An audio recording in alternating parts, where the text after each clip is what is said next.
Пані та панове, модератор заходу, міністр закордонних справ України Дмитро Кулеба. Distinguished ladies and gentlemen, dear members of the Crimea platform family, dear friends, I would like to welcome all of you at the second summit of the International Crimea Platform, an initiative that we founded a year ago in Kiev to advance the occupation of Crimea on the occasion of its first anniversary. The year that passed since the first summit has completely changed the life of Ukraine and the entire democratic society. Even despite the challenges we face this year, we have a lot to be proud of and a lot to plan for the future. Within the platform, we started working with partners on the appointment of co-leaders on all key tracks, launched the focal points network for constant and rapid communication between the representatives of the ministries of foreign affairs. This network is utilized actively to provide partners with actual information on the situation in Ukraine in the context of the Russian war. We also launched the work of the international expert network of the platform. On February 26, 2 days into the large-scale aggression, the Crimea platform approved the joint statement on the occasion of the Day of Resistance to occupation of the Autonomous Republic of Crimea and the city of Sevastopol. Regrettably, due to security challenges today, we have to gather around the online table. But I am pleased to note that this table is much bigger than last year. Our Crimea platform turns into a global initiative, and it will continue to expand. And here, with great pleasure and without any further ado, I open today's summit and invite President of Ukraine, His Excellency Mr. Volodymyr Zelensky, to take the floor. Дуже дякую. Шановні пані та панове, Thank you. шановні учасники. Ladies and gentlemen, dear participants and guests of the Crimean platform, all those here with us and Шановні громадяни України з Криму. online, dear citizens of Ukraine from Crimea and in Crimea. I know that you're watching and listening to us today. It's very important for me. It's very important for society. I know that Crimea is with Ukraine, is waiting for us to return. I want you, all of you, to know that we will return, and we shall remedy everything that the invaders did to our peninsula, what was brought to Crimea and the entire Black Sea region, together with Russian weapons, with Russian aggression. That was the catastrophic environmental threats, unprecedented destruction of nature in Crimea, the destruction of social life, economic decline, destruction of monuments, militarism. And when the Russian fleet based in occupied Crimea blocked our ports in the Black Sea and the Sea of Azov, it triggered a global food crisis, as well as the rights of people, the rights of Crimean population, the population of unitary state, the state of Ukraine. But despite of everything, despite of any threats, Ukraine is strong enough and powerful enough to see a perspective for Ukrainian Crimea. It's an honor for me to announce the start of the second summit of the Crimean platform. Over the year, we've managed to significantly expand the capabilities of the Crimean platform. As was just mentioned by the Minister Kuleba, last year we had 46 foreign countries and international organizations. This year we already have something around 60, so I'm very grateful to that. We have 40 presidents and prime ministers, including the leaders of the J7 countries. I'm grateful to all of you for understanding the importance of your actions, of your support to our joint actions, as well as to our joint work. And this year, we also have representatives of 2 more continents, the Africa and South America, and that demonstrates that there is no limit in the world that the truth about the Russian war against Ukraine would not be able to overcome. Of course, it is clear who are we fighting against. The obvious security risks require the summit to take place in the online format, but the international practice has already proven that such a format can be absolutely effective for politics, diplomacy, and most importantly, for the protection of freedom. And especially now, I want to thank one of the leaders who's with us here today in Kiev, Andrzej Duda, the President of Poland. Thank you, Andrzej. Thank you to you as a friend, to all of Ukrainians, and your presence together with me, together with the people of Ukraine, confirms the extremely close ties and historic understanding between Ukrainians and Poles. Thank you. Ladies and gentlemen, as I address our citizens, I often use this honorific address, like all our fellow defenders, men and women. And in fact, today I'm addressing to you, dear leaders, ministers, and I can use the same words with related meaning, as we're all defenders of the international legal order. This is why we are here today. This is why the Crimean platform was established and operates over the year. We're restoring the strength of international law, and it is thanks to this, we are returning the Ukrainian flag to the land of Crimea, to our land, and it is thanks to this we will bring freedom to Ukrainian citizens in Crimea, and we shall certainly restore justice to all those who suffered from the repressions and abuses of the Russian occupiers. But to win, we shouldn't forget the path towards the current situation. This degradation of Russia started with the seizure of Crimea. It started with the terror against the Crimean terrors, the indigenous people of Crimea. It started with the repressions on religious grounds, which became the largest religious persecution in Europe in the 21st century against the Crimean Muslim community. There was also the expulsion from occupied Crimea of all those ordinary people who said that Crimea is Ukraine, who were not afraid to defend Ukrainian culture and Ukrainian freedom in Crimea. Those murders, torture, humiliation, we've seen all of that, the looting, all of that the occupying forces committed and continue to commit in Crimea from the first weeks after its capture, its seizure.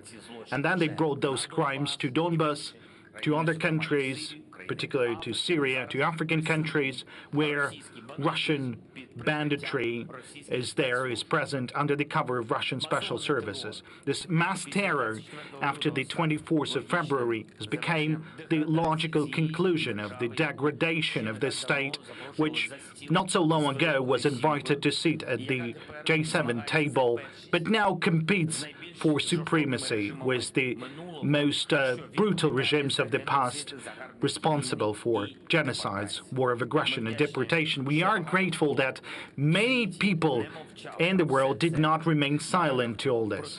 Many opposed, constantly, helped us, assisted, fought, but at the same time, many remained silent. That's true. Tried not to notice what was happening in Crimea. And this became one of the major reasons that I think for everything that is happening now in Ukraine and the whole world. It is important to remember that there was resistance on the peninsula. There were, and there are people, we know that, who are not silent, who defend freedom and just normal, ordinary life in Crimea. They are being repressed. But we see them, we know about them, we are grateful to them. Recently, as you know, I've received a letter from one of the Kremlin, from Nariman Jalal, and unfortunately he's now in prison. The occupiers imprisoned him on an absolutely false charges. We know this only for the fact that he's fighting for his own homeland, for the fact that he took part in the first summit of the Crimean platform last year. So last year he came to Kiev from occupied Crimea to tell the participants of the summit what is really happening on the peninsula and what would be the consequences of all that.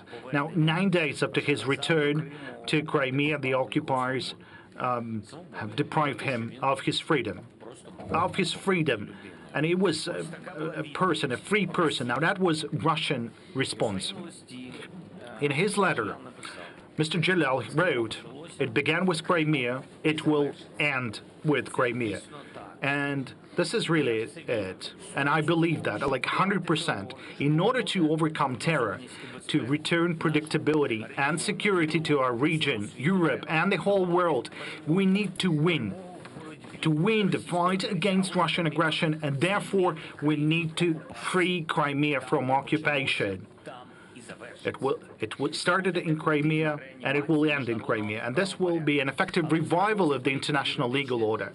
But this is not just a political and legal task. This is about the specific land, specific people living in Crimea, about cities, culture, about sites, about hopes of specific people, about the fact that someone has invested his whole life in Crimea, and after the arrival of Crimea was forced to either leave it and to seek refuge in other lands, or was forced to fear that he would be taking away of everything, like his house, land, work, or business. So everyone had to force to restrain themselves or risk losing everything. Russia stole a part of life, even from those in Crimea who were lucky enough not to become a victim of repression. It was impossible to imagine, but the occupation turned the Crimea, and that was a paradise for all of us. It turned this paradise into the depressed and dependent region, this region of high fences, barbed wire, and utter lawlessness, to the zone of environmental disaster and a military platform for aggression and spread of grief. Since February 24th, from the occupied Crimea, they've launched 750 different cruise missiles hitting our cities. Just imagine, 750 missiles over half a year. They've destroyed hundreds of civilian facilities like schools, universities, ordinary residential buildings, hospitals. And therefore, Ukraine's restoration of control over Crimea will be a historic anti-war step in Europe. This will restore security and provide justice, reintegrate Crimea into the modern world, and it will allow every one of us, the participants of the Crimean platform, to tell our children, our relatives, that they can be proud of us as peacemakers. And I want to emphasize for Ukraine, Crimea is not just some territory, not a figure in the geopolitical game, as in case of the terrorist state. For Ukraine, Crimea is a part of our people, our society, like a community of people to whom we guarantee freedom and restore modern existence. Crimea was and is Ukrainian, and after deoccupation, along with our entire state, it will become part of the European Union, and I'm sure about this. The passport of a citizen of Ukraine will also be the passport of the European Union. These are colossal opportunities for all of our people living in Crimea. The roads of Crimea will be the roads of the entire European continent. The ports of Crimea will be the ports of all Europe. Only Ukraine can connect Simferopol with Berlin and Yalovsk. Normal water supply, normal potable water, normal garbage disposal, effective rules of handling waste and sewage. Only Ukraine can build a modern irrigation system in Crimea and integrate Crimean agricultural production and the entire business sector with this enormous European market. Only our state can provide Crimea with a modern and affordable medical system, modern and affordable educational system, a sophisticated digital system of public services. Ukraine will remove the barbed wire that blocks the way for ordinary people to the best spots and places of Crimea. These illegal fences that have torn out these beautiful coastline of our beautiful Crimea, free access to beaches, the real protection of natural reserves, historical objects. Only Ukraine can provide this, and not someone who came to capture, to steal, and to humiliate people. It is Ukraine that would be able to restore the system of sanatorium and rehabilitation centers, professional institutions that would be able to host hundreds of thousands of people annually, millions of tourists, children and adults, civilians and veterans, our citizens and foreigners, everyone who could be helped with this precious nature of Crimea, and millions of tourists, at least of middle class, that can come to Crimea only thanks to Ukraine. There was never a repression during the Ukrainians' control of Crimea. There was never a lack of freedom or moral suffocation in Crimea, which Russia brought in 2014. And even more so, Ukraine will never ignore the social needs of pensioners or anyone else in Crimea. Ukraine will never tell people there is no money, but you just have to hold on. I think everyone remembers those words, because we respect people, and even this year, despite this bloody war, we have performed the indexation of the pensions for all of our pensioners. Ladies and gentlemen, I think my words let you feel that we have a very comprehensive views to how to restore our Ukrainian Crimea after the expulsion of Russian invaders. And that is why we are adding two more directions to the work of the Crimean platform: economic and legislative directions. We have a strategy for the renovation of Crimea, and today it will be represented in the frames of the economic panel. And we are establishing legislative foundation for Crimea after deoccupation, as well as for all those for whom Crimea is much more than home.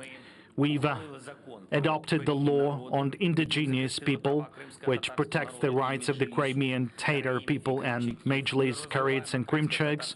We are developing the Crimean Tatar language. We've adopted the law on the protection of political prisoners, all those who suffered from repressions of the occupiers. And we're not going to stop there. There's more work to be done this year. The Crimean platform will be continued in autumn in Croatia with a parliamentary summit. It's not going to be in the online format. There will be parliamentary delegations from the whole world. We shall use the power of democracies to protect our state and the international legal order. And returning to the letter of the imprisoned Nariman Jalal, I want to read several additional of his quotes. Thanks to the change in the agenda on the international arena in Europe and in Ukraine itself, because of the aggression of Russian Federation, the members of the Crimean platform are more determined and focused on the implementation of specific actions. Now, the persons whom the occupiers were sent to prison only because he was defending the truce and participated in last year's Crimean platform hopes for specific actions from all of us, the participants of this summit. And all of us, we must not betray his hope. We have to be effective and strong. Thank you. I'm grateful for everyone for participating in this second summit, to all those present in this platform. Glory to Ukraine. Дякую, пане президенте. Thank you, Mr. Now I President. open the floor to our distinguished guests. I would like to appeal to everyone to respect the 3-minute time limit. If you could deliver your remarks in shorter time, it will be much appreciated, without any losses to the content of your statements, indeed. And now it's my particular pleasure to give the floor to the special guest of Ukraine today, His Excellency President of the Republic of Poland, Mr. Andrzej Duda. Mr. President, please. Thank you very much.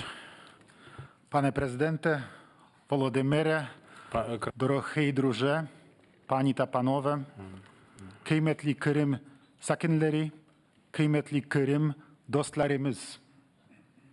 Kırım bu Ukrayna. Крим – це Україна. Так як Гданськ чи Люблін Just like the city є of Gdańsk частиною or Польщі, Lublin, так Крим був, є і буде частиною України. Panie i panowie, prezydenci, premierzy, ministrowie, przedstawiciele państw i narodów. representatives of states and nations. Zacząłem od rzeczy I oczywistej, started bo with mam stating wrażenie, the że w ostatnich obvious, because latach it is my impression that była over the właśnie recent ona years, zbyt mało this obvious oczywista. thing was not Pamiętam clear. Meeting of the Crimea I to, platform że 1 year to ago, był and the czas, fact w którym that nas, it was a prezydentów i time premierów, where było tutaj there raptem were kilka, może a kilkanaście few osób. presidents and prime ministers Panowało gathered here. wówczas zupełnie A few inne or myślenie a w dozen or Europie. so. There was a different thinking in Tak Europe jak back gdyby then. Krym po prostu As if przepadł Crimea simply i że choć my, was Zachód, lost, nigdy tego and nie although we, the uznamy, West, would never to acknowledge musimy that się z tym fact, pogodzić, we że have Krym to come to terms with the jest pod fact rosyjską that okupacją, Crimea dla is niektórych under wręcz, the że Russian Krym staje occupation. się Rosją. Or for some, the Crimea is becoming A ja Russia. jeszcze raz powtarzam, That was the Krym thinking back then. And let me był reiterate once again. i jest Crimea taką samą is częścią and Ukrainy, will be the same jak part of Gdańsk Ukraine as albo Gdańsk Lublin są or częściami Lublin are Polski, parts of jak Poland, Nicea jest as częścią Nice Francji, is part of jak France, Kolonia as jest częścią Cologne Niemiec, is part of Germany, tak jak just Rotterdam like Rotterdam jest częścią is Holandii. part of the Netherlands. Myślę, że wielu z I nas think musi that zrobić many of pewien us rachunek sumienia need to examine za their to, co stało się w conscience ciągu for ostatniego what roku. happened over the last year.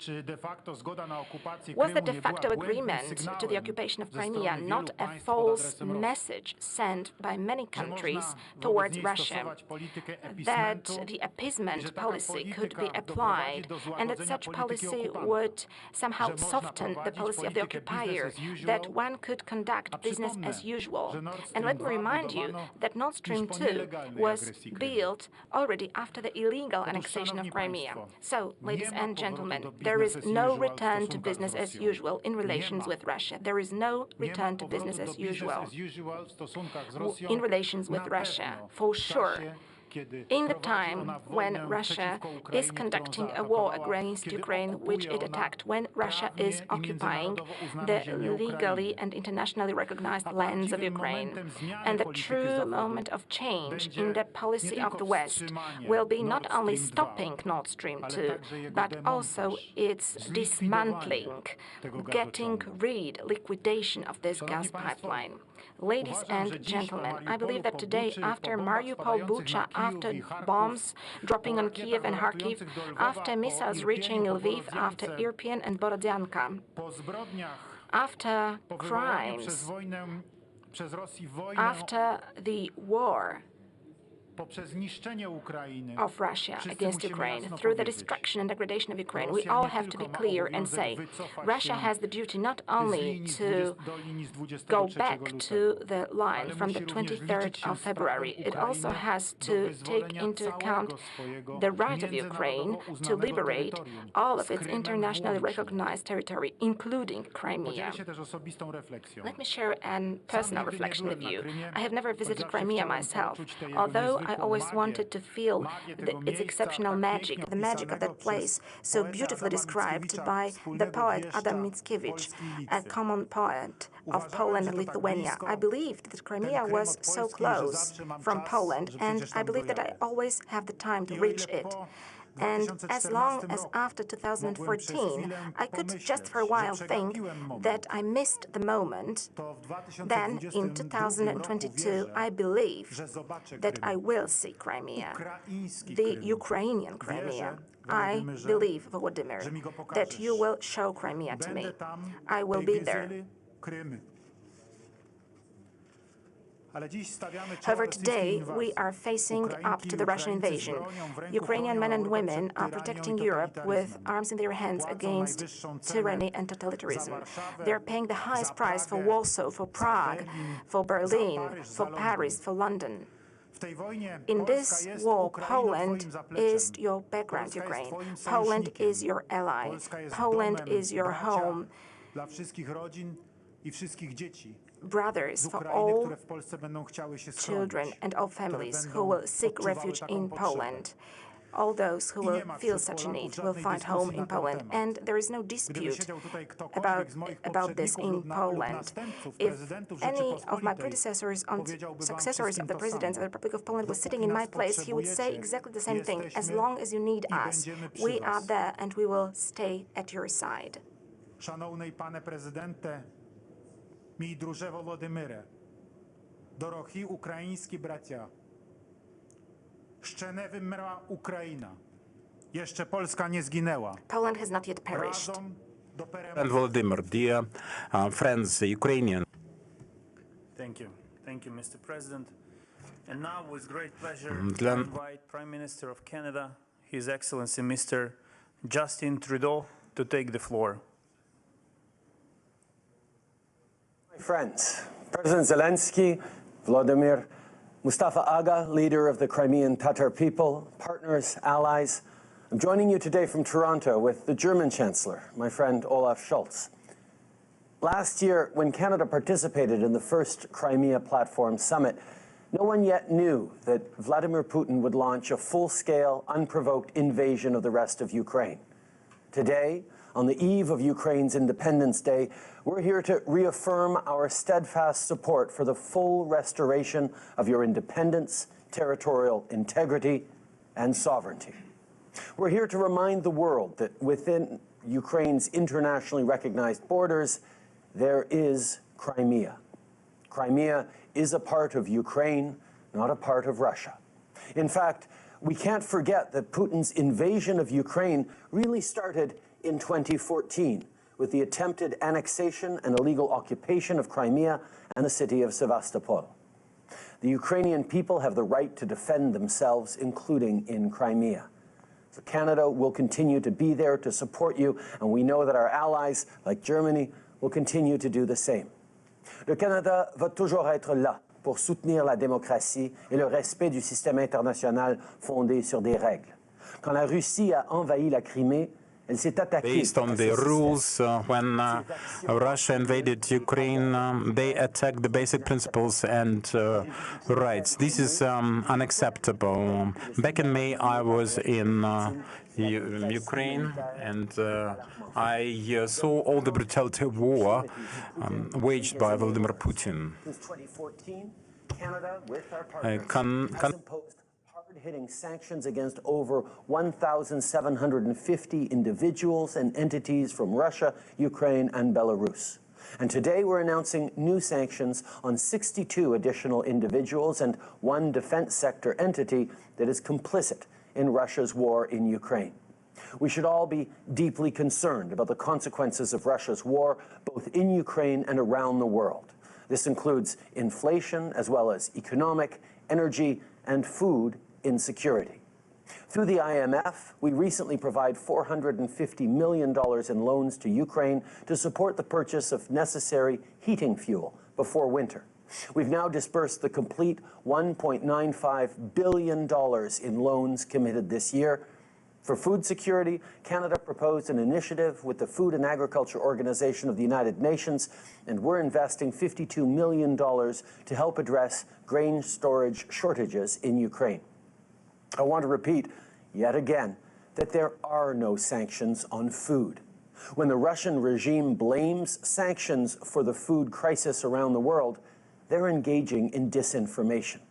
We need to continue fighting Russian disinformation. That's why Canada will create a dedicated team to help increase our capacity to monitor and detect Russian and other state-sponsored disinformation. With this initiative, we will enable deeper international collaboration, including through the G7 Rapid Response Mechanism. Canada will also provide additional support to Ukraine's security sector institutions through two different projects. The first will support the National Police of Ukraine and Ukraine's state emergency services, including with the provision of essential equipment and supplies. And the second is focused on providing technical advice and support to Ukraine's Ministry of Defense. On ne doit pas s'habituer à cette guerre de la Russie et à ses horreurs. On doit continuer d'être là pour nos amis ukrainiens. Merci de m'avoir donné l'occasion de parler aujourd'hui et merci à tous les participants de continuer à faire leur part We all remain steadfast Thank you for participation in this and the opportunity to participate in this meeting. Я хочу передати слово Олафу Шольцу. Thank you, Your Excellency, and naturally, the floor now goes to the Federal Chancellor of Germany, Olaf Scholz. Sir, please. President Zelensky, Justin, dear colleagues and friends of Ukraine, thank you very much for the invitation to this year's Crimea Platform Summit. 8 years after Russia's illegal annexation of Crimea and 6 months after the beginning of Russia's latest blatant war of aggression, it is more than timely to come together with partners in this important forum. Today, on the day we commemorate the victims of Stalinism and fascism, we make once again clear that the international community will never accept Russia's illegal imperialist annexation of Ukraine territory. Russian unprovoked and unjustified war of aggression against Ukraine has been met with a courageous defense by the Ukrainian people. To them, I pay my utmost respect. Their resolve and bravery are admired all over the world. They reject a world where might makes right, where great powers can just swallow up smaller states if they like. This summit demonstrates that today Ukraine's partners are more united than ever. I can assure you, today as in Elmau, when I met with my fellow leaders of the G7, Germany stands firmly by the side of Ukraine for as long as Ukraine needs our support. We will uphold our unprecedented sanctions together with partners. We will support Ukraine financially. We will continue to supply weapons. We have put on track a new package, including another modern air defense systems, rocket launchers, and tons of ammunition, anti-drone devices, and armed recovery vehicles. Our hospitals will continue to treat wounded Ukrainians. Our borders, our schools, and our labor market will remain open to all who must flee Russia's terror.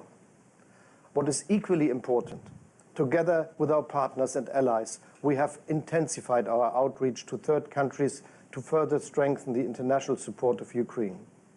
Under the German G7 presidency, Argentina, Senegal, South Africa, India, and Indonesia were invited to the Elmau summit as partner countries and were closely involved in our discussions on the repercussions of the Russian war of aggression. Be it via G7, the EU, the United Nations, or the Crimea platform, we will continue our international outreach and underline the global dimension of this conflict. We condemn Russia's attempts to forcefully integrate parts of Ukrainian territory. Our message is clear. Any sham referenda or other attempts to alter the status of parts of Ukraine territory will never be recognized, and that such steps preclude any negotiation approaches. It is Russia, with its war of aggression, that is responsible for worsening food security, with grave implications for people worldwide. As a reaction to this crisis, at this year's summit in Elmau, the G7 provided an additional $4.5 billion support for global food security. We welcome the recent United Nations agreement on grain exports via maritime safe corridors. As European Union, we have facilitated grain exports via land and rivers, thus exporting over 8 million tons of Ukrainian grain between April and early August through our solidarity lanes. We also see that storage capacities in Ukraine are still under pressure. To address this, Canada, Germany, and Japan are financing with over $60 million a new program of the Food and Agricultural Organization. This program will, in coordination with the Ukrainian government, support small and medium-sized farms with temporary and fixed storage solutions for grain and oil seeds. In addition, the international community also has to engage actively in the long-term reconstruction of Ukraine. Bearing in mind the size of the challenge, we need to accelerate the work that we started in Lugano. In support of this process, in my capacity as president of the G7 and together with the European Commission, I will host an international high-level expert conference for reconstruction in Berlin in October. We want to bring in international expertise as early as possible and take forward the proposals that are already on the table. Ladies and gentlemen, I'm certain Ukraine will overcome the dark shadow of war because it is strong, brave, and united in its fight for independence and sovereignty, and because it has friends in Europe and all over the world. I wish my Ukrainian colleagues and friends a safe celebration of their National Independence Day tomorrow. Thank you. Thank you, Mr. Chancellor. And the next speaker is the Prime Minister of the United Kingdom, His Excellency, Mr. Boris Johnson. I want to congratulate President Volodymyr Zelensky particularly for bringing us together and for focusing our attention on Russia's illegal annexation of Crimea, because that land grab in 2014 was the direct precursor of today's war. And we should have the humility to acknowledge that not everybody realized the sheer enormity of what was happening at the time. All of our countries, however, reacted with strength and unity after Putin escalated his onslaught against Ukraine on the 24th of February this year. But the first act of this tragedy happened exactly 8 years earlier, almost to the day, when Russian forces began fanning out across Crimea and taking control of a peninsula which constitutes 10,000 square miles of sovereign Ukrainian territory. At a stroke, Putin forcibly annexed the territory of a European country and forcibly redrew a European frontier for the first time since 1945. He ignored the fact that Russia itself had repeatedly recognized Crimea as being part of Ukraine. And he broke so many international agreements that I can't list them all, but they include Article 2 of the United Nations Charter, the Helsinki Final Act, and the Russia-Ukraine Treaty of Friendship. And ever since the annexation, the people of Crimea have endured a brutal and systematic campaign of human rights abuses by the Russian authorities, including the persecution of the Tatars, arbitrary arrests with a tenfold increase in detentions last year, and the restriction of land ownership to Russian citizens. Once he grabbed Crimea, Putin deployed more and more Russian forces in the peninsula, turning the territory into an armed camp from which to threaten the rest of Ukraine. And so Crimea duly became the launch pad for the invasion on the 24th of February, or one of the launch pads. And I'm afraid that all this has even greater salience today because Putin is planning to do to other parts of Ukraine, indeed all of Ukraine, what he has done to Crimea. And he is preparing more annexations and more sham referendums.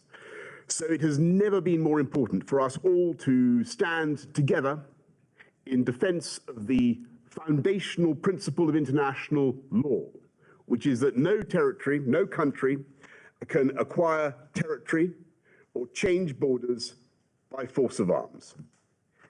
And so it follows that we will never recognize Russia's annexation of Crimea or any other Ukrainian territory.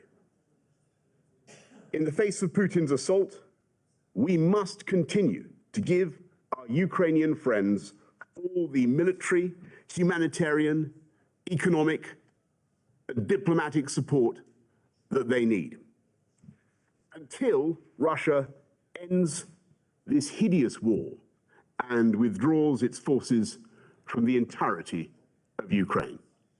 Thank you all very much. Thank you, Prime Minister. Our next speaker is His Excellency, Mr. Emmanuel Macron, President of France. Monsieur le Président de l'Ukraine, cher Volodymyr, Mesdames et Messieurs les chefs d'État et de gouvernement, Mr. President, ladies and gentlemen, the heads of states and governments, ministers, ambassadors, dear friends, it's been 8 years since the Russian illegal annexation of the part of Ukraine, more specifically the Autonomous Republic of Crimea and the city of Sebastopol. And thus it has violated the fundamental norms of the international law. France defends the norms that guarantee the international security. This is why France has always supported the sovereignty and territorial integrity of Ukraine and will continue to do so. The occupation of Crimea by Russia is a clear deterioration of the situation with the human rights on the territory of the Crimea. And we've seen this and we've mentioned this during the General Assembly of the UN. And local population suffers because of that. I would like to remind Russia of its commitment on compliance with the norms of international law. A year ago, we've already met to condemn the annexation of the Crimean Peninsula. Unfortunately, Ukraine has selected the path of diplomacy, while Russia has selected the path of war. And once again, it has violated the fundamentals of the international law and starting its full-scale aggression on the 24th of February. France and the European Union, as well as other allies to Ukraine, shall support your struggle, your defense, because this is a justice struggle for your sovereignty, for your territorial integrity, and our decisiveness was not changed. We are ready to continue with our efforts on the long-term perspective. The international community condemned this aggression, and I would like to say on behalf of all of our European friends, the friends from Africa, from Asia, from Latin America. What is happening now in Ukraine is not only about the Ukrainian people. Of course, primarily this is the fight of Ukrainian people for its independence and freedom, but it's all about all of us, because we feel the consequences of this war, and it has to do with all of the other countries. It destabilizes the international norms and rules. There's humanitarian consequences, the consequences in terms of energy and food supplies. All of these is the consequence of the choice made of Russia, that is to attack Ukraine on the 24th of February. The war started by Russia is the war against the very principles of the international law that regulates our relationship. Many countries that have gathered today, that struggled for its own freedom, decolonization, they're here with us today because they have protected their own rights for self-determination. What is happening today is not only a war on the territory of Europe, it's all about the universal principles. There is our ability to live in peace and friendship with respect to sovereignty, territorial integrity, which are the fundamental and major values and the principles of the international order, which serve as the preconditions for guaranteeing the peace. Russia has made choice, despite its commitments that they've taken 30 years ago. Russia has made his choice to step away from those principles, and we believe this is a weakness.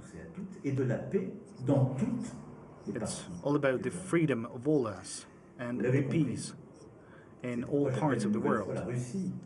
This is why I would like to call upon Russia to cease the military actions and to withdraw its forces from the territory of Ukraine and to use all forms of diplomacy in order to protect Ukraine, its territory, and its future.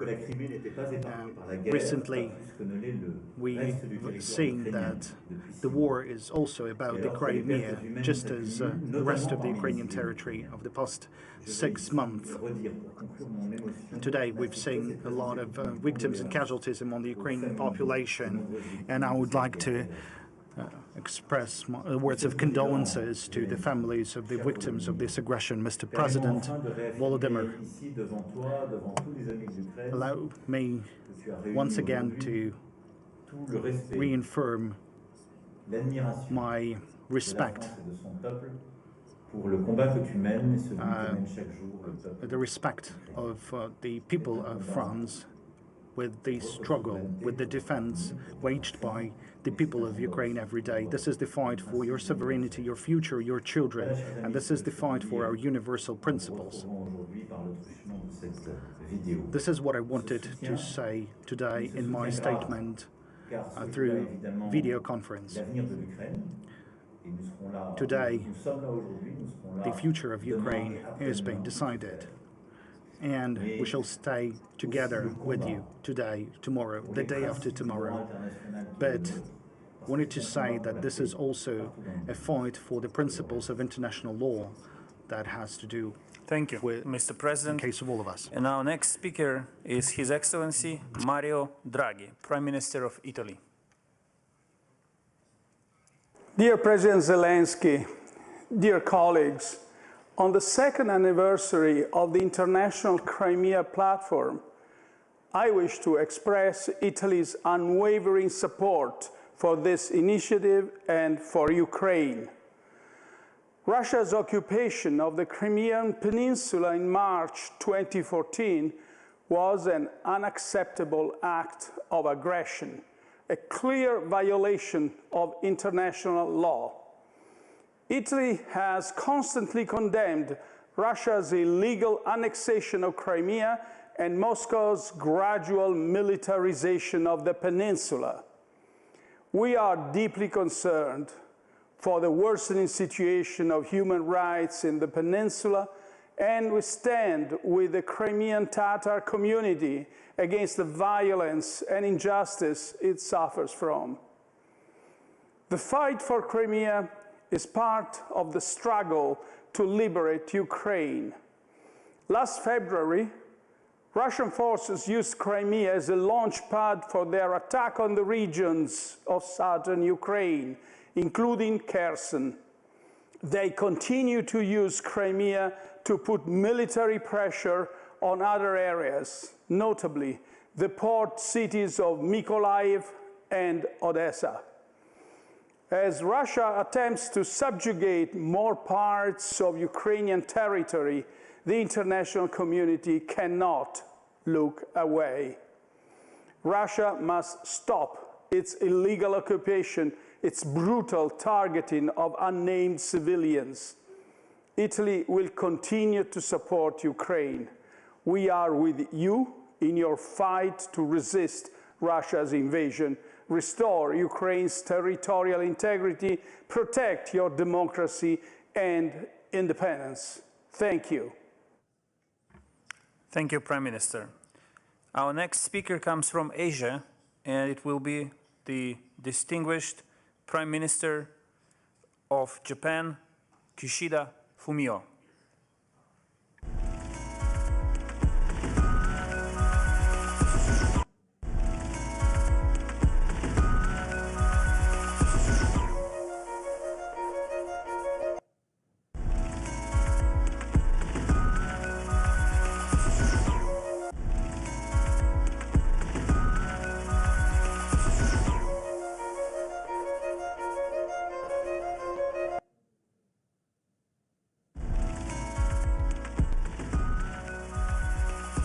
For some technical reasons, we will return to His Excellency Prime Minister of Japan in a couple of minutes, and I will now give the floor to President of the European Council, His Excellency Mr. Charles Michel. Sir, the floor is yours.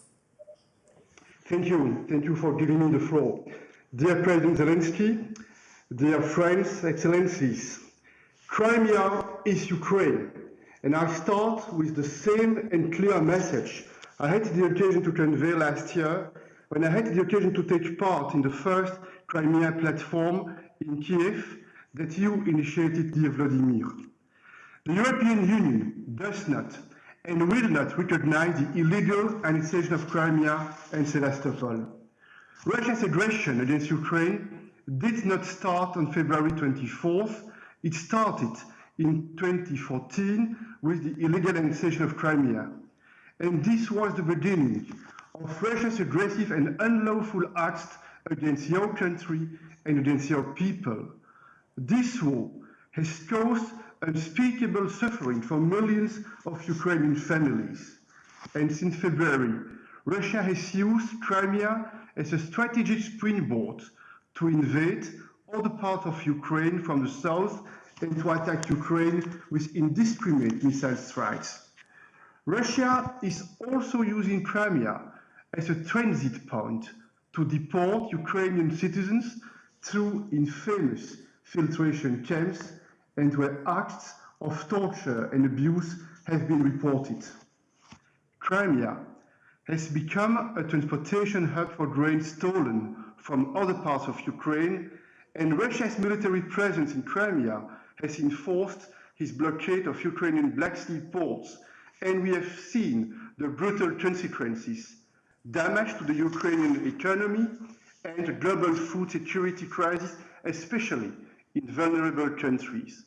Let's be clear, this is a deliberate and cynical choice by the Kremlin, a deliberate decision to weaponize hunger and to try to weaken international support for Ukraine.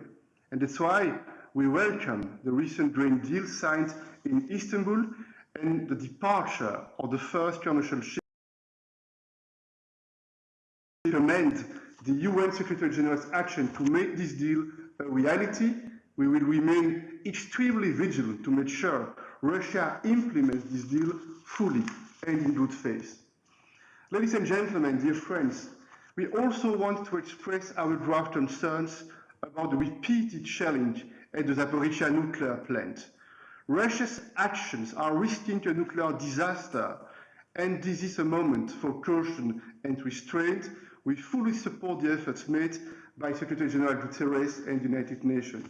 Russia must immediately give access to UN experts, and we also support establishing a demilitarized zone around the nuclear power plants.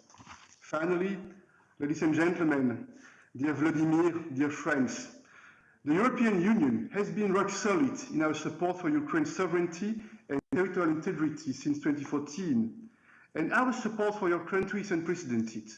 We have repeatedly condemned this war in the strongest possible terms. We have called out Russia's atrocities against Ukrainian civilians, and we've demanded that Russia fully respect international humanitarian law. We are also actively supporting the ICC investigation into war crimes, and we have also adopted the most hard-hitting sanctions ever against Russia. We have also bolstered our already substantial support to Ukraine with humanitarian aid, with microfinancial assistance, with support for refugees, and with unprecedented military support. We are also committed to Ukraine's bright and prosperous future, and we are ready to play a major role in international efforts for the reconstruction of Ukraine. Dear President Zelensky, since March, the European Council has clearly stated that Ukraine belongs to our European family, and in June, we formally granted candidate status. Dear Ukrainian friends and brothers, let me repeat one more time, loud and clear. Your future lies within the European Union, and your bravery is an example for all of us. And dear Andrzej Duda, I have the same dream, I hope. I have also the occasion to pay visits with you, Vladimir, to Crimea. The EU is right by your side in these dramatic times, and we will stay there for as long as it takes. I call on all countries around the world to clearly condemn Russia's illegal actions. Ukraine's full territorial integrity within its internationally recognized borders must be restored. Crimea is Ukraine, Ukraine is Ukraine. You can count on us. Slava Ukraine. Thank you. Героям слава, Mr. President. And the next speaker on my list is Her Excellency President of the European Commission, Ursula von der Leyen. Madam President, the floor is yours.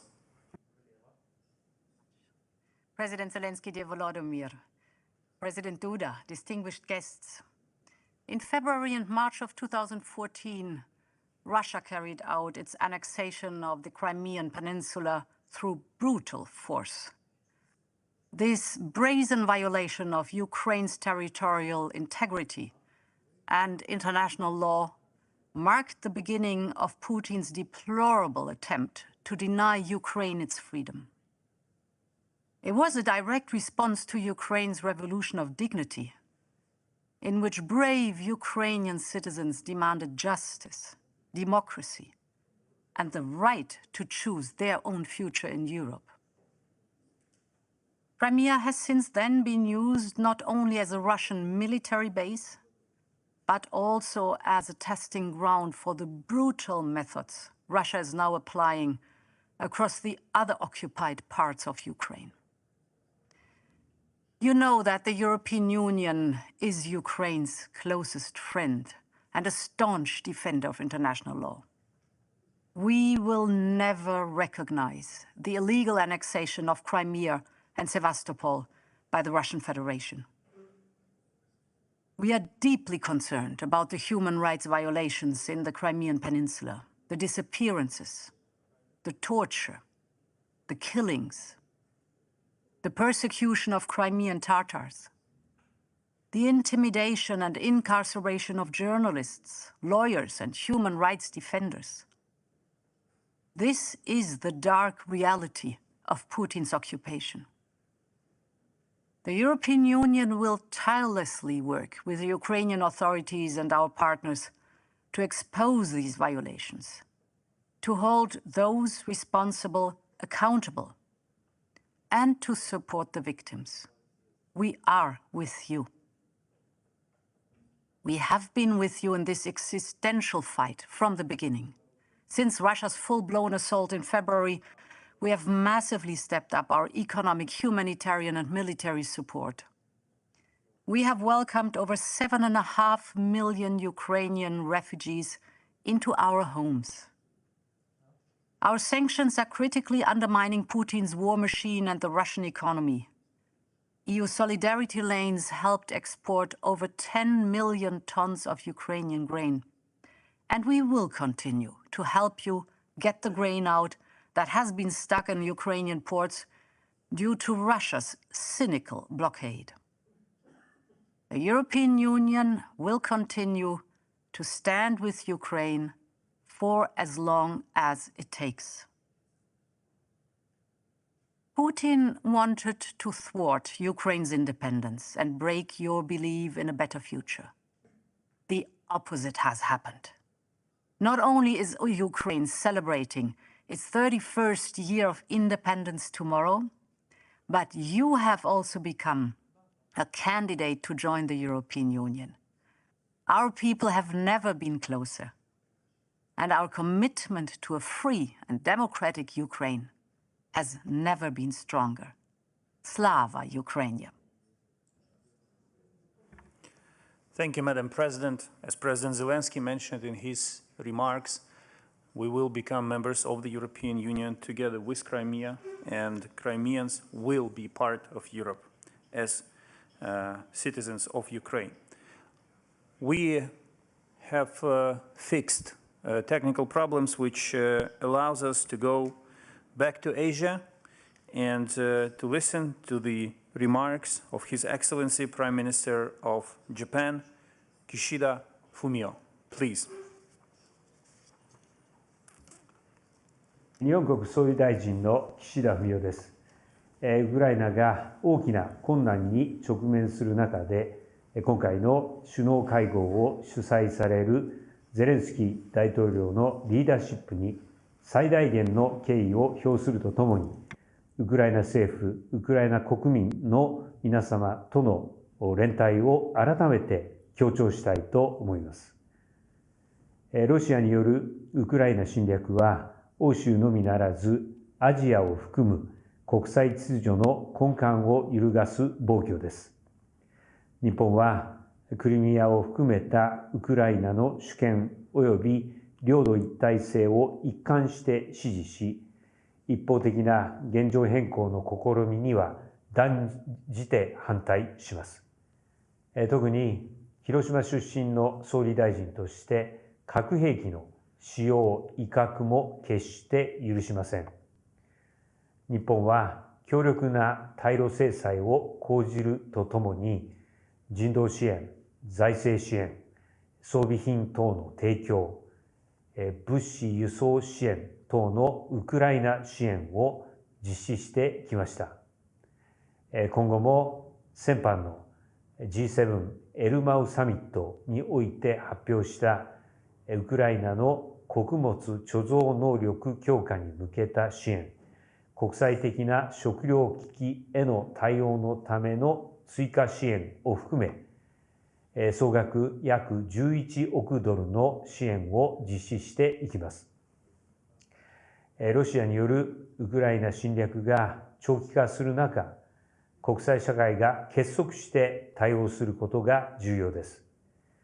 アジア唯一の G7 メンバーとして私自らこれまでにインドや東南アジア諸国をはじめとする各地域の首脳との間で対話を重ね、国際社会の原則を守ることの重要性で一致してきました。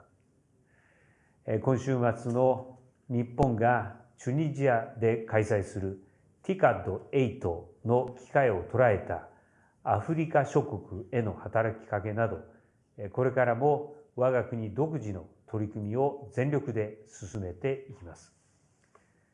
日本は来年 G7 の議長国を務めますが、ウクライナにおける一刻も早い平和の回復及び復興の実現に向け、国際社会と緊密に連携しつつ、また日本の経験を生かし、最大限の努力、積極的な貢献を続けていきます。Thank you, Prime Minister. And we will now go to the entire Euro-Atlantic space. And I cordially invite His Excellency, Secretary General of NATO, Jens Stoltenberg, to take the floor. Thank you so much, President Zelensky, President Duda, friends of Ukraine. 8 years ago, Russia illegally annexed Crimea, transforming it into one of the most militarized areas in Europe, and using it as a launchpad for a full-scale invasion of Ukraine 6 months ago. President Putin thought he could crush the Ukrainian people and armed forces. He thought he could divide our democratic nations, and he thought he could dictate what others do. President Putin was wrong. The presence of so many friends of Ukraine here today proves this. Ukraine has suffered 6 terrible months of war, but you have also shown your incredible ability to resist brutal aggression, to strike back, retake territory, and impose major costs on Russia. NATO stands in full solidarity with Ukraine. Allies fully support Ukraine's sovereignty and territorial integrity, your right to self-defense and to choose your own path. President Putin started this unjustified war. He must stop this war and withdraw his forces from Ukraine. NATO has stood with Ukraine since your independence. We significantly stepped up our support after the illegal annexation of Crimea. When Russia invaded again, this helped make the Ukrainian armed forces stronger, better trained, and better led than in 2014. And since February, NATO allies have provided unprecedented military, financial, and humanitarian aid. NATO is part of the US-led Ukraine Defense Contact Group to mobilize support. and I actively engage with leaders to urge them to provide more weapons and more ammunition more quickly. At our Madrid NATO summit in June, we agreed a strengthened package of assistance, including fuel, food, medical supplies, protective military gear, and secure communications, as well as equipment to counter mines, drones, chemical and biological threats. And we have over a dozen new projects in preparation for the winter. At the same time, we have strengthened our presence in the east of the alliance, because NATO's security guarantees leave no room for miscalculation in Moscow, and they enable allies to support Ukraine's right to self-defense.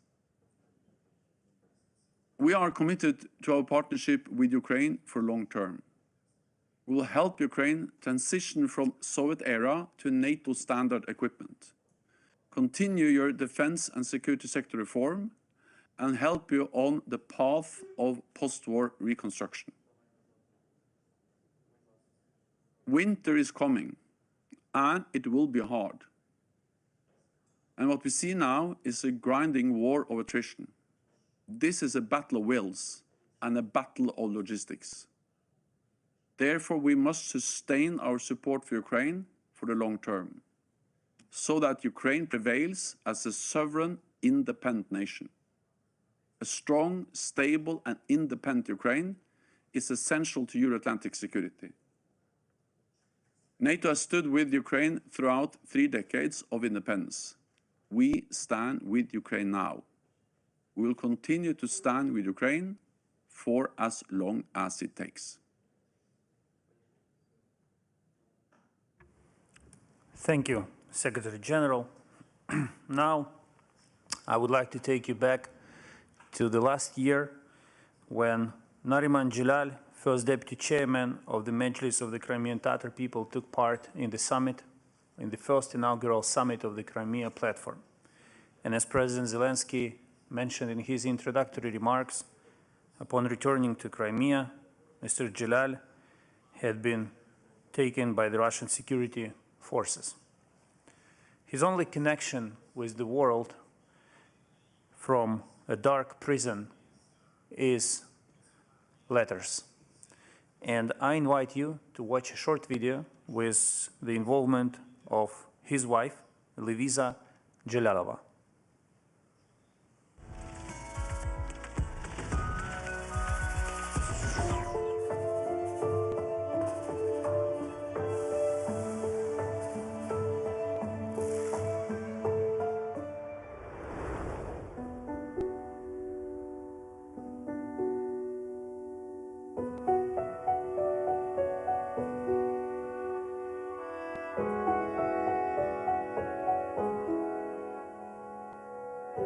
Как ты, родная? Мне не спится. Сейчас ночь с субботы на воскресенье. This is night from Saturday to Sunday. I have slept during the day and now I cannot sleep. I think about you, about our children. I envy you so much. I know it's not easy for you, but you are next to them, to our little ones. It's difficult to think that they're growing up without me, especially Niall. She just starting to walk, talk, and do something new and funny.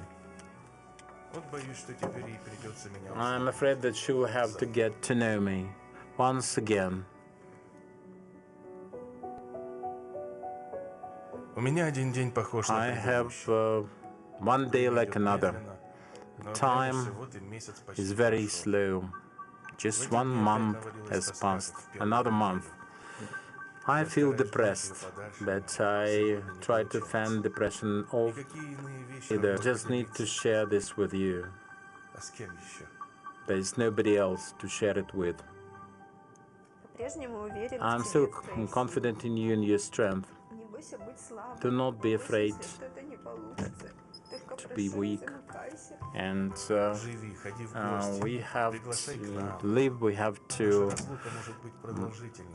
host guests, invite friends. Just remember that you are the most loved and one for me and my closest friend. No one is dearer to me than you and our children. So do everything to make your life full. That will make me stronger and more confident, and I'll fight here. This is the shortest word to you. No agreements can make this. Can they be trusted? We have to fight. That's the only way. To fight is the shortest way to victory.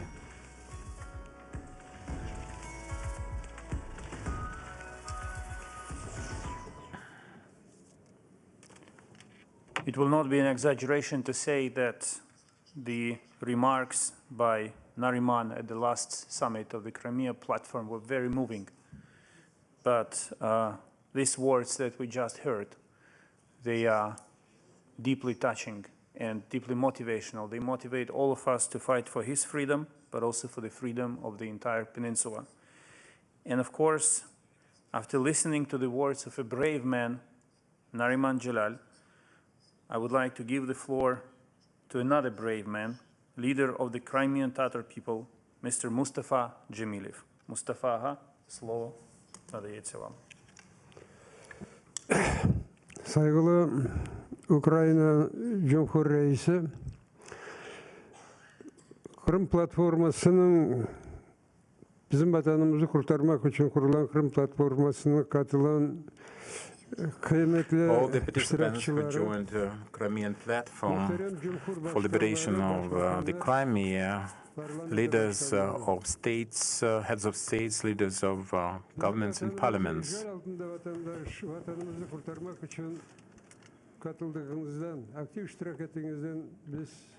Thank you very much indeed, all of you who joined this platform for liberation of the Crimea. This year,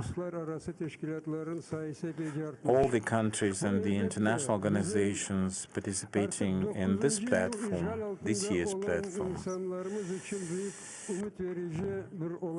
have in greater number under the occupation regime. This event brings hope to many people.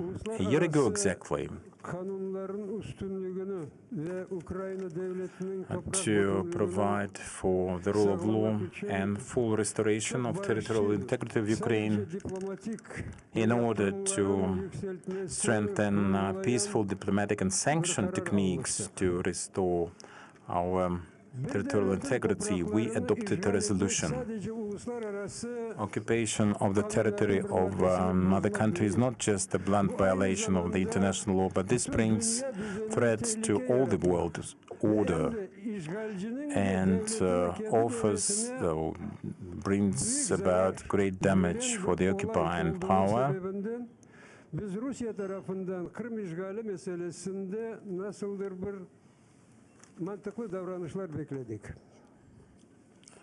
We haven't seen from the side of Russia any logical steps for the occupation of the Crimea yet.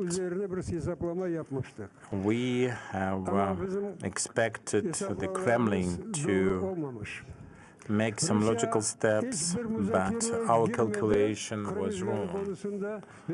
And that department, Russia, didn't start any talks on the occupation. 6 months ago, it ventured to get engaged in the full-scale aggression against Ukraine. As our president said, back in 2014, the Crimean Peninsula, which was then annexed,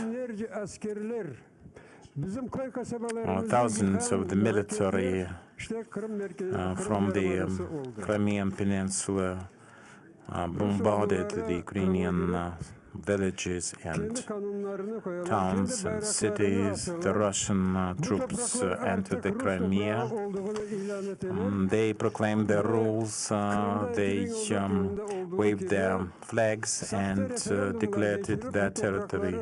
Like in the 2014, they have the sham referendum incorporating or trying to incorporate new lands. At the same time, the Crimea became hub for the people protesting against the war in the Zaporizhzhia and Kherson region, protesting against the war to be brought to. And they torture people, make them admit to the crimes they never committed. Like in the first years after the occupation of the Crimea, now again, they practice kidnapping and in the peninsula. People living in the occupied territories are also hostages for the Russians.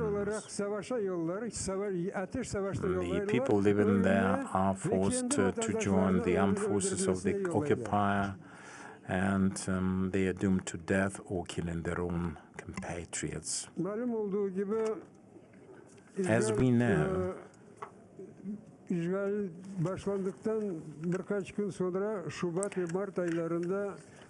after the beginning of the full-scale invasion of Russia into Ukraine in February-March this year, they had several rounds of the Russian-Ukrainian talks, for instance, for ceasefire.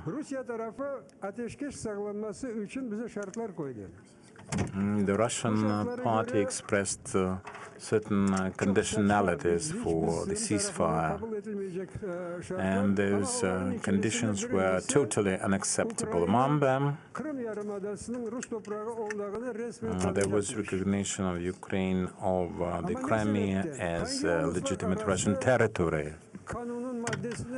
And that was the reason for our resentment, because they would not explain any logic behind it or any grounds, legally and otherwise.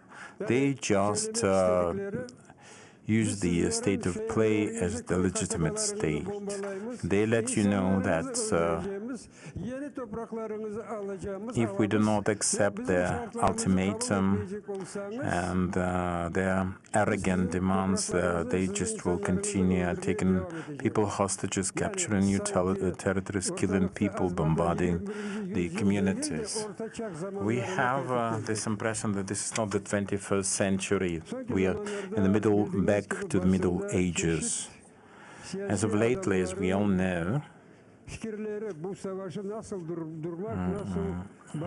many opinions were published on the part of the world leaders and different activists as to how we could reach peaceful agreements. Some of them really astonished us, and we cannot accept them under any circumstances. For example, in opinion of one, the U.S. political actor who wants to participate in the presidential race of 2024, and some European officials, Putin should be given the Crimea as a present so that Putin does not lose his faith in this war and has some exit strategy. Our people and all the our people, the Crimean Tatars and all Ukrainians, think that this is a sacrifice of the indigenous people of the Crimea for the sake of Putin. This is defying the international law and appeasing the well-armed thug. But we believe that such position will never prevail in the civilized world. Our communities are predominantly being shot and sheltered from the military bases and the territory of Crimea, from the waters of the Black Sea and the Caspian Sea. Many civilians are killed. The critical infrastructure facilities are being ruined continuously, but now we cannot respond to those hubs in the enemy's territory because we have no technical facilities for that, no capabilities, no air defense or missiles with sufficient range. Naturally, the aggressor will be defeated someday. All the occupied territories will be liberated by all means. And not just in Ukraine, but I'm sure that all this Putinism will be erased from the face of earth. It brought so much sorrow and grief to the people, not just in Ukraine, but other parts of the world. But if the world fails to provide Ukraine with the necessaries, material and technically, the war can become a prolonged one with the further devastation, killing, and grief for the people. Using this opportunity,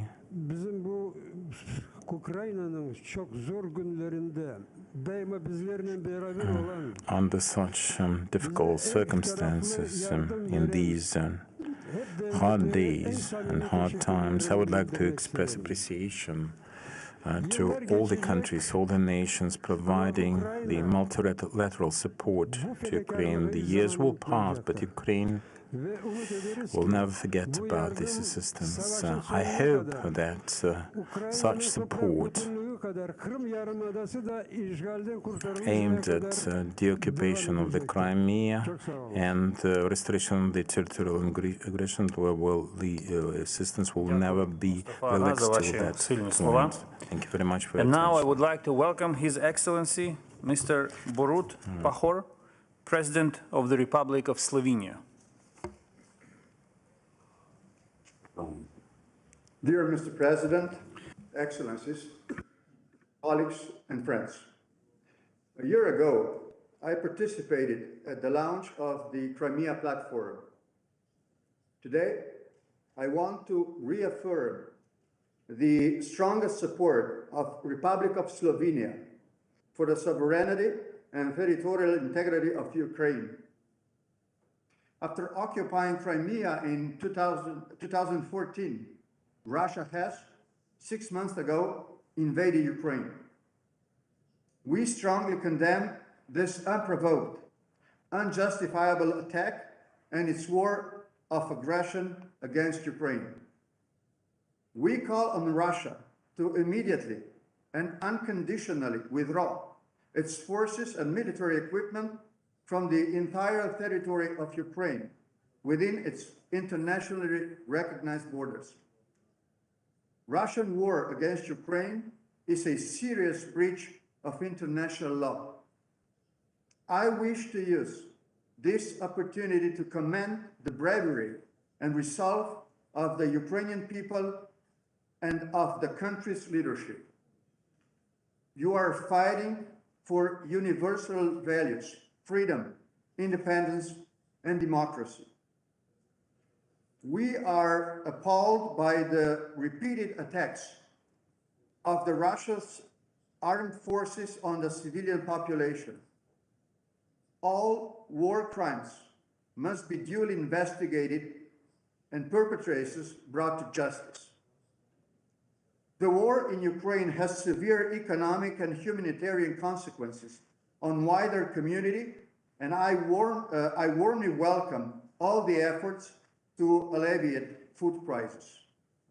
We need to be aware that the war in Ukraine has spillover effect on the security in Europe, in particular in Western Balkans. In the EU, we have a wonderful tool on disposal to strengthen our security. This is the enlargement process. I welcome the recent decision of the European Council to grant candidate status to Ukraine and Moldova. I wish the same for Bosnia and Herzegovina. Mr. President, ladies and gentlemen, I see the International Crimea platform as an important contribution towards the full restoration of Ukrainian territorial integrity with its internationally recognized borders.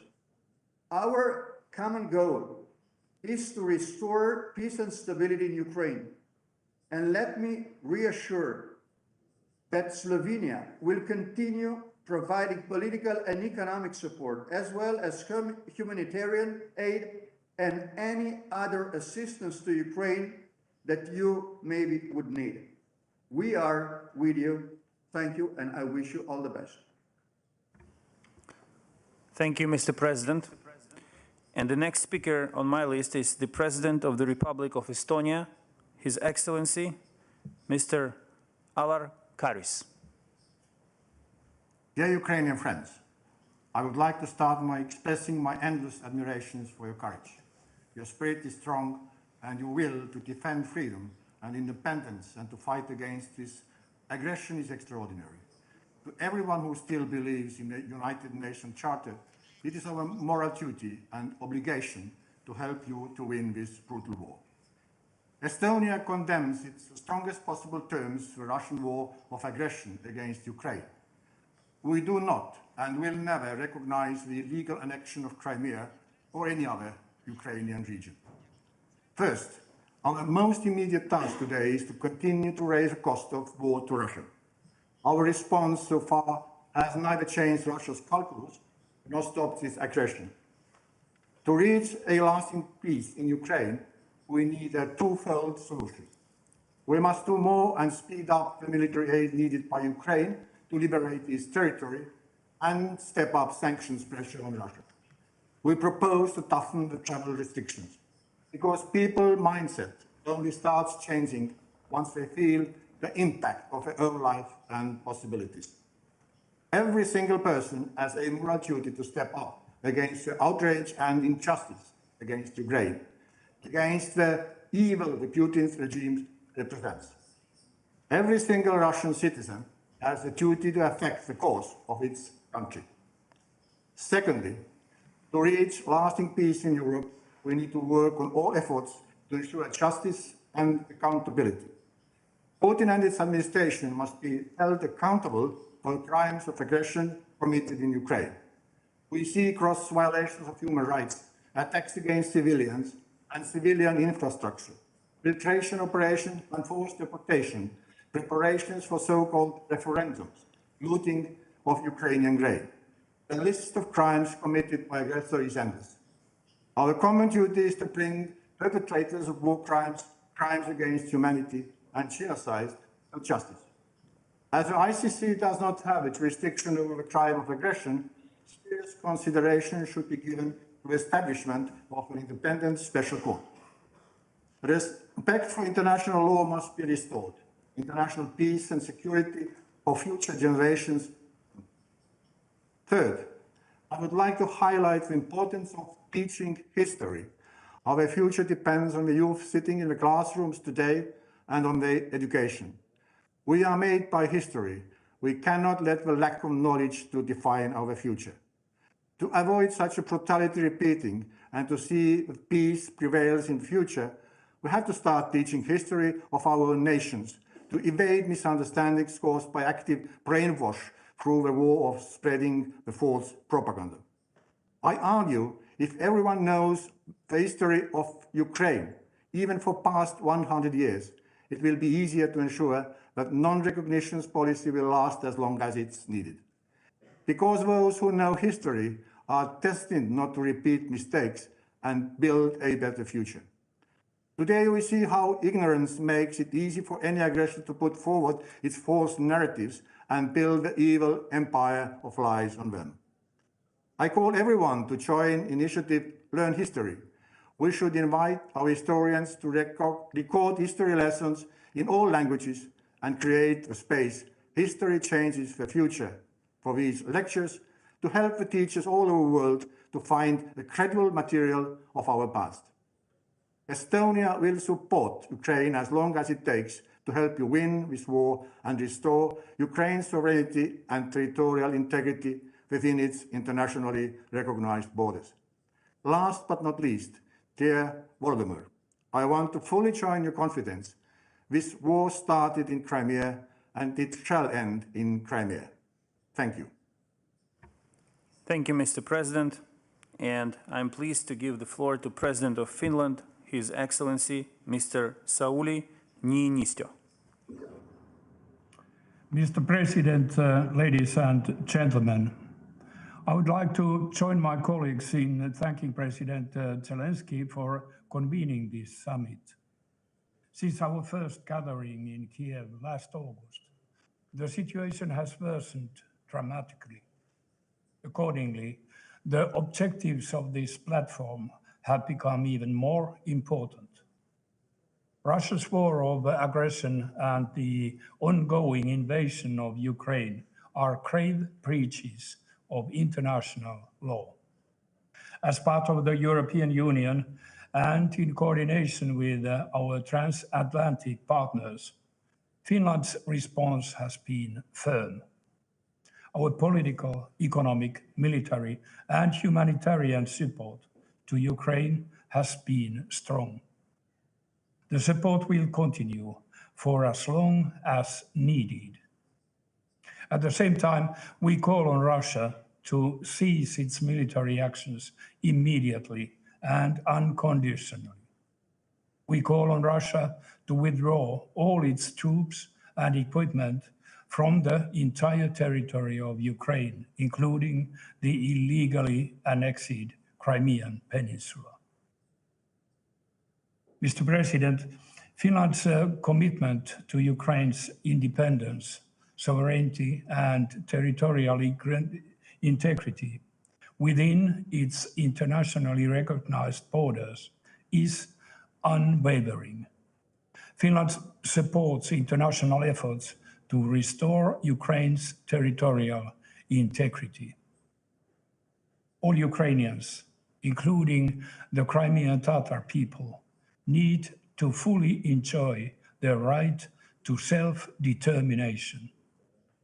I would like to congratulate Ukraine for its European Union candidate status. Ukraine belongs to the European family.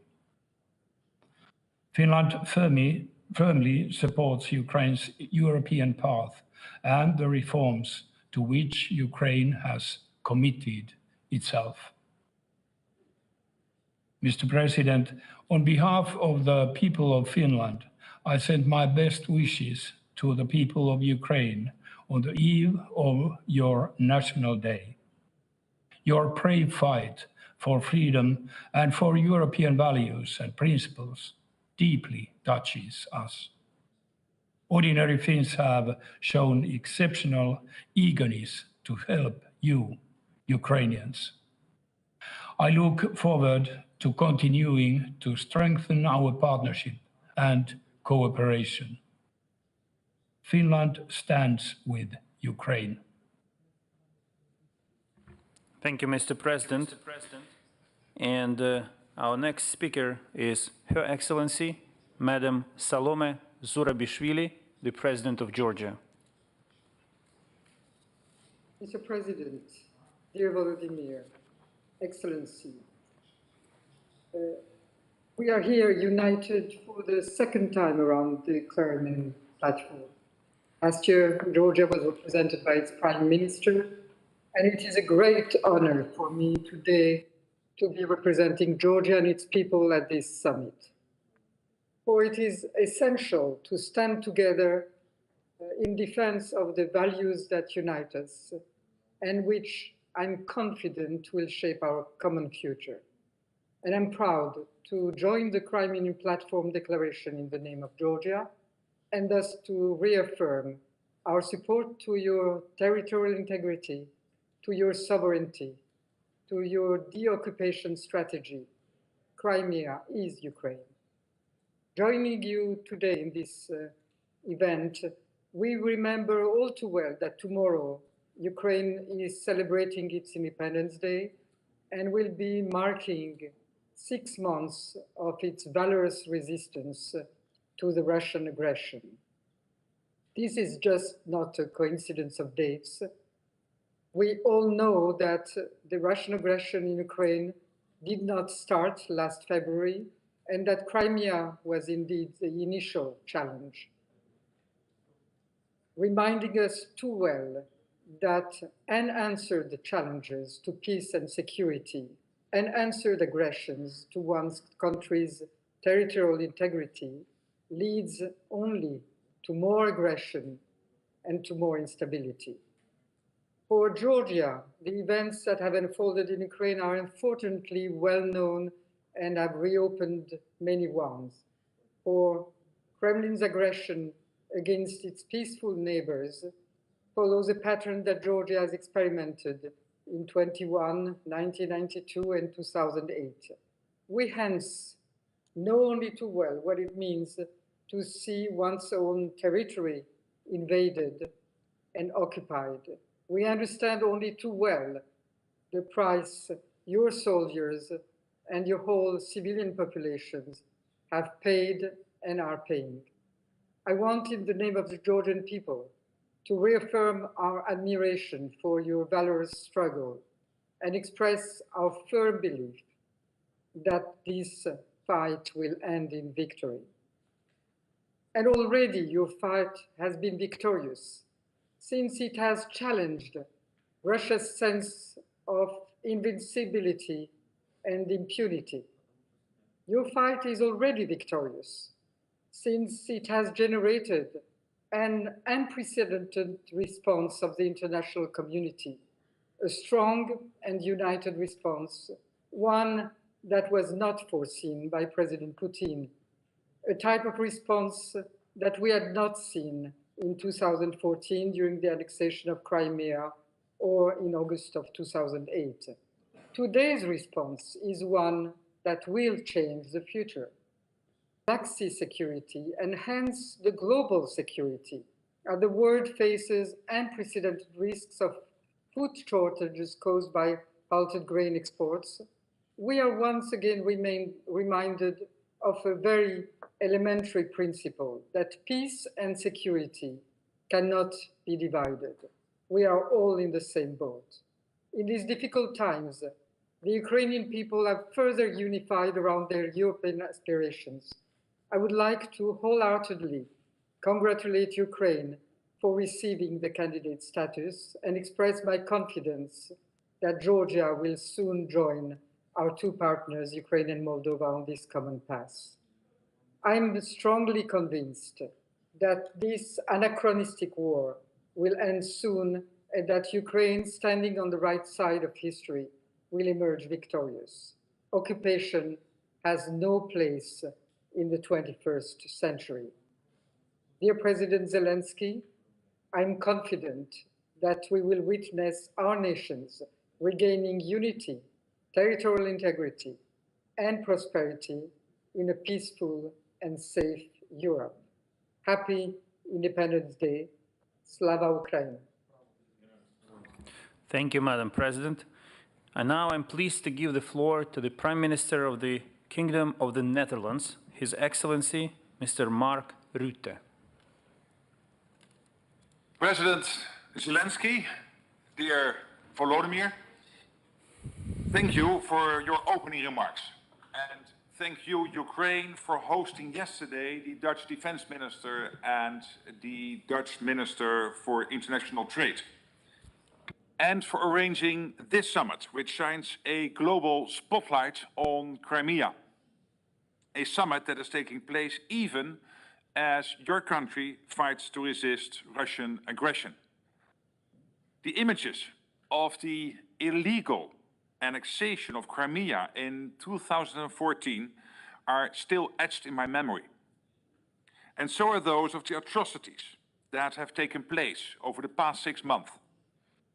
As those images clearly show, Russia continues to commit grave violations of human rights and international humanitarian law. Russia's leadership and armed forces have demonstrated a complete disregard for international law, such as deliberately targeting civilians. The Netherlands and Ukraine have shared a special bond since the tragic downing of flight MH17 in 2014. Our two countries stand side by side in the pursuit of truth, justice and accountability. We do so as we continue to deal with the impact of that particular tragedy. And we do so against the backdrop of the fresh atrocities committed by Russia in recent months. I'm fully committed, as you know, to that partnership, and our cooperation will endure. The Netherlands will continue to stand with Ukraine and its people. The Crimea platform is an important instrument which brings together many countries and organizations that are all united in the same cause, the territorial integrity and sovereignty of Ukraine. We all look forward to the return of the Russian-occupied territories to Ukraine, to the return of human rights, democracy, and international law to the people of Crimea. I would also like to briefly look ahead to tomorrow's celebration of 31 years of Ukrainian independence. An Independence Day that will take place in difficult circumstances, but one that is more significant than ever for Ukraine, for Europe, and for the entire world. At the end of the day, it is as simple as this. Only the Ukrainians, only you, have the right to decide on the future of Ukraine. So let me conclude by repeating, the Netherlands will continue to stand with Ukraine and its people. Thank you. Thank you, Mr. Prime Minister. And now from Europe, we will go to South America. And I'm pleased to welcome the President of the Republic of Guatemala, His Excellency, Dr. Alejandro Yamatei Falla. Estimado pueblo ucraniano, reciban un fraternal saludo en nombre del gobierno y el pueblo de Guatemala. Esteemed ladies and gentlemen, let me greet you. Warm greetings from the Guatemalan people. We would like to express our sympathy because of the hardship you have to undergo. And we are very proud. We are very excited witnessing your heroic fight, and we appreciate very much this opportunity to create the initiative that is called the Crimean Platform and is focused on restoration of the territorial integrity of Ukraine. And this provides us with the opportunity again to assure and confirm that it is not something acceptable when a bigger power attacks a smaller but democratic and free country. Guatemala always has supported civil ways to solve the international problems and international controversies. So dialogue and talks serve as a necessary precondition to comply with the Charter of the United Nations in such developments. We would like to again re-emphasize our support for Ukraine, its sovereignty, and our decisive condemnation of the Russian aggression. Guatemala demonstrated her support for Ukraine. We never turned our back to Ukraine, and we have always supported Ukraine's sovereignty and internationally recognized borders. We are never silent, turning a blind eye on such threats to the world and world security. That's why Guatemala, this very important forum, would like to again and again express our support of the basic principles of the United Nations and the right for every nation for self-determination. And this conflict should be concluded as soon as possible, so that in the future all the controversies are solved in a dialogue mode. Back to Europe, I'm pleased to give the floor to the Prime Minister of Ireland, Mr. staunch supporters of the sovereignty of Ukraine and its territorial integrity. I would like to express my sincere thanks to you, President Zelensky, for your invitation. And I am pleased to join today with you, with Prime Minister Shamil, and leaders from wider Europe and the world.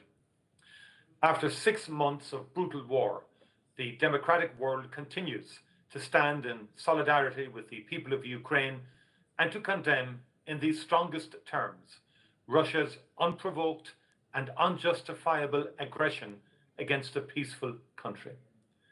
The Ukrainian people's courageous stance in defense of your country, its sovereignty and territorial integrity, and against the immoral war Russia has unleashed, has been an inspiration that has rightly moved the world. You should not have had to demonstrate such resolve. It is not right that a peaceful, democratic country and its people should have to endure such suffering. Just as the people of Ireland have enjoyed the right to make choices about our future and our place in the world, so too should the people of Ukraine. Ireland strongly supported Ukraine's application to join the European Union, and Ireland will continue to champion Ukraine's European path every step of the way.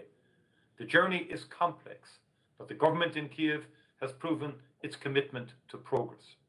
President Zelensky, you have my unequivocal support on this.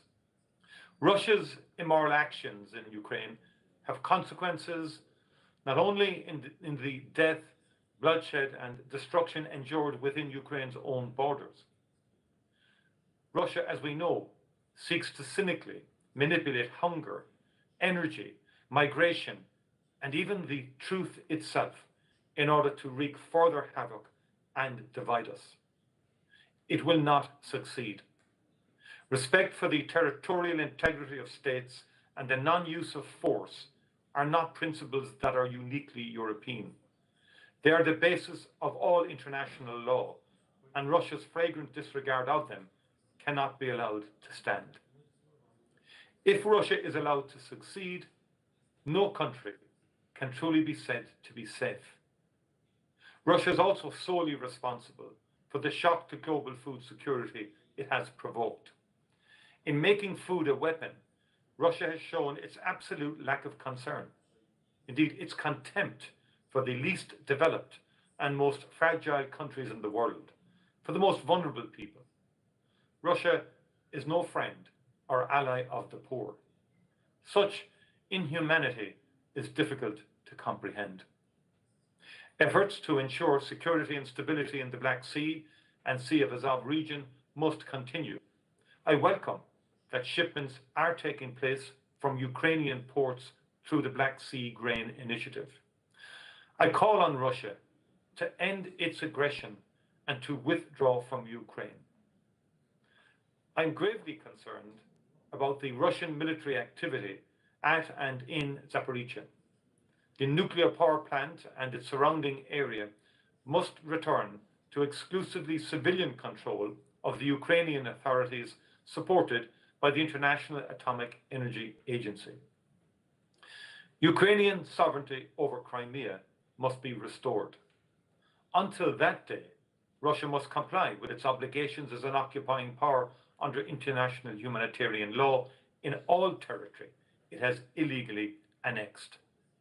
I'm very concerned about the gross violations of human rights that we have heard just at this conference and prior to that, and in particular against indigenous Crimea Tatars. Today, all of us stand in solidarity with the people of Ukraine and those who value respect for international law, democracy and human rights. Slava Ukraini. Thank you, Prime Minister. I have the honor to give the floor now to His Serene Highness, Hereditary Prince Alois of Liechtenstein. Dear President Zelensky, Excellencies, Liechtenstein welcomes this summit as a very timely opportunity to reaffirm its unwavering solidarity with Ukraine. Liechtenstein stands with Ukraine. We will continue our political and financial support and will also continue to welcome Ukrainian refugees in our midst. Since the International Crimea Platform was established a year ago, circumstances have changed dramatically. Russia has launched a full-scale invasion of Ukraine, resoundingly condemned by the international community. This unprovoked war of aggression is a continuation and further escalation of the previous aggressions against Ukraine, resulting in the occupation of Crimea, among other things. Ending the aggression against Ukraine and ensuring full accountability for it must be our highest priority, both in the interest of peace and security on the European continent and to safeguard the post-World War II order. Excellencies, Liechtenstein has been consistent in condemning the illegal annexation of Crimea Peninsula as a clear violation of Ukrainian sovereign and territorial integrity, as well as a blatant violation of international law, in particular the Charter of the United Nations. We have also been consistent in emphasizing that we will not recognize the annexation. As a member of the International Crimea Platform, we fully support the joint statement that will be released today. Mr. President, Liechtenstein condemns the systematic and large-scale war crimes and crimes against humanity committed by the Russian armed forces and affiliated groups, as well as the human rights violations in Crimea, particularly towards Ukrainians and Crimean Tatars. We believe that those who have individual criminal responsibility for the aggression against Ukraine must be held accountable in a court of law on the basis of the existing international law and under the umbrella of the United Nations system. We are committed to working with those who share this objective. We are also committed to assist in the effort to ensure state responsibility for the enormous economic damages inflicted on Ukraine. Mr. President, we are all aware of the cynical weaponization of global food security by Russia. The freedom of navigation in the Black Sea and the Sea of Azov have been greatly impacted by Russia. Today we see the terrible effects, in particular on less developed countries in Africa and the Middle East. We cannot forget the most vulnerable people in other parts of the world. And we support all efforts to restore freedom of navigation and to bring much needed grain supplies to those who need it most.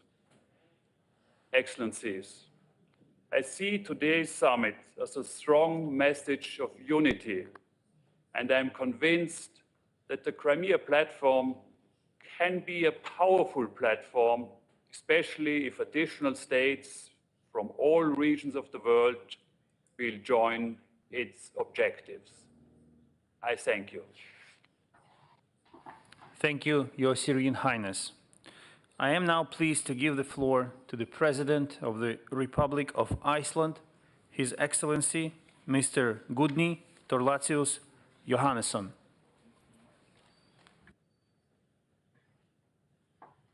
President Zelensky, Excellencies, dear friends of Ukraine. Iceland stands with Ukraine. We have done so and will continue to do so.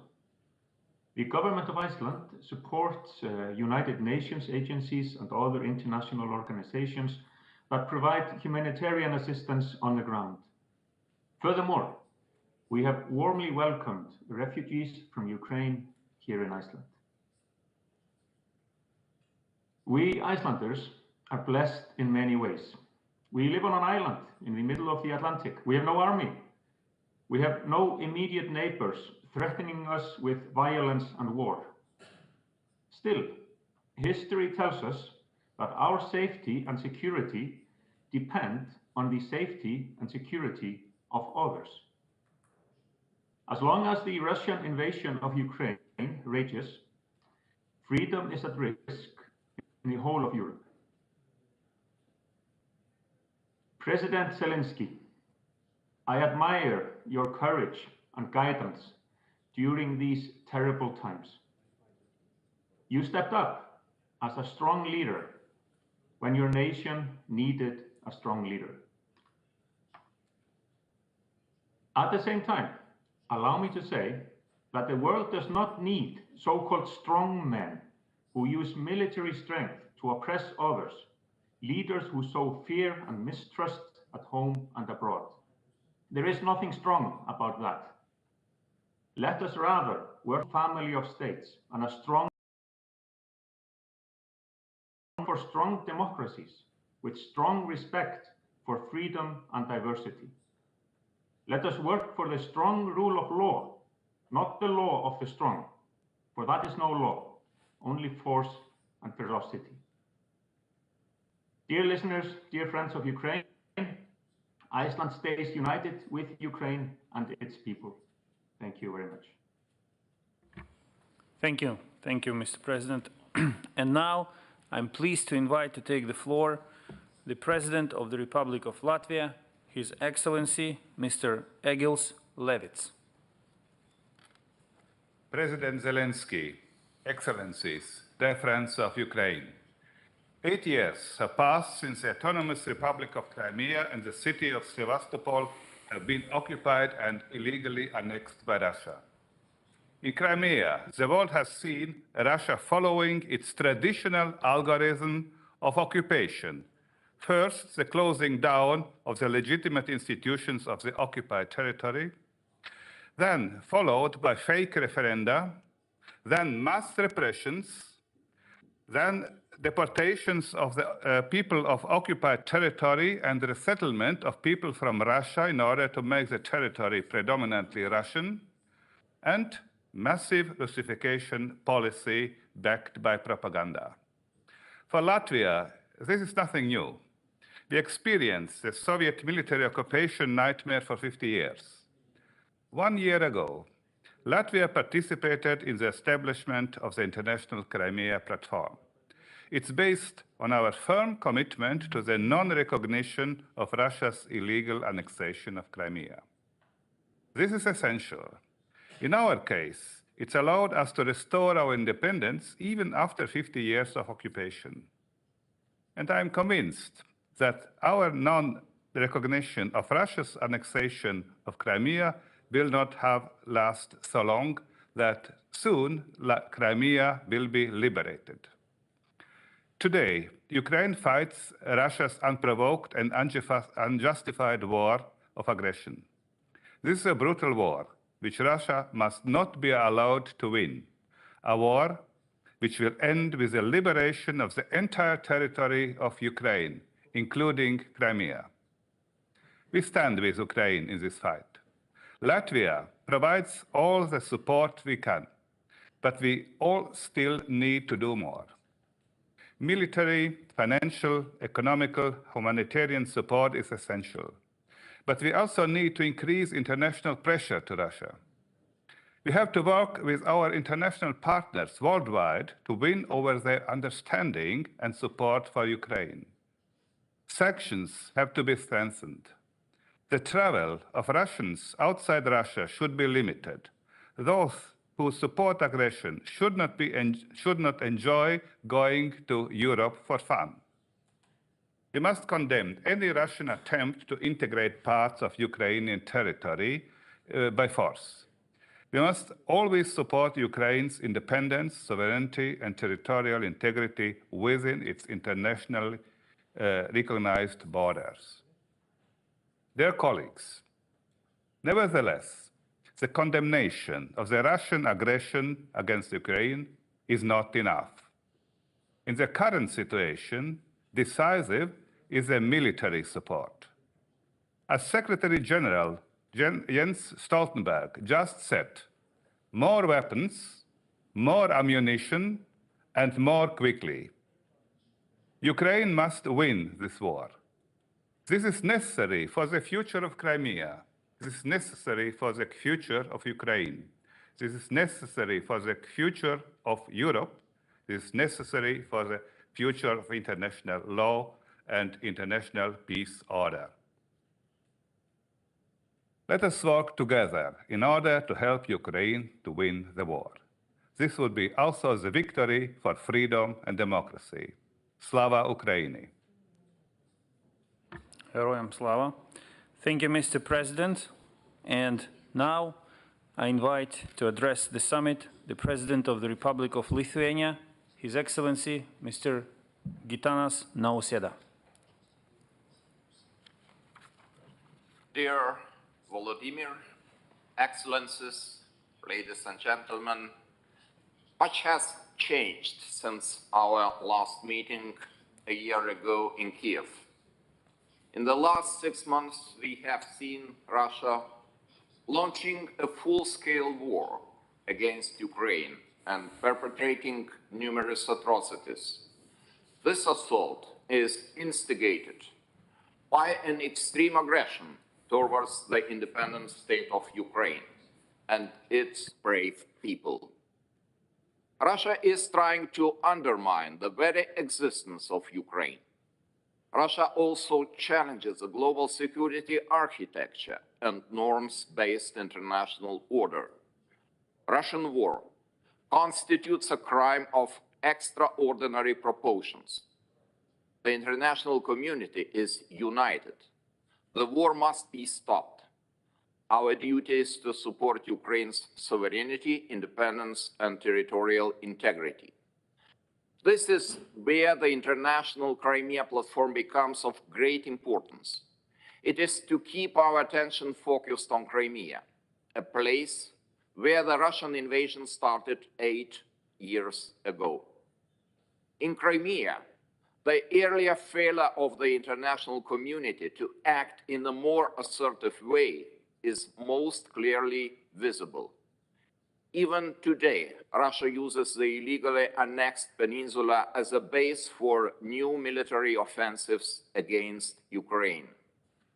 Local people, in particular Ukrainian freedom activists and Crimean Tatars, suffer disproportionately under the occupation. Crimea must therefore also become the place where this senseless war ends. To stop further attacks against the Ukrainian statehood, the peninsula must be returned to its rightful owners. Ukrainians who were captured and imprisoned under the occupation must be set free. Otherwise, no one, including Russia itself, can guarantee the safety of the occupiers and colonists living there. It should be clear by now that Russian actions can bring only more depth and destruction. Appeasement does not work.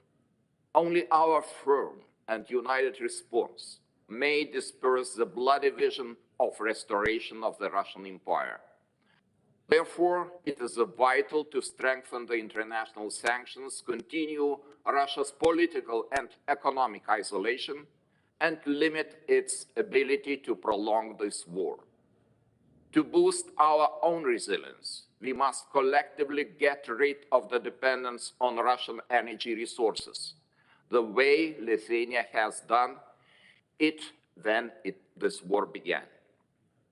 Our assistance is critical in supporting both Ukraine's military efforts and the effective functioning of its economy. We must be ready to help rebuilding the country now. Finally, we must always remember that Ukraine is fighting for all of us. The outcome of this war will define the future of Europe. It must be Ukraine who wins for the right cause. Thank you very much, dear friends. Thank you, Mr. President. I have the honor to welcome President of the Slovak Republic, Her Excellency, Madam Zuzana Čaputová. Dear President Zelensky, dear Volodymyr, dear all, Crimea is Ukraine. The law is that simple. In 2014, President Putin illegally annexed Crimea and the city of Sevastopol. He did it right in front of the world's eyes, hoping that they would accept that Russia's imperial ambitions are above international law. Our non-recognition and sanctions have made it clear. Russia must reverse its actions. It must end its illegal invasion and occupation. But in 2014, our reaction wasn't enough, because Russia has continued its brutal actions in Ukraine. It is no longer part of the family of nations that respect the rule of law. It has militarized Crimea, it is violating human rights, persecutes the Crimean Tatars and all those who oppose its rule. It also damages the region's unique ecosystems and cultural heritage. 6 months ago, Russia launched a full-scale and unprovoked invasion of Ukraine. Its crimes in Crimea can be seen as an exception. For Vladimir Putin, they have become the rule. Crimea is being used for Russia's attacks. Thousands of civilian casualties, thousands of destroyed homes, destruction of civilian infrastructure. This is how Moscow treats its neighbors. What Russia did to Ukraine, it can do to others in the future. Slovakia stands by Ukraine and the Ukrainians in your rightful defense against the brutal aggressor. With our partners and allies in the EU, NATO, and beyond, we won't stop. We will continue our political and humanitarian help, but also our economic and military aid, including the delivery of 30 fighting vehicles we are announcing today. We must also keep increasing the cost of this war for the Russian regime and expand our sanctions and cut the money Russia uses for war. Ukraine's fight is a just fight. It's the fight of people who want to live in peace, freedom, and democracy. It's the fight for Ukraine's future. But only the brave Ukrainian nation has the right to decide what this future will be. No one else can. And no one else can force you to make choices you don't want to make. We will continue to support you in your efforts. Thank you. Thank you, Madam President, for your strong words. We all know that the Black Sea is currently the only sea in the world where a full-scale war is taking place. And the source of this war is the illegally occupied Crimea. So in this context, we invite you to watch a short video dedicated to security consequences and threats of the Russian illegal occupation of Crimea.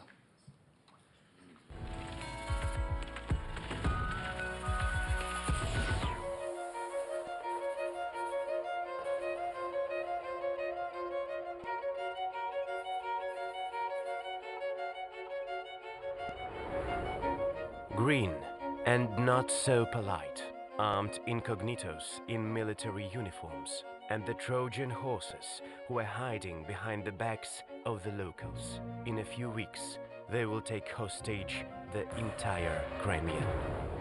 Що так підступно буде в лютому 2014 року, ми дійсно не знали. Єдине, що ми встигли зробити, це своєчасно весь свій флот спустити на воду і вийти з порту Керч до порту Бердянськ. Later, the commander of the Kerch border detachment, Yuri Loshak, will head to the maritime guard of Mariupol, and he will recall how he slipped out of the embrace of the Russian world without betraying either his oath or himself. У мене не виходили, тому що, мабуть, знали, що ні на які пропозиції я не піду, нічого мені не обіцяли, там, ні квартири, ні машини, ні якісь там гроші, тому що, мабуть, знали, що я не такий. Росіяни, опять же, вони ж оцю всю кампанію, вони ж її планували заздалегідь. Andriy Rozhenko is from the well-known naval dynasty in the Crimea. In 2014, he was the deputy chief of staff of the Navy in Sevastopol. After the occupation, he moved to Odessa, and he has never seen his father again. Ну, я пам'ятаю, як я крайній раз йому потиснув руку, от батько. Оце я пам'ятаю. То, що він мені казав, все було правдою. Він казав, що то, що росіяни залишились в Криму, це дуже погано. От так воно і вийшло. The Kremlin referred to the geographically well-placed peninsula as to an unsinkable aircraft carrier, and it began to pump it up with arms. Вони почали будувати підводні човни, надводні кораблі. Вони перекидали авіацію сучасну, як винищувальну, так і бомбардувальну. Вони перекидали ракетні комплекси, вони перекидали системи ППО. Дуже багато зараз флоту і багато військовослужбовців, які прийшли на нашу землю через Чангар, через Чаплинку, і в район Херсона, в район Мелітополя, і в район Маріуполя. Це були звідти війська із Кримського полуострова. For 8 years, Russia has been stubbornly ignoring the rights and freedoms of the Crimeans, by hook or by crook turning them into powerless vessels and into cannon fodder. Всі мешканці Криму, які були там на момент 2014 року, пройшли через дивну процедуру примусової паспортизації. Вони можуть бути призвані до армії, і за ухиляння від цього призову вони підпадають під юридичну відповідальність, тобто вони можуть бути ув'язнені. Мілітаризація йде в дитячих садочках, мілітаризація є в школах, є юнармія, яка абсолютно по моделі відповідає Гітлер-Югенту. Оголтелая такая пропаганда против крымских татар, все это наталкивало на мысли, оно, видимо, так и было, направленные на то, чтобы вытеснить коренной народ из Крыма, поскольку они поняли, что с ними не договорятся. And yet, after February the 24th, the Russian unsinkable aircraft carrier became a thorn in the throat of the entire civilized world. Зерно, яке крадеться зараз в Україні, його перевозять, власне, через територію Кримського півострову, через закриті порти, які є окупованими, і потім вантаж перегружається, перезавантажується, підробляються документи і відправляються в країни Сходу. Тому тут це дуже такий наочний приклад, що Кримський півострів точно має бути звільненим. Крим для мене це мої кращі роки життя. Там виросли мої діти, там народився мій син. Там у мене пройшла більша частина мого життя. Це моя батьківщина. Крим – це Україна.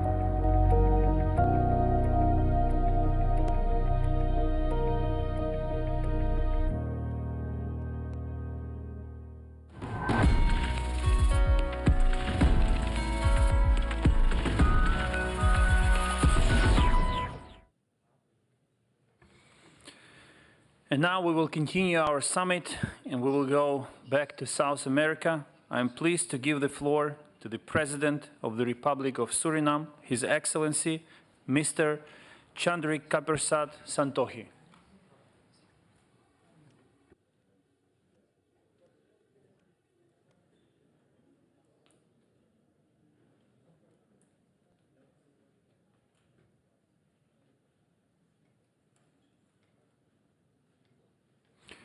Mr. President, we enjoy you speaking, but we cannot hear you. If you could switch on the microphone, please. Yes. Okay, can you hear me? Thank you, yes. Yes, okay, I'll start again. Good morning from Suriname, Your Excellency Vladimir Zelensky, President of Ukraine, Excellencies, Head of States and Government, distinguished ministers, ambassadors, and participants. As President of the Republic of Suriname, I wish to express sincere appreciation for the invitation extended and the opportunity provided to participate in this virtual summit on the occasion of the first anniversary of the International Crimea platform. I commend Ukraine for launching this international consultation and coordination mechanism a year ago to improve the international response to the ongoing occupation of the Crimea Peninsula to Ukraine. The government of the Republic of Suriname is of the view that a prosperous world requires a firm commitment to the upholding of international principles and international law. In this respect, Suriname supports the guiding principles of international law as enshrined in the Charter of the United Nations. Suriname underlines the independence and territorial integrity of Ukraine in this context. Adherence to this internationally recognized legitimate and territorial integrity principles is of immense importance for the security and survival of all states, especially small states like my country, Suriname.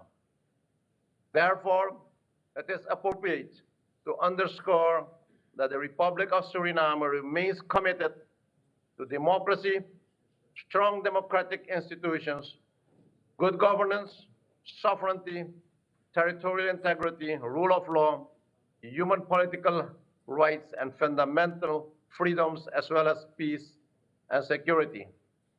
In the same vein, we repeat the importance of intensifying diplomatic efforts for a peaceful settlement through dialogue and reaffirming respect for the international system and global peace and security. These are indispensable for achieving sustained growth and sustainable development. These are the principles we are supporting. President Vladimir Zelensky, I can assure you of the support of the Republic of Suriname for Ukraine's sovereignty and territorial integrity within its internationally recognized borders, including the Crimean Peninsula and the adjoining territorial waters. In closing, allow me to wish you and the people of Ukraine strength and courage during these challenging times, and I sincerely hope that through dialogue, long-lasting peace can be achieved, emphasizing that peace in all regions is of fundamental value for maintaining worldwide peace. I thank you very much, and may God bless you all. Thank you. Thank you, Mr. President. It was encouraging to hear you, and we appreciate your address. And now we go back to Europe, to our close neighbor, Moldova. I'm pleased to welcome the President of Moldova, Her Excellency, Madam Maia Sandu. Dear President Zelensky, distinguished guests, ladies and gentlemen, we met in Kiev a year ago to voice our strong support to the sovereignty and territorial integrity of Ukraine within its internationally recognized borders, including Crimea. The Crimea platform was established with an understanding that the international order only works when it is based on rules, inviolability of borders, non-use of force, non-interference in internal affairs, respect for human rights, and economic development. Few imagined that all of this would be shattered. For over six months now, we have been living in a world without rules. Russia has been waging a war against Ukraine, which has brought untold sufferings to the Ukrainian people and undermined the rules-based international order. I saw Kiev and its suburbs before the war and now. Bucha, Irpin, Borodyanka. Ukrainian civilians killed, Ukrainian cities and towns leveled by shelling. Millions of refugees have fled the country, and an entire generation has an unmistakable imprint of the war. Untold tragedies for millions of families. This is the reality of this ruthless war, the death of women, children, and the elderly. The consequences of the war extend far beyond Ukraine and the region, as food and energy crisis loom. My country is no exception. We are a peaceful country and peaceful people, firmly committed to a world in which the fundamental principles of international law are respected and protected. But you cannot build a stable regional security order in a world without rules. No state will ever feel secure. The decision of the European Union to grant the status of candidate countries for EU membership to Ukraine and Moldova is a historic decision. The accession process will be lengthy and will require sustained efforts, but we are committed and determined to follow this path. We will not remain weak, divided, indecisive, in the gray zone. Moldova does not tolerate injustice. From the very beginning, Moldova joined an international community in condemning Russia's war against Ukraine and called for an end of the aggression. President Zelensky, the Moldovan patriots, and they are an absolute majority in Moldova, are on the side of Ukraine and firmly condemning Russia's war against the Ukrainian people. Moldova provides assistance to Ukraine, focusing our efforts on supporting a large number of Ukrainians who have found refuge in Moldova, as well as on rendering humanitarian aid. My country is firmly committed to continue providing international protection for Ukrainians who are seeking refuge in our country. We have received and will receive with open arms the Ukrainians who had to leave their homes.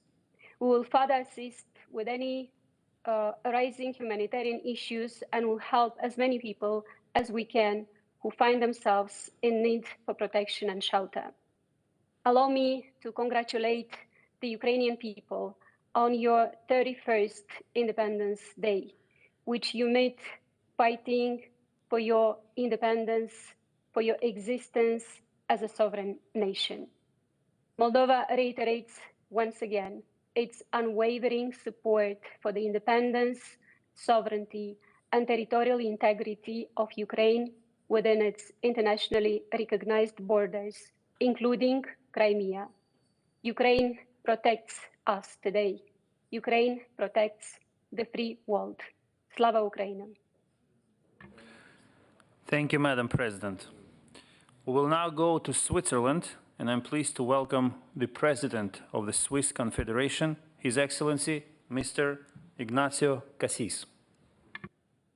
Dear Mr. President, dear Mr. Speaker of the Parliament, Excellencies, on behalf of Switzerland, I would like to thank Ukraine and President Zelensky for holding this year's Crimea platform despite the enormous difficulties and suffering caused by Russia's military aggression. Holding this platform has become even more relevant. More than 8 years ago, Russia annexed Crimea in clear violation of international law. Now, in 2022, Russia has attacked the entire Ukraine. Switzerland condemns Russia's military aggression against Ukraine in the strongest possible terms and calls for the withdrawal of its troops from Ukrainian territory without delay. Ukraine's territorial integrity and sovereignty must be restored immediately. Switzerland is deeply concerned about the situation in Crimea. Reports by OHCHR and other human rights organizations describe severe restrictions, particularly concerning the rights to freedom of expression, association, and assembly, but also numerous cases of arbitrary detentions, as well as restriction of freedom of movement and forced displacement. OHCHR is concerned that the current hostilities are restricting the freedom of movement to and from regions occupied by Russian armed forces. Reports on ill treatment of prisoners are deeply troubling. As the occupying power in Crimea, in eastern and now southern areas of Ukraine, Russia must fulfill its obligation to ensure respect for international humanitarian law and human rights. Switzerland calls on all parties to strictly respect international humanitarian law and international human rights law. Switzerland is a participant of the Crimea platform from the very beginning and follows the non-recognition policy since 2014. I reiterate Switzerland's unwavering support for a Ukrainian Crimea for the Ukrainian people now facing Russia's military aggression. Switzerland is applying sanctions against Russia. Despite the military aggression, most Swiss international cooperation project partners remain active in Ukraine. Our humanitarian aid package comprises financial contribution, the delivery of aid supplies and of personnel. Together with Ukraine, we have launched the recovery process of Ukraine in Lugano. With our international partners, we adopted the Lugano Declaration and principles, thus giving perspectives to the affected populations, including in Crimea. We aim at rebuilding a safe, prosperous and sustainable future in a free Ukraine. The commitment of the British and German partners to take up the torch in 2023 and 2024 is also an excellent signal. We stand by Ukraine. Thank you.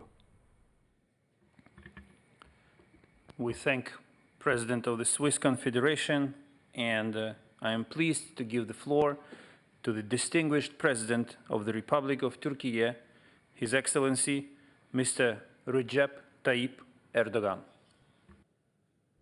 Ukrayna Devlet Başkanı Sayın Zelenski, saygıdeğer devlet ve hükümet başkanları, kıymetli uluslararası teşkilat temsilcileri, sizlere en kalbi duygularımla, saygıyla selamlıyorum. Kırım Platformu'nun kuruluşunun 1. yıl dönümü vesilesiyle düzenlenen bu zirvede sizlere hitap etmekten memnuniyet duyuyorum. Nazik davetleri için Ukrayna Devlet Başkanı Sayın Zelenski'ye teşekkür ediyorum.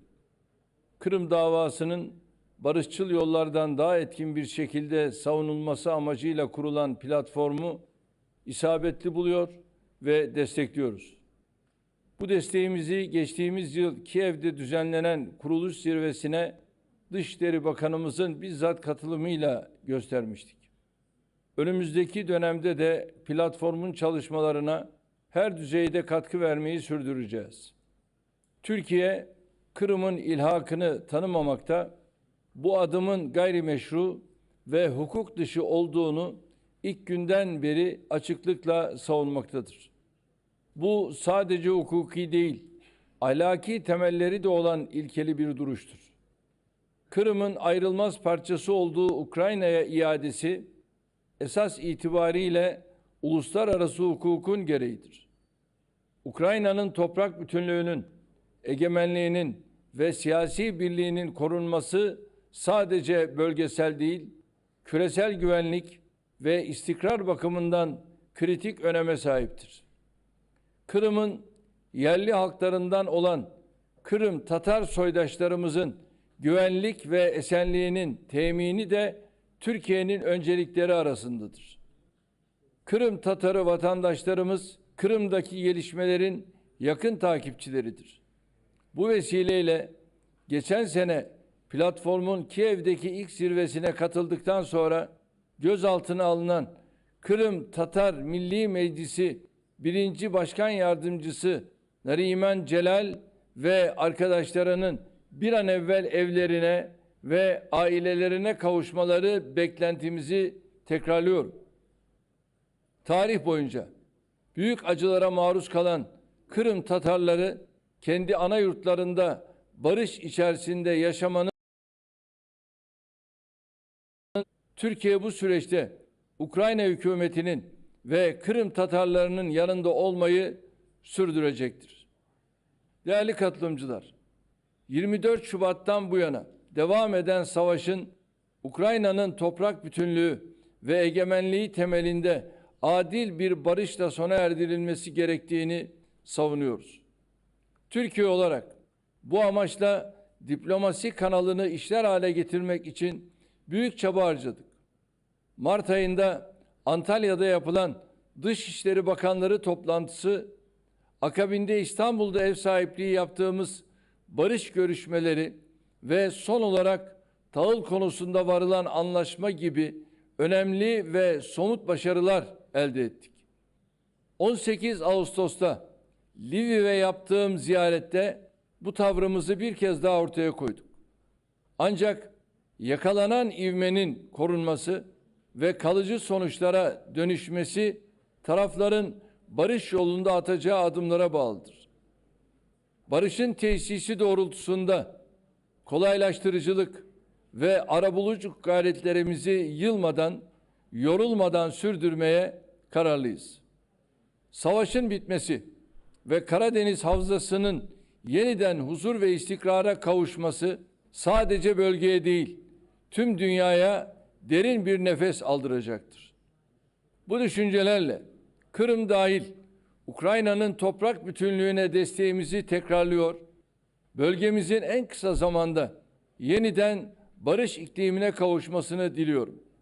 Hepinize saygı ve selamlarımı gönderiyor, en kalbi teşekkürlerimi sunuyorum.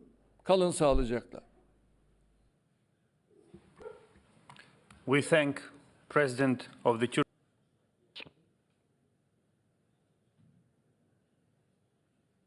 Predsjedniče President Zelenski, dame i gospodo. Ladies Vanjska politika Bosne i Hercegovine prema međunarodnim partnerima, što uključuje i prijateljsku Ukrajinu, zasniva se na otvorenosti i ravnopravnosti, uzajamnom poštovanju suvereniteta i teritorijalnog integriteta, principu miroljubive saradnje, poštovanju međunarodnog prava i uvažavanju obostranih interesa, što je izričito navedeno u strategiji vanjske politike Bosne i Hercegovine, koja je u potpunosti u skladu sa paviljonom Ujedinjenih nacija.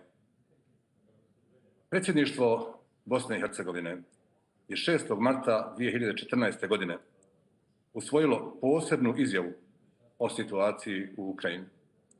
Tom izjavom predsjedništvo je izrazilo očekivanje da će do rješenja novonastale krize doći mirnim i demokratskim sredstvima, dijalogom i političkim pregovorima između svih relevantnih strana uz konstruktivnu podršku cijele međunarodne zajednice na opšte prihvaćenim principima međunarodnog prava.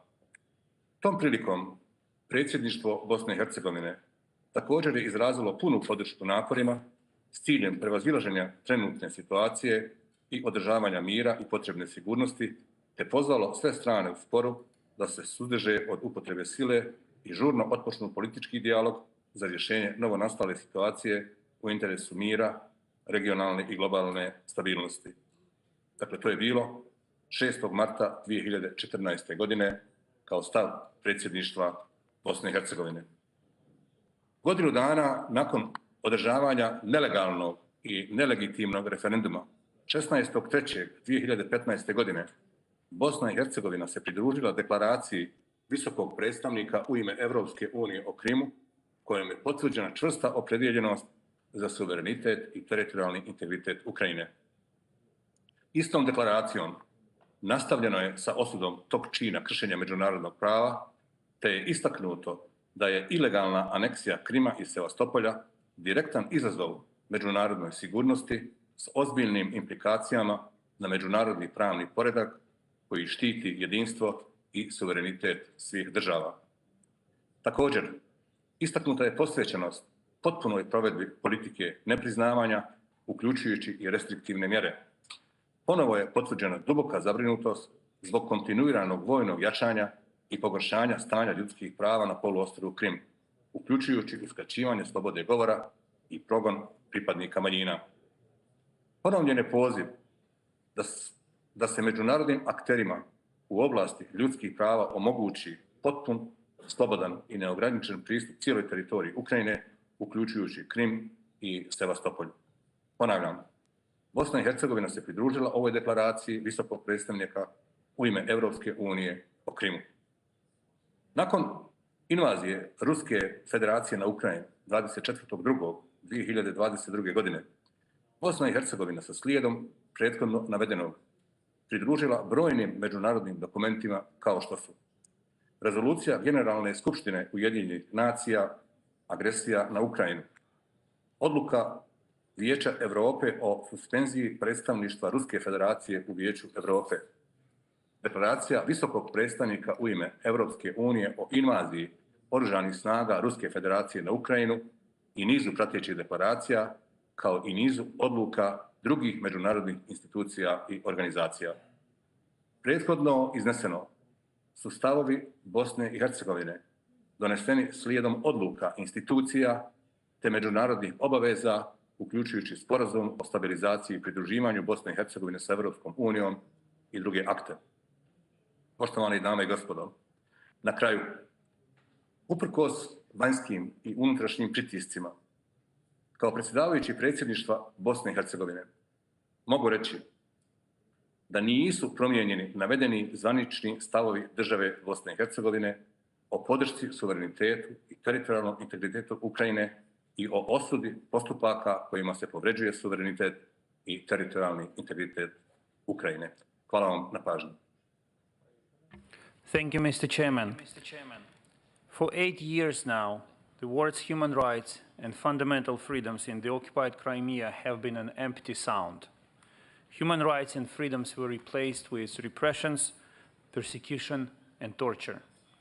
Currently, more than 120 citizens of Ukraine are detained by Russia in the illegally occupied Crimea for political reasons.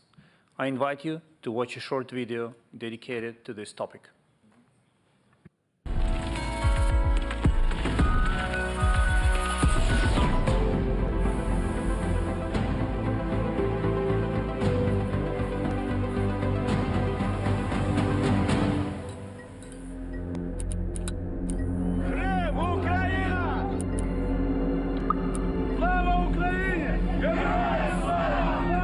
Persecutions, arrests, tortures, assassinations. This is how Russia tames those who dissent. For the past 8 years, human rights have no rule on the peninsula. The terror has. Можливо, історики колись визначать, скільки людей було вбито через використання Росією Криму для терору. Десятки тисяч, сотні тисяч. Сейчас оккупационный режим в Крыму, он такой же тоталитарный, жестокий, как и советский, но в значительной мере отличается, потому что в советское время хоть что-то можно было. Це було дуже зворушливо. Це ж Владислав тримав його в руках, цей лист. Це лист з тої бетонної сірої камери, в якій він знаходиться 18 місяців. These rare letters are the only joy for Katerina and the 7-year-old Stefania. They are the only connection with the dearest.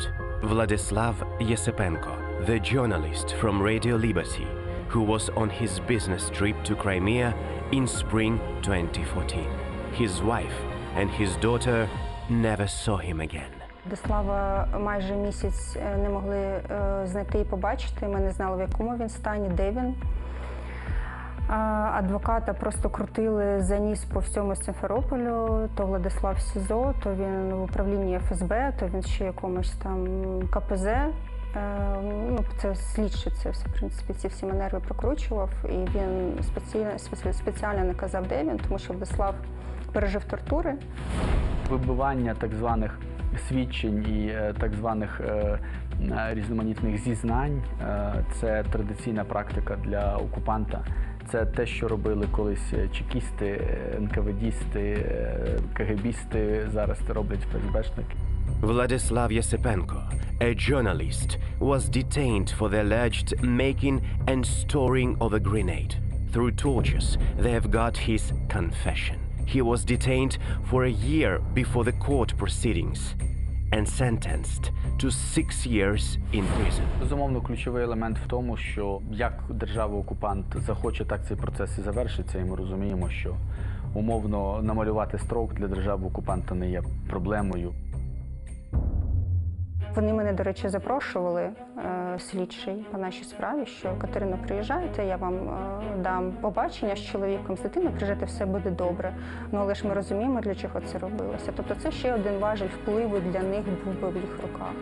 Тобто Владислав би зізнався не лише у зберіганні і виготовленні вибухівки, а він би там зізнався в тому, що він папа римський, що він бив Кеннеді.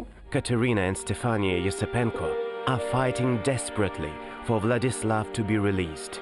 They communicate with journalists, advocates, participate in protest events. The mother doesn't hide anything from little Stefania. Her dad is her hero. Коли це трапилося, ми для Стефанії придумували різного роду сказочки, типу там синичка в клітці, знаєте, так і папа в полоні. Вона пише татові листи, вибачте, туди. Ми не кажемо це слово, саме те, яке ми розуміємо. Ми кажемо, тато в полоні. Але вона дуже сумує, вона знає, що тато робив добру справу, що тато працював на свою батьківщину, і що тата просто затримали в полоні, тримають погані дядьки, і тато потрібно визволяти.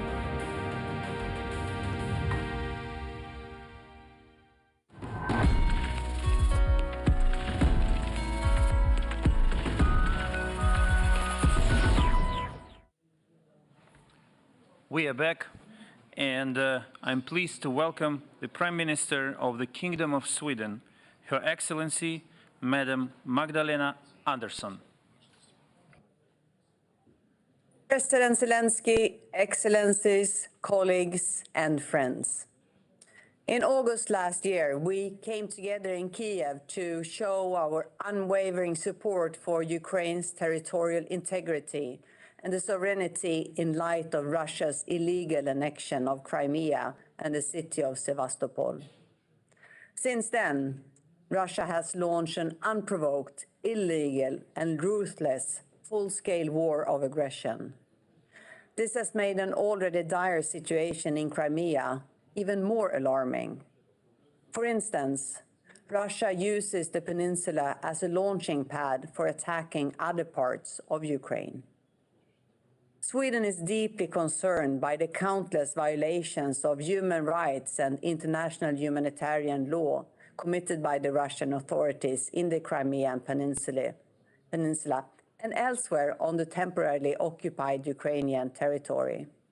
And I was shaken by what I saw and heard during my field visits to Bucha and Borodyanka in July. Russia's aggression is primarily about Ukraine. It is also an alarming consequences elsewhere, in Europe and globally, including as regards energy and food supplies. And for this, Russia bears full responsibility. Sweden does not and will not recognize Russia's illegal annexion of Crimea or any future attempts to unlawfully annex Ukrainian territory. We must continue to stand united in our support for Ukraine now and in the long term. We must ensure that the international community continues a coordinated and principled response to stop Russia's aggression and hold those responsible accountable. We owe it to Ukraine and its people, and we need it to prevent similar aggression from being repeated elsewhere. Might does not make right. Sweden will continue its steadfast support to Ukraine, and my government will shortly present additional comprehensive support packages that will strengthen Ukraine's resilience. The stronger Ukraine is, the safer the rest of us are. Thank you. Slava Ukraini. Героям слава. Thank you, Madam Prime Minister. And our next speaker will be the Prime Minister of Belize, His Excellency, Mr. John Antonio Briceño.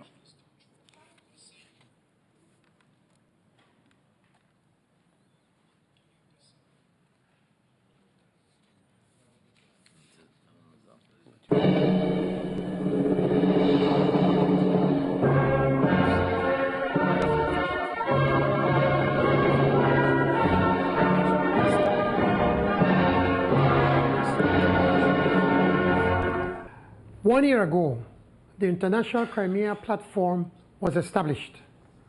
the platform affirmed the Ukraine's full exercise of its sovereignty and political independence.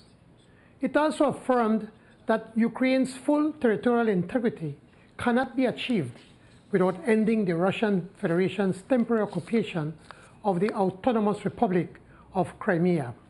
Today, we remain committed to the Ukraine's sovereignty, political independence, unity, and territorial integrity within its internationally recognized borders, including territorial waters.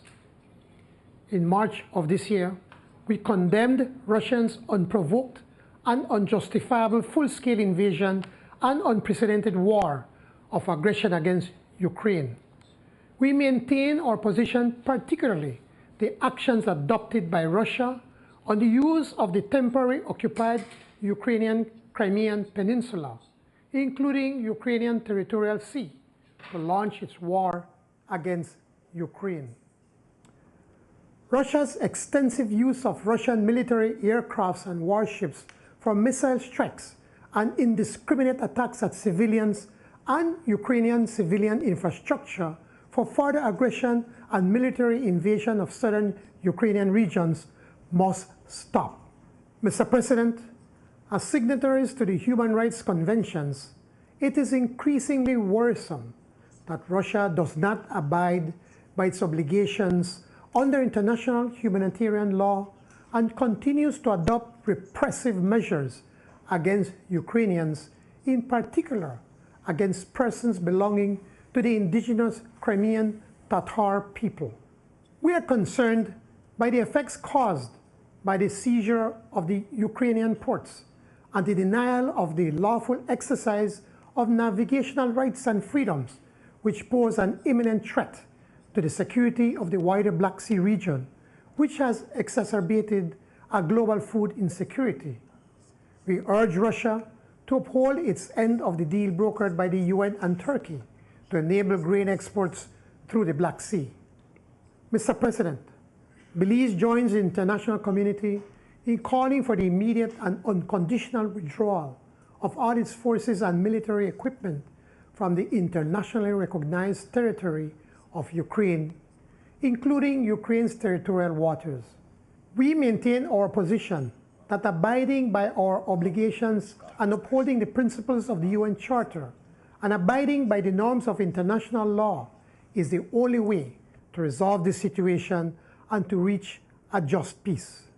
We welcome the establishment of the Crimea Focal Points Network to facilitate constant and rapid communication between the representatives of participants' respective ministries of foreign affairs. Mr. President, we stand by Ukraine as it exercises its inherent right of self-determination and to defend its territorial integrity and sovereignty. We encourage other states and organizations to consider joining the International Crimea Platform.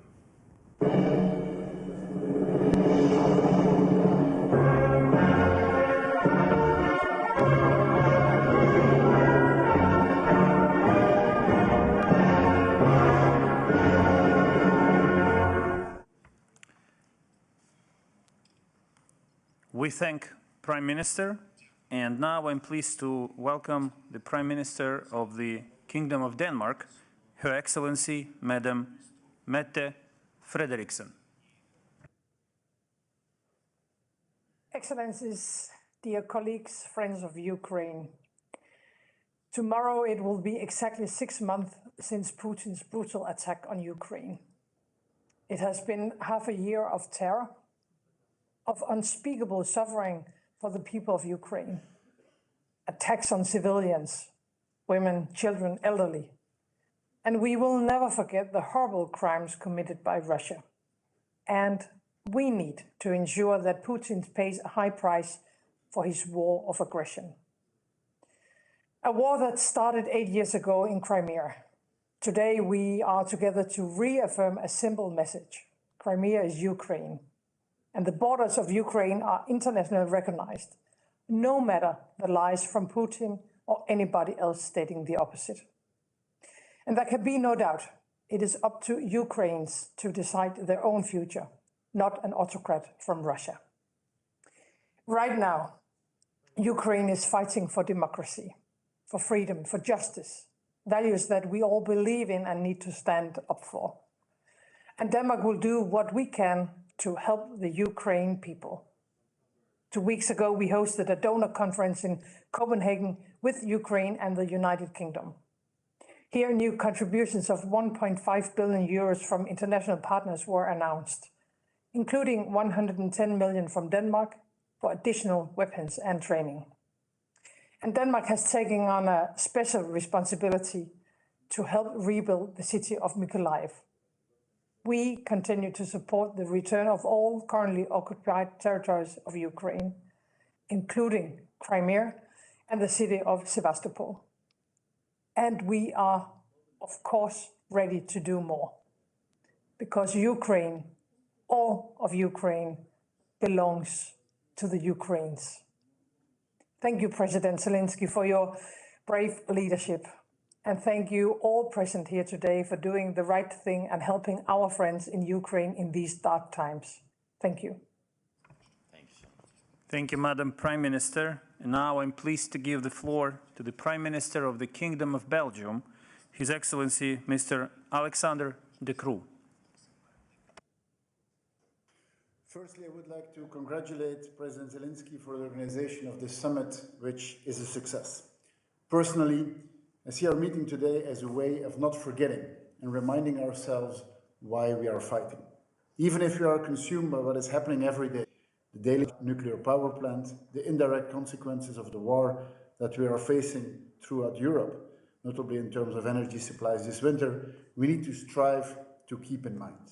To keep in mind that it is not normal that an atrocious war, which robs innocent people of their lives every day, is happening in the heart of Europe. To not forget that it did not begin yesterday, but long before in Crimea. The war in Ukraine and our joint endeavor in favor of the sovereignty and the territorial integrity of Ukraine started with the first region of your country that became a victim of present-day Russian expansionism, Crimea. That is a fact. And Belgium remains very clear on the fact that the annexation of Crimea by Russia was illegal in 2014, and it is still illegal today. As we meet the persecution of dissident voices in Crimea and the violation of basic human rights of the Crimean Tatar community and of its leaders and activists continues, and confirm our principal position that Crimea is an unalienable part of Ukraine, but also to reaffirm our message to Vladimir Putin. Everyone who violates international and human rights will be held accountable for the consequences of their actions. I would also like to take this opportunity to express my profoundest respect and support to all activists and citizens in the peninsula who are courageously standing up for their beliefs and for their rights and those of their community. We support you. We Belgians support you. We support Ukraine, its leadership and its people who have been forced by a brutal aggressor to wage an existential struggle for survival. All of us around the table have unequivocally and forcefully condemned the unprovoked, unjustified and illegal Russian invasion of Ukraine. The EU has never been more united, and our solidarity within the EU has rarely been as strong as today. We stand by your side, and we will continue to do. We have to prepare for a protracted conflict, even though the aggression is turning into a war of attrition. Some people are mentioning Ukraine fatigue. Let me assure you, there is no Ukraine fatigue in my country.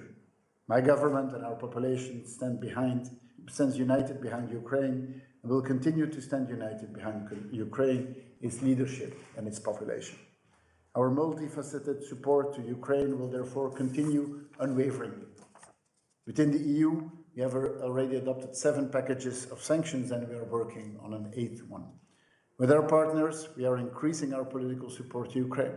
We are working together with the international community on economic, financial, military and humanitarian assistance. And we're looking forward to Ukraine's post-war future, launching the process of firmly anchoring the country to and in the EU, and setting up the necessary instruments to contribute strongly to the country's reconstruction. Vladimir, you can count on us. Ukraine can count on us. Belgium will continue to support you in your fight for freedom. Thank you. Thank you, Mr. Prime Minister. And the next speaker on the list is Prime Minister of the Republic of Croatia, His Excellency Andrej Plenković. Thank you very much, Minister Kuleba, dear Dmitro, dear President Zelensky, dear Prime Minister Šmihal, dear President of Verkhovna Rada, Mr. Stefanchuk. I would like to, first of all, extend our full support, friendship, and sympathy for the Ukrainian people, for Crimean Tatars, for heroic struggle of the Ukrainian nation in last 6 months. Tomorrow it will be exactly 6 months after the brutal Russian aggression on your country, on your territory, on your nation, on your very identity, and everything that has ensued as the most vicious atrocities on the European continent. Croatia has strongly supported Ukraine over past 6 months as one of the countries that was the first one to recognize us back in 1991. Croatia offered diplomatic, political, financial, economic support, humanitarian support, and of course, military support. We stand behind your efforts to reintegrate your occupied territories. We stand behind your efforts to make the country functioning in the very dire circumstances. And we believe that the Crimea Platform Summit is an important forum which can emancipate the issue of Ukraine as a general issue, but also in particular the issue of Crimea. As you remember, I was there last summer to support you concretely when it comes to take Crimea, and I repeat this on behalf of the Croatian government also today. We are very much concerned with the situation of human rights on the Crimean Peninsula, as we have been following this issue over the past years, since 2014. And we feel that the international community should remain united, especially the West, strong and clear and principled vis-à-vis the situation that you are facing today. What is globally going on is the conflict between democracies and the authoritarian regimes. And this is the essential message. And the theater where this aggression takes place, unfortunately, is Ukraine. We will be behind you, we have been behind you, and you know that you have friends in Zagreb, and the entire Croatian nation is with you, and we will keep on supporting you, also receiving Ukrainian refugees on our territory and offering support in every way that we can. And I also greet my friend Mustafa Džemilev, who is also there with you. Slava Ukraini. Thank you. Heroyam Slava. Thank you, Prime Minister. For connection reasons, I would like to slightly adjust the lineup for our summit and try to bring in Minister of Foreign Affairs of the Republic of Liberia, His Excellency D. Maxwell Sah Kimaya. He will speak on behalf of his President of Liberia. We will now try to connect with him and take our summit to Africa.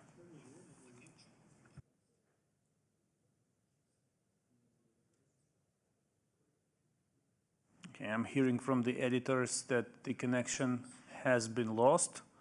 So while they are trying to restore the connection, I will give the floor to Prime Minister of the Czech Republic, Petr Fiala. Prime Minister, the floor is yours. Dear friends, dear colleagues, the Crimea platform is meeting at the highest level only for the second time. The situation has escalated significantly, but our goals have not changed. We are here again to discuss justice and to talk about the future, not only for Crimea, but for Ukraine as a whole.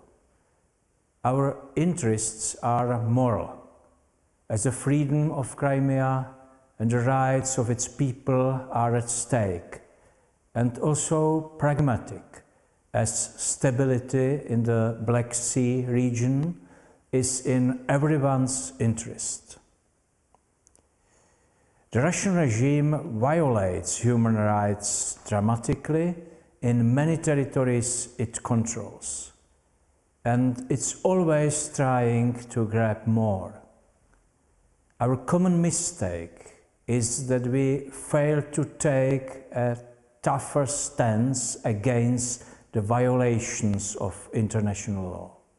We were ignoring many warnings and choose to remain passive. I say it is not only as the Prime Minister of a country that just a few days ago commemorated the Soviet invasion in August 1968. In this context, I would like to mention an important Crimean personality, Mustafa Dzhemilev, a fighter for human rights and one of the leaders of the Crimean Tatars. He bravely protested against the occupation of Czechoslovakia and was put in prison for that. It is the very same Mustafa Dzhemilev who is now prohibited by the Russian authorities from returning home. Once again, he is facing great injustice, just like many others. The Czech Republic is currently holding the presidency of the Council of the European Union, and the joint response to the situation in Ukraine is our top priority. We must do everything to resolve it, for Crimea, for Ukraine, and for us. Thank you. We thank the Prime Minister of the Czech Republic, and we will make another attempt to connect with Liberia. Please.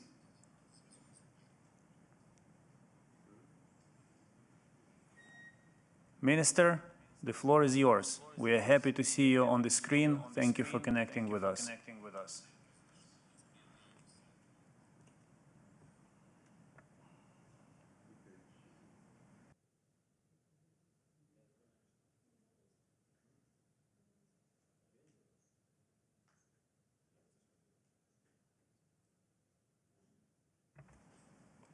Okay, the third attempt must be successful. In the meantime, we will go to Greece, and I am pleased to welcome the Prime Minister of the Hellenic Republic, His Excellency, Mr. Kyriakos Mitsotakis. Dear President Zelensky, dear all, I'm very happy to be with you all today, even if virtually, on the eve of the National Day of Ukraine. 8 years have passed since Russia occupied and illegally annexed Crimea and the city of Sevastopol. And tomorrow, we mark 6 months from Russia's unprovoked invasion and war of aggression against Ukraine. These were not expressions of self-determination. They were textbook violations of basic rules and principles of international law. The inviolability of borders has been the foundation of post-Helsinki Europe. The occupation of Crimea in 2014 marked the first step. The 24th of February was the next step, a revisionist plan to redraw the borders of Europe. We have earlier similar experience with the Turkish invasion and occupation of a large part of Cyprus this brings to a country. We have all seen the consequences of the Crimea occupation and annexation. Human rights violations, in particular towards ethnic Ukrainians and Crimean Tatars, destruction of critical infrastructure, sharp deterioration of the freedom of navigation in the Black Sea and the Sea of Azov. The Crimea, historically the home of many peoples and cultures, including my own, is now being absorbed by Russian expansionism. And since February, Russia has also used Crimea for its military operations during the full-scale aggression against the territorial integrity of Ukraine. What lessons should be drawn from 2014? First and foremost, that revisionism and disrespect for basic principles of international law should be stopped from the start. If not, the aggressors are emboldened to pursue their agenda. At the end of the day, next to the heroic Ukrainian citizens whose lives were shattered by the war, our societies also face dire consequences because of the Russian aggression. Greece has unconditionally stood with Ukraine from the outset, consistent with our long history of standing against authoritarianism, against those who abuse their power to impose their will to their neighbor. We will continue to stand by Ukraine. As a matter of principle, Greece will not accept the change of borders Russia is trying to impose on Ukraine. Greece will be there once this war is over to support the reconstruction of Ukraine and help Kiev on its European path. Mr. President, you and your people are an inspiration to us all. Thank you for standing up for those values that are most dear to our peoples and our countries. And my warmest congratulations for tomorrow's celebration of the National Day of Ukraine. Thank you. We will make the third attempt to connect with Liberia. Yes, I see my colleague, Foreign Minister, on the screen. Please, the floor is yours.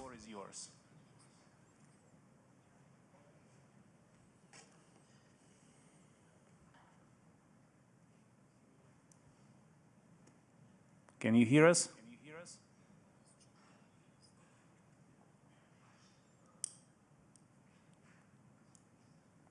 This doesn't seem. Can you hear us?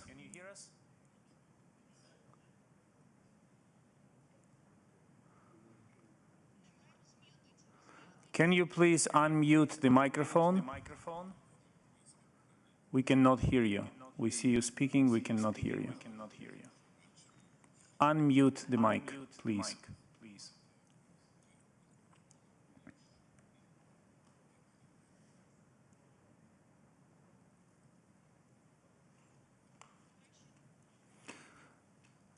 Okay, unfortunately, we were not able to connect, but we will distribute a statement by Liberia separately at a later stage. And now we will go to Luxembourg, and I'm honored to give the floor to Prime Minister of the Grand Duchy of Luxembourg, His Excellency Mr. Xavier Bettel. Dear President, dear Volodymyr, dear friends, yes, a year ago when you started the Crimea platform, we all wished that we wouldn't be again together to remember what happened in Crimea. We cannot forget. And let me tell you that coming from a small country where a bigger neighbor decided in our history that once Luxembourg shouldn't exist anymore and Luxembourgers would not exist anymore, we know what it means. We saw that this would never happen again. And so a breach of international law, no respect of borders, it's something we mostly know from our history book, but it's still the actuality. So we have to be solidar with you, because what happened to you yesterday can happen to others tomorrow. In Luxembourg, we are proud to welcome Ukrainians and to give, especially to young people, also education, but also to support you in Ukraine. I tell you, I was in Kiev a few weeks ago. I was impressed by you, Volodymyr, but also by the Ukrainians. I met people who lost everything, nothing left, who lost family, who lost their goods, who lost their houses. But they still have hope. As you know, at the beginning, I wanted to have contacts with both parts. But I visited Bucha. I saw what happened in Bucha. And afterwards, to reward those criminals makes me, I prefer to avoid the word. But this is the reality. This is not a film. This is the reality. Every day, people are dying. Yes, Ukraine has to suffer because a bigger neighbor decided like that. So you can count on us. You were able to count on us. You can count on us. And you will be able to continue to count on us. And we don't have to give up. We should still remind every day what is going to happen in your country. It shouldn't be, it's like usual, and being accepted as a normal situation. That would be the worst case. Stay strong.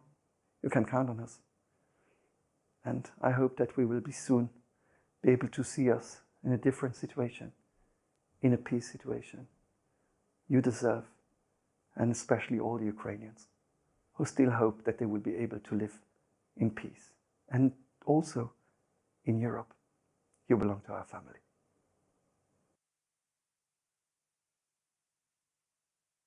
Kind and touching words.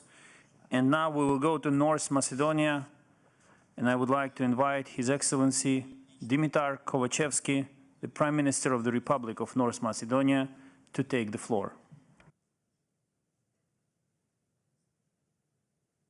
Distinguished President of Ukraine, distinguished Prime Minister of Ukraine, dear friends, dear leaders of countries participants in the initiative International Crimea Platform, and leaders and representatives of the European Union and NATO member states, as well as representatives from other countries from all around the world at the second summit of the International Crimea Platform. I'm here to reaffirm the strong and ambiguous support of the Republic of North Macedonia for the united character of Ukraine, of its independence, sovereignty, and territorial integrity, as well as of the inviolability of its borders.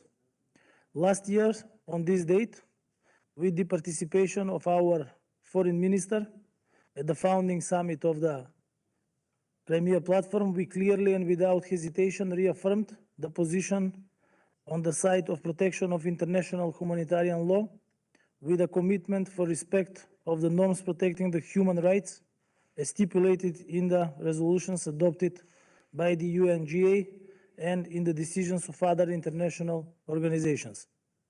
The Russian aggression over Ukraine is inadmissibly violation of the international law.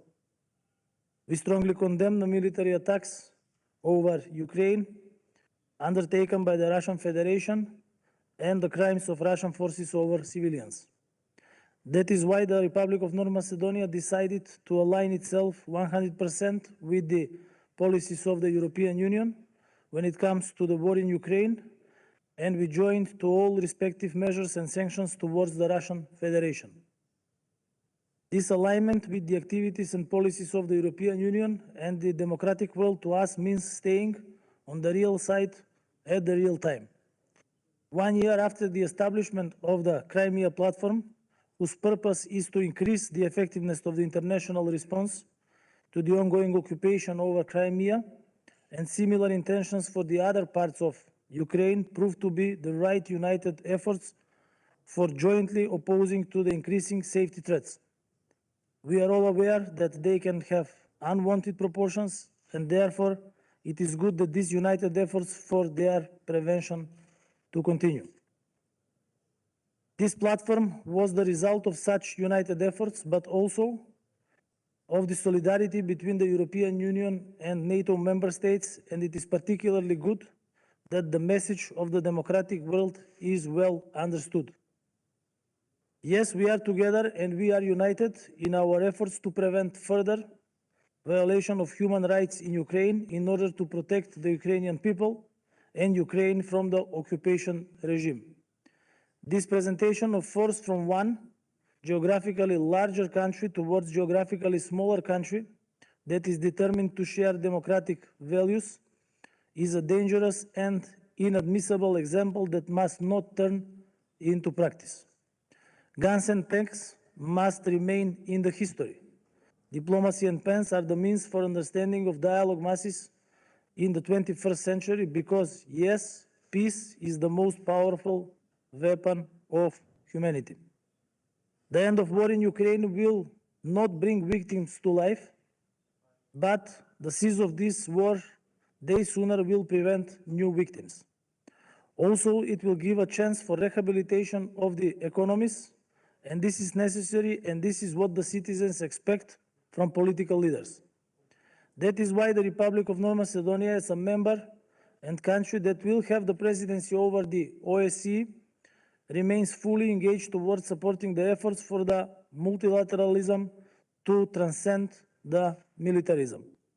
In my capacity as Prime Minister of the Republic of North Macedonia, I would like to reaffirm that we remain committed to supporting Ukraine and the Ukrainian people. and I avail myself of this opportunity to join the appeals to the Russian Federation to immediately cease the unprovoked and unjustified invasion and to refrain from future military actions throughout Ukraine. The future of the world depends on what is being done today, and the world, that is all of us, that are all countries without exceptions. Thank you. Thank you, Mr. Prime Minister. We will now go to Montenegro, and I invite to take the floor Prime Minister of this country, His Excellency, Mr. Dritan Abazovic.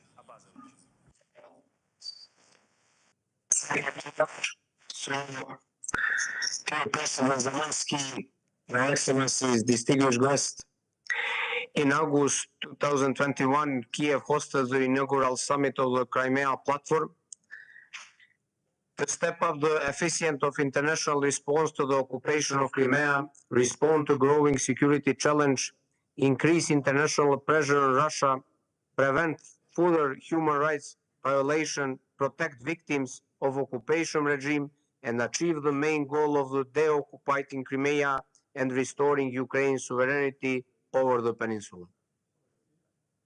We can all agree that it managed to achieve it all the more as Crimea platform become an important diplomatic forum for a crucial instrument of Ukraine to coordinate international efforts aimed to assure its territorial integrity. Montenegro has supported these initiatives since the very beginning.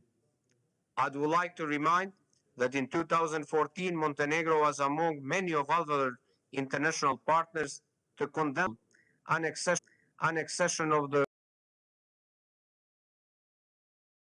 and now 8 years on since the illegal annexation of Crimea, we continue to do so, in line with relevant UN resolution and EU Council decision.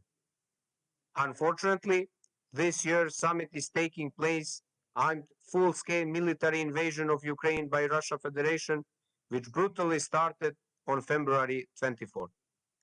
I would like to repeat, as I have done many times so far, that we firmly stand by Ukraine and its people as they face an unpredicted military aggression. We deplore the loss of lives, humanitarian suffering, and destruction of the country. Apart from the devastating consequence for Ukraine and its citizens, the war has a strong impact in international order and careers with its numerous geopolitical, economic, energy, and security implications. In a world that the war in Ukraine created a new geopolitical reality.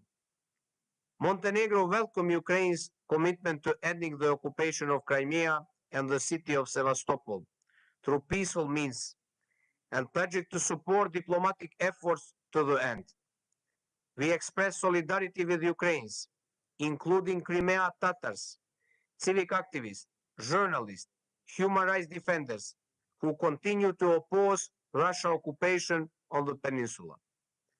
At the end of my intervention, I would like to stress that protecting the world order based on norms and principles of international law, as well as protecting the human rights, will serve the interests of democratic community as whole. To the end, we are committed to supporting this platform to the success. Montenegro, along with its sovereign neighbor, I assure you that we remain ready in our support for Ukraine's independence, sovereignty, territorial integrity within its internationally recognized border. On the eve of Ukraine's 31st anniversary of independence, we stand together with Ukraine. Above all, I sincerely hope that soon, with joint international efforts, we will contribute to the reconstruction of this country, creating a bright future and new opportunities for the friendly Ukrainian people and for Ukrainian to prosperous, free, and prosperous country. You have the truly friends in people of Montenegro. Thank you very much, and Slava Ukraini. Thank you, Prime Minister. We received a kind request from Liberia to give them another opportunity to connect with us. So with the kind agreement of other participants of the summit, I'm giving the floor to Liberia, to Foreign Minister of Liberia. Please, sir, unmute your microphone and we will be happy to listen to you.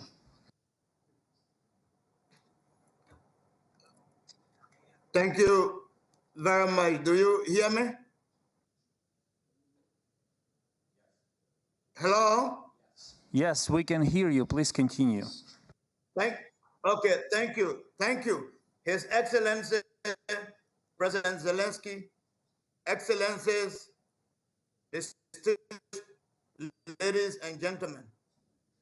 Let me first of all extend our profound thanks and appreciation to His Excellency President Zelensky and the organizers of this important summit. I bring you greetings and best wishes from His Excellency Dr. George Manuel Weah, President of the Republic of Liberia, and the government and people of Liberia.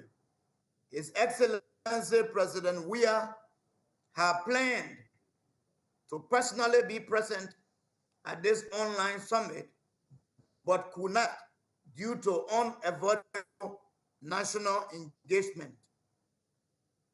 I am pleased to join you in commemorating the first anniversary of the International Crimean Platform.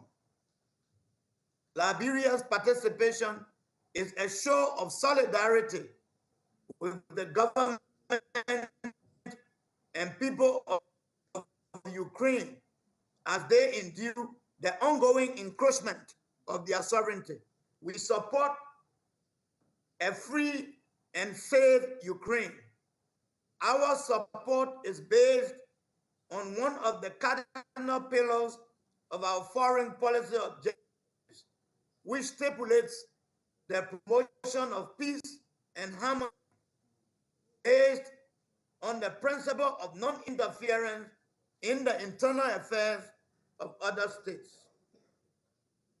We hold the strongest conviction that there can never be a justification for the invasion and occupation of a sovereign state, as is currently being done by the Russian Federation in Ukraine, which is causing the indiscriminate death of civilians and massive destruction of infrastructure.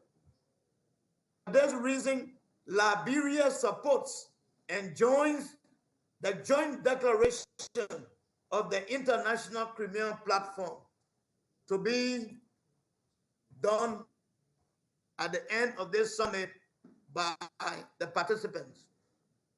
The Republic of Liberia condemns in the strongest terms the continued perpetration of violence and brutality in Ukraine. We believe that the exercise of the sovereign rights of a nation state is no justification for its plundering. We condemn to the maximum extent the continuous brutality and violation of the basic and inalienable rights of the Ukrainian people by the Russian Federation. Liberia will continue to champion and defend the cause of self-determination and self-administration without external interference. We call for an immediate end to the plunder of Ukraine. I thank you. Thank you. Thank you. We were pleased to hear your message. You mentioned that Liberia is joining the declaration of the second summit of the Crimea platform. In this context, I'm also pleased to inform participants and our viewers that another African country, Niger, has endorsed the Crimea Platform Declaration. Its president will not be able to address us today, but this country officially informed us that they fully support the purposes of the declaration of the Crimea Platform and are joining our format, which is also appreciated. Now I will take us back to Europe, and I would like to welcome Prime Minister of Romania, His Excellency Mr. Nicolae Ionel Ciucă.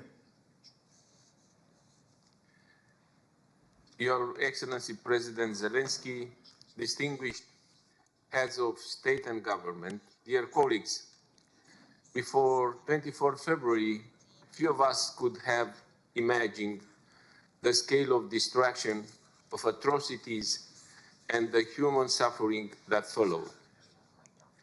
During the past 6 months, the Russian aggression against Ukraine has created the gravest security and humanitarian crisis on the European continent since the end of the World War II, with extremely serious consequences worldwide. And with this illegal and brutal war, Russia showed the world that it is a state that does not shy away from blatant aggression, from breaking international law, including the international humanitarian law, that it is a state that openly pursues a policy of spheres of influence.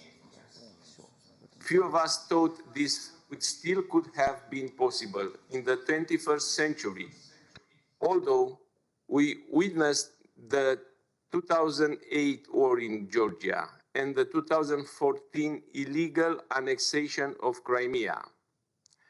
As this illegal war continues, we should stand firmly united in support of Ukrainians' independence, sovereignty, and territorial integrity within its international recognized borders. We should make clear time and time again that Ukraine, as well as all the other countries, including in the eastern neighborhood, have the legitimate and sovereign right to pursue their own security and foreign policy arrangements based on their own legitimate choices, free of any outside interference. Our unity and solidarity in providing concrete multidimensional support to the heroic struggle of the Ukrainian people has been and remains our strongest asset. Russia failed to take into account this strong and clear response of the international democratic community as a whole, as it failed to recognize the determination of the Ukrainian people to defend their freedom. We should continue to strengthen our collective stance and redouble our joint effort in support of Ukraine. As the EU member state and NATO ally with the longest land border with Ukraine, Romania and the Romanian people have done their utmost to help Ukraine and the more than 2 million refugees that sought shelter from the war. Our support to Ukraine continues to be manifold and advancing on several tracks: political, economic, financial, humanitarian, diplomatic, and in the field of international law, in order to ensure accountability and fighting impunity. Since the summit last year, the situation in the illegally annexed Crimea has become much worse. The repressive measures against Ukrainians, including Crimean Tatars, and the gross violation of their human rights have intensified. The aggressive imposition of education in Russian and of Russian curricula has continued unabated. The peninsula is heavily militarized and has been used as a launching pad for the military invasion of Ukrainian southern region and for launching missile strikes at civilians and civilian infrastructures in the rest of Ukraine.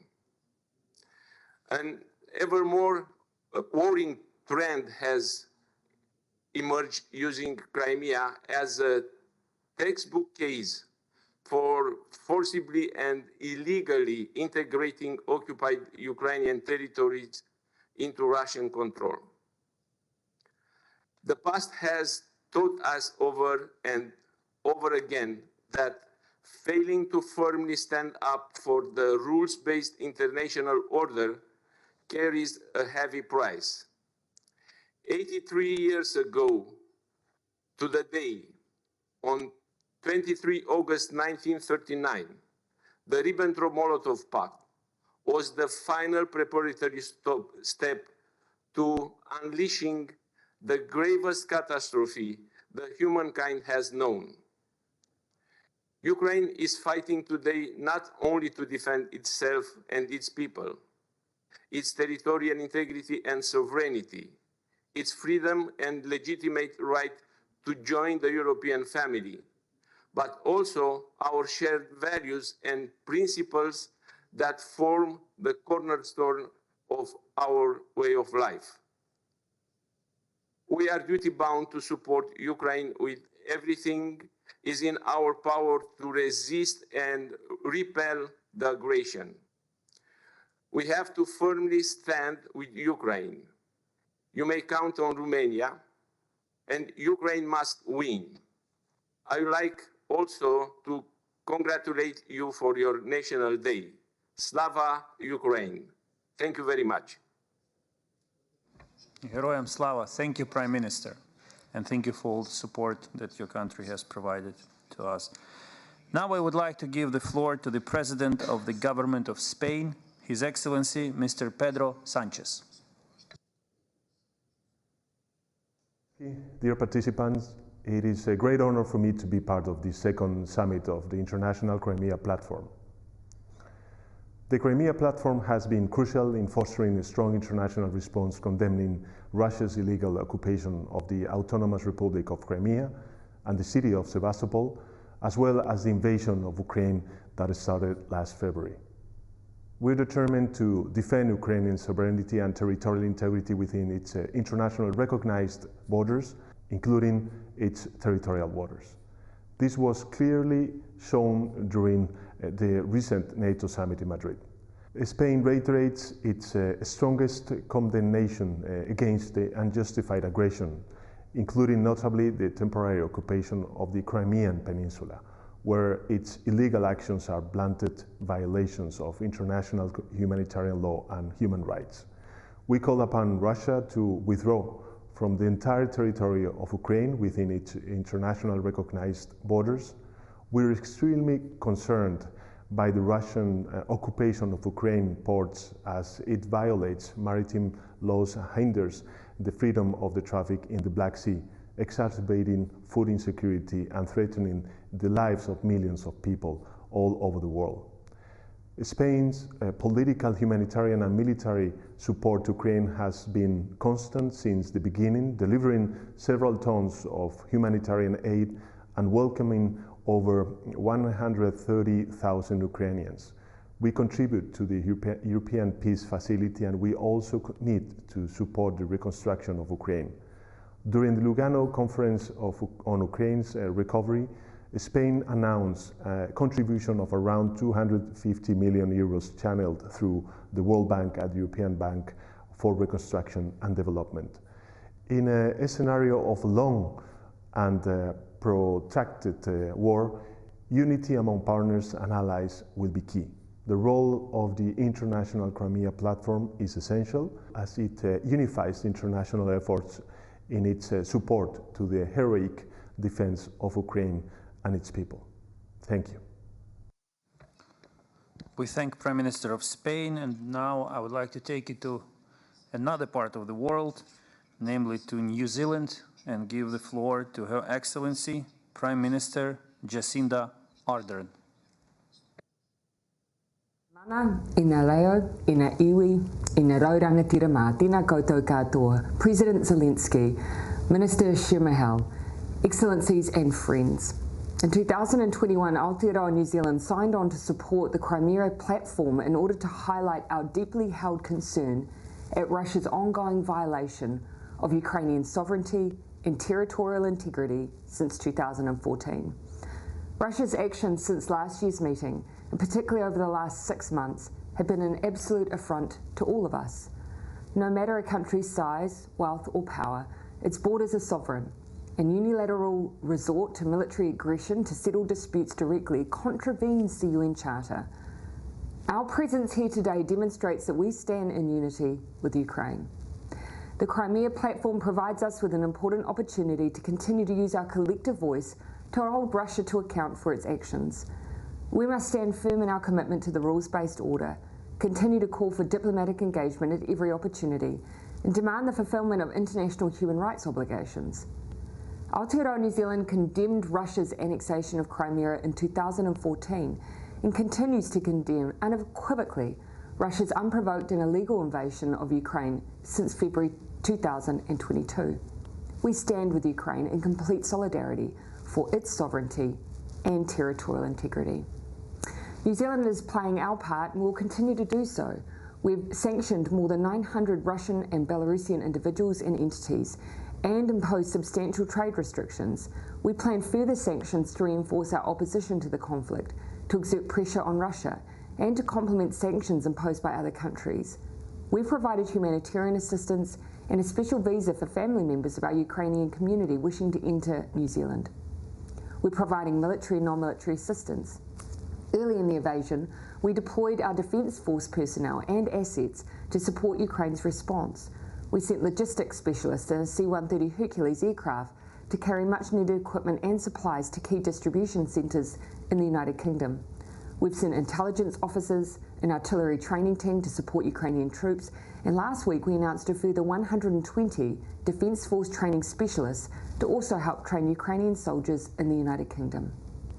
We're also making significant contributions to the international legal effort to hold Russia accountable, including by joining Ukraine's case against Russia at the International Court of Justice and by supporting the International Criminal Court to investigate war crimes in Ukraine. In total, New Zealand has provided more than $45 million in different forms of assistance to Ukraine this year. Although New Zealand is distant geographically, we stand shoulder to shoulder with Ukraine. We see the devastating human toll of the war and Russian occupation.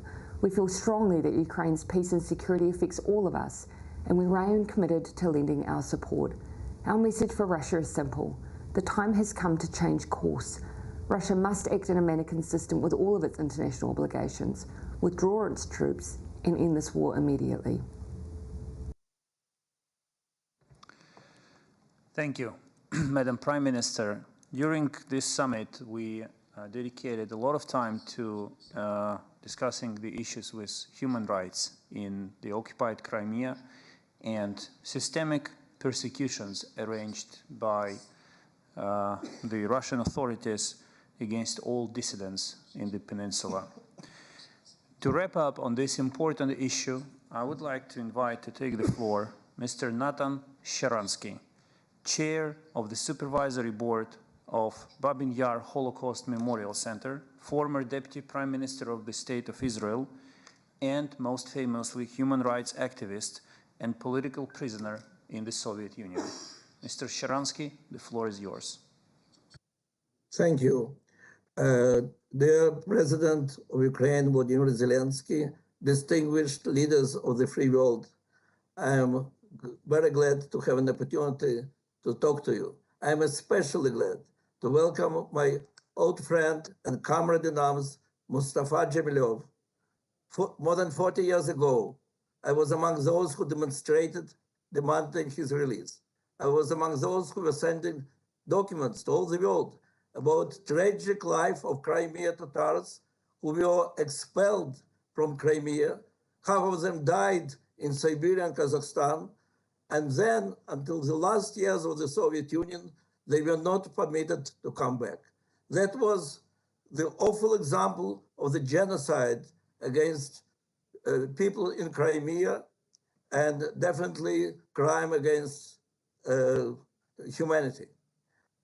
For our struggle for the rights of all the people, different nationalities in the Soviet Union, we were accused to be in high treason, and I spent many years in prison. But we did hope that after the fall of Soviet Union, these problems are behind us. And we were very glad to see that in new Ukraine, the people like Crimean Tatars have full rights, and the memory about the Holocaust is also restored. Unfortunately, our hope that now the suffering of people in Crimea is finished will not justified. 8 years ago, this cruel aggression and occupation of Crimea created strange situation. On one hand, the world understood what a crime it is. On the other hand, we heard the voices that maybe we should not be too active in resisting to Russian aggression. Maybe it is a separate episode. And of the free world encouraged Russian imperialism. It encouraged Russian aggression. In fact, Crimea was used as a launching pad for the continued aggression.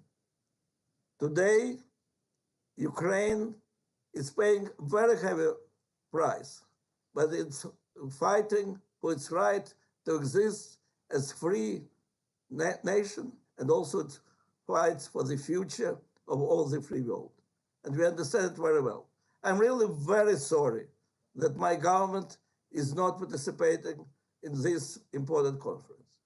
I'm sorry that there are some voices which call to be cautious, but I want to assure you that public opinion of Israel, that Israelis not only full deep solidarity with Ukraine, but we understand how kindred are, how similar are our faiths, that we were fighting for many years for our right to be Jewish democratic state, and Ukraine is now fighting for its right to be Ukrainian free democratic state. And our hearts and our solidarity is with you. Slava Ukraini. Thank you, Mr. Sharansky. Online summits always require certain cautiousness and time adjustments. So now, before wrapping up on this part of our distinguished gathering, I would like to go back to the other part of our planet and give the floor to the Foreign Minister of Australia, Penny Wong, who will deliver a message on behalf of the Prime Minister of Australia, Anthony Albanese. Please, the floor is yours. Thank you, Chair. It has been 8 long years since Russia's illegal annexation of Crimea, and 6 long months since Russia's full-scale invasion of Ukraine. These are gross violations of international law, and they fly in the face of Russia's commitment to Ukraine's territorial integrity under the 1994 Budapest Memorandum. This is not the first time we have seen such flagrant disregard for international law and human rights from Russia. We have seen it before in Crimea. The oppression of hundreds of thousands of Crimean Tatars, a hostile force imposing its will on peaceful local populations, persecuting and exiling a people, repressing culture, religion and language, destroying cultural relics and holding sham referenda. In February, Russia sought to replicate this reprehensible strategy throughout Ukraine. It continues these brutal actions across the Donbass, in Kherson and elsewhere in southern Ukraine. 6 million Ukrainians are seeking refuge in Europe and countries like Australia. Another 6 million are internally displaced. There is clear evidence of Russia committing egregious war crimes, torture, mass executions, rape, shelling civilians, and forced deportations, including of children. Australia deplores Russia's suppression of human rights in Crimea, including arbitrary detentions and arrests, torture and forced disappearances, including of the Majlis of the Crimean Tatar people. Australia condemns the Russian government's limitations on freedom of religion and belief and freedom of expression and association through the suppression of internal opposition and protest by Russian people against this war. We call on Russia to immediately withdraw its forces from Ukraine, comply with its obligations under international law, release all Ukrainian prisoners unjustly detained in Crimea and allow access by international monitors. Since 2014, Australia has maintained an autonomous sanctions regime that includes targeted financial sanctions and travel bans against people and entities responsible for or complicit in the illegal annexation of Crimea. Australia has proudly committed $388 million Australian dollars in military assistance and $65 million in humanitarian assistance to Ukraine. We believe in political freedom, human rights, the rule of law, and the rules-based international order. Prime Minister Albanese's visit to Kyiv on the 3rd of July was the first by an Australian Prime Minister, and it demonstrated the strength of our commitment to those shared values. We pay tribute to the incredible courage and resilience shown by the Ukrainian people. Australia stands with them. Thank you. Thank you. Ukraine is unimaginable without Crimea, and in Ukraine, Crimea is unimaginable without Kherson region. Two neighboring regions of Ukraine. They are deeply interconnected, and after the illegal occupation of Crimea by Russia,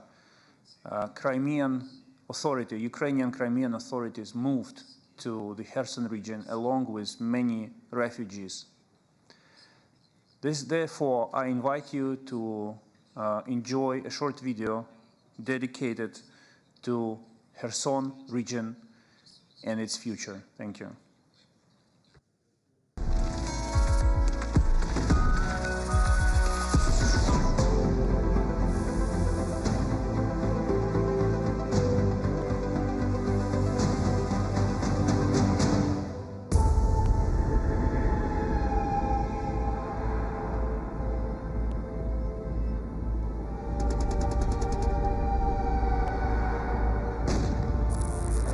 Black Horde from south. Following Crimea, parts of Kherson and Zaporizhia regions found themselves in occupation. Thousands of people are forced to flee, to abandon their homes and everything they had in them. Again. Я не медик, у меня нету навыков, я не могу пойти, там, допустим, воевать, у меня маленькие дети. Мне нужно было сделать свой вклад в помощь моей стране. Crimean resident Irina Makucha makes her contribution in a simple field kitchen. She cooks for the military and elderly people living nearby in Kiev's cheap old apartment buildings called Khrushchev. 2022 год научил нас понимать, что случиться может все что угодно. Даже то, чего ты в страшном сне себе не предполагаешь. Her nightmare began back in 2014, when Irina fled from the occupied Crimea with 3 kids and an infant in her hands. Out there, she was a successful businesswoman. In Nova Kakhovka, she became a seamstress. В 2014 году швейка нужна, то есть все швейки были заняты на оборонку. Все, хоть кто-то умел хоть 2 куска ткани сложить, все шили туда. Нужно было все. Конкретно мы шили спальники, потом мы шили наколенники, потом мы пробовали даже разгрузки шить. Yet, 8 years later, the war has come after her even to the lands of Kherson region. She had to flee again. Ты видишь, как эти долбаные вертушки летят над рынком, вообще на низкой-низкой высоте, ты их номера видишь, эти звездочки, и они летят на ГЭС. И ты понимаешь, что ты ничего не можешь с ними сделать.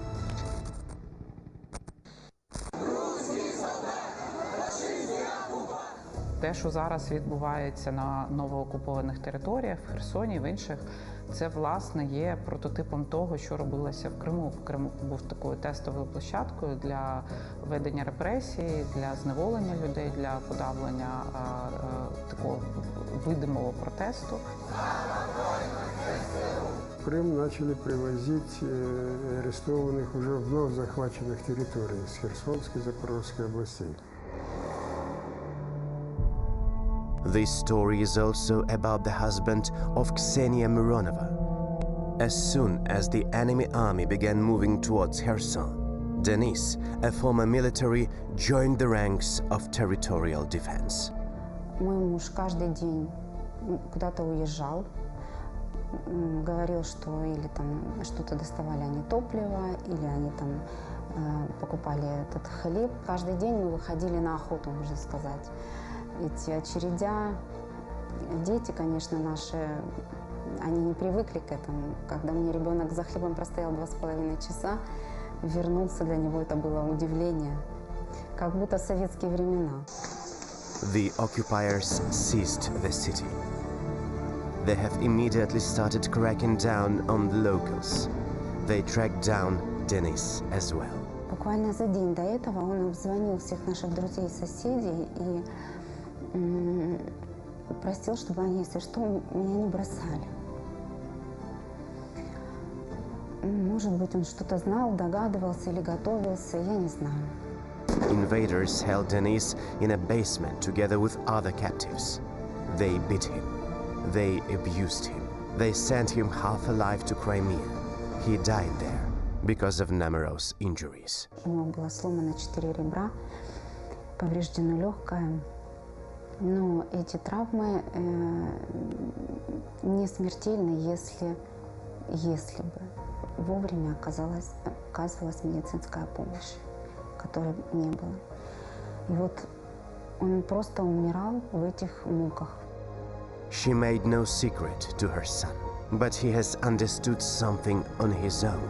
His father would have been proud of him.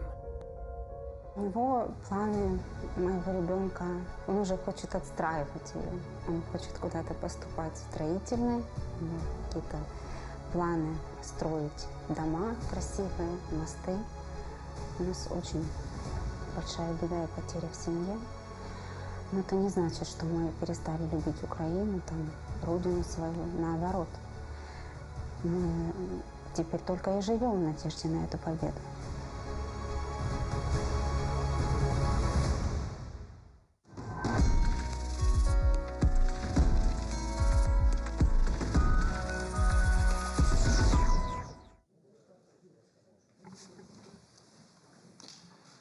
Dear participants, dear viewers of the Crimea Platform Summit, I am pleased to inform you that we are joined by the Speaker of the Ukrainian Parliament, the Verkhovna Rada of Ukraine, Mr. Ruslan Stefanchuk, and Prime Minister of Ukraine, Mr. Denis Shmyhal.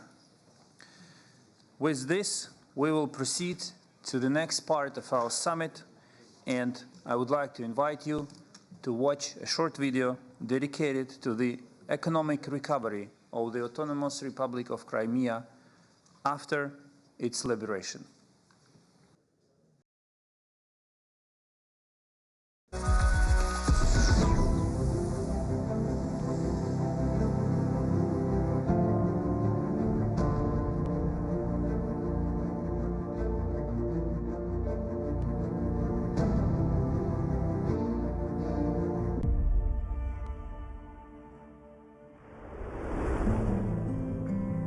The blooming land, tourist Mecca, Ukrainian Crimea has turned into ruins under the occupant rule. Its economy is experiencing a deep dive. Racketeering and political persecution make work impossible for thousands of Crimean entrepreneurs. Маски-шоу приїжджали, поліцейські, вимушували всіх покидати ресторан. Top restaurant in Bakhchisarai and one of the best in Crimea. That is how Kemal Seytveliyev's family restaurant was described. It has been that way before 2014, before the Russian occupants came.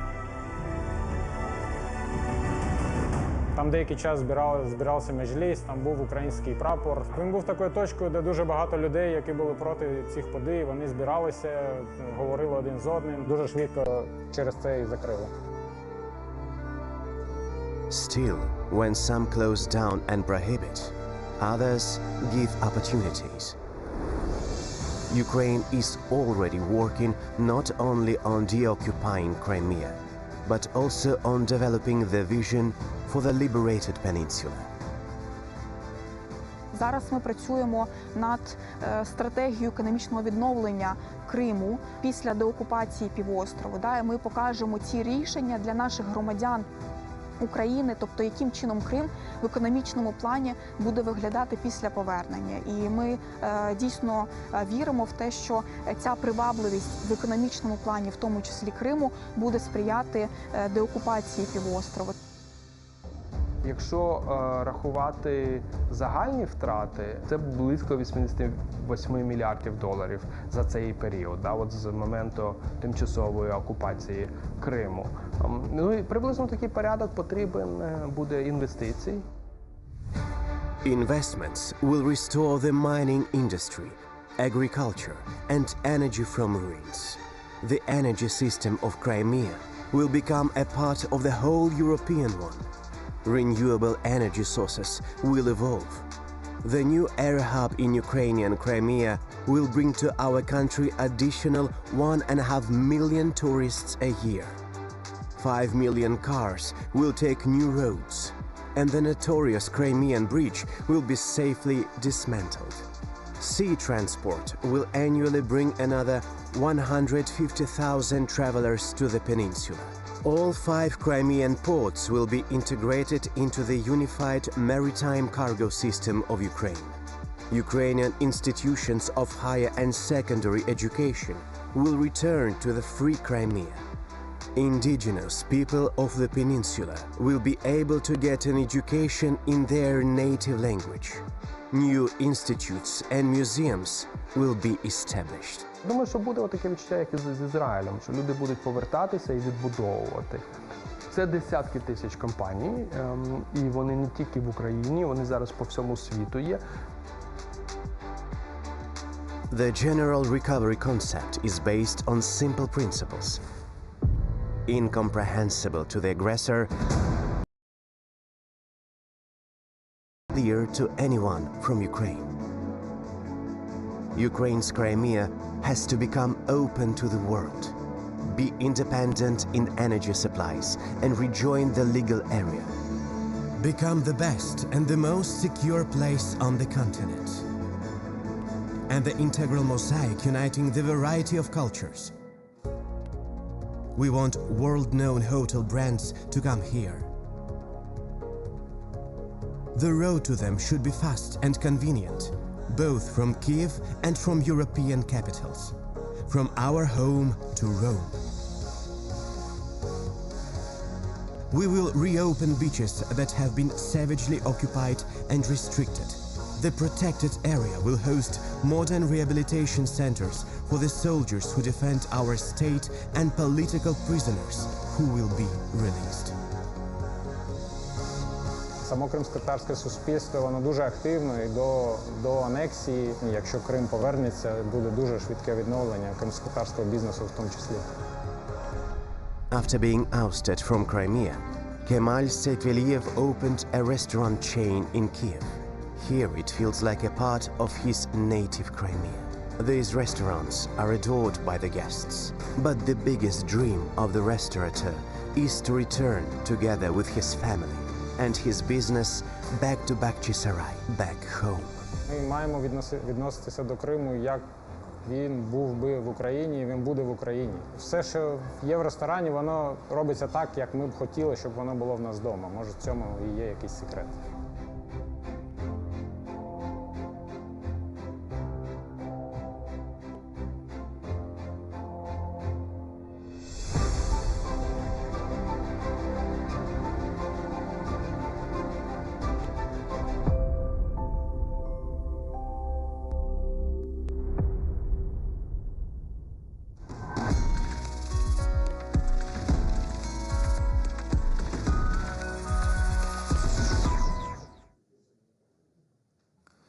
Now gives me a particular pleasure to invite to take the floor Mr. Denis Shmyhal, the Prime Minister of Ukraine, to deliver his statement.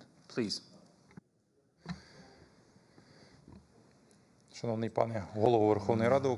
Mr. Speaker, Your Excellencies, dear friends and guests, ladies and gentlemen, Prime Ministers, Ministers, I would like to greet you, the Ukrainians, at our second International Crimean Platform Summit, United European Divided Ukraine from Uzhhorod to Luhansk, from Chernihiv to Sebastopol.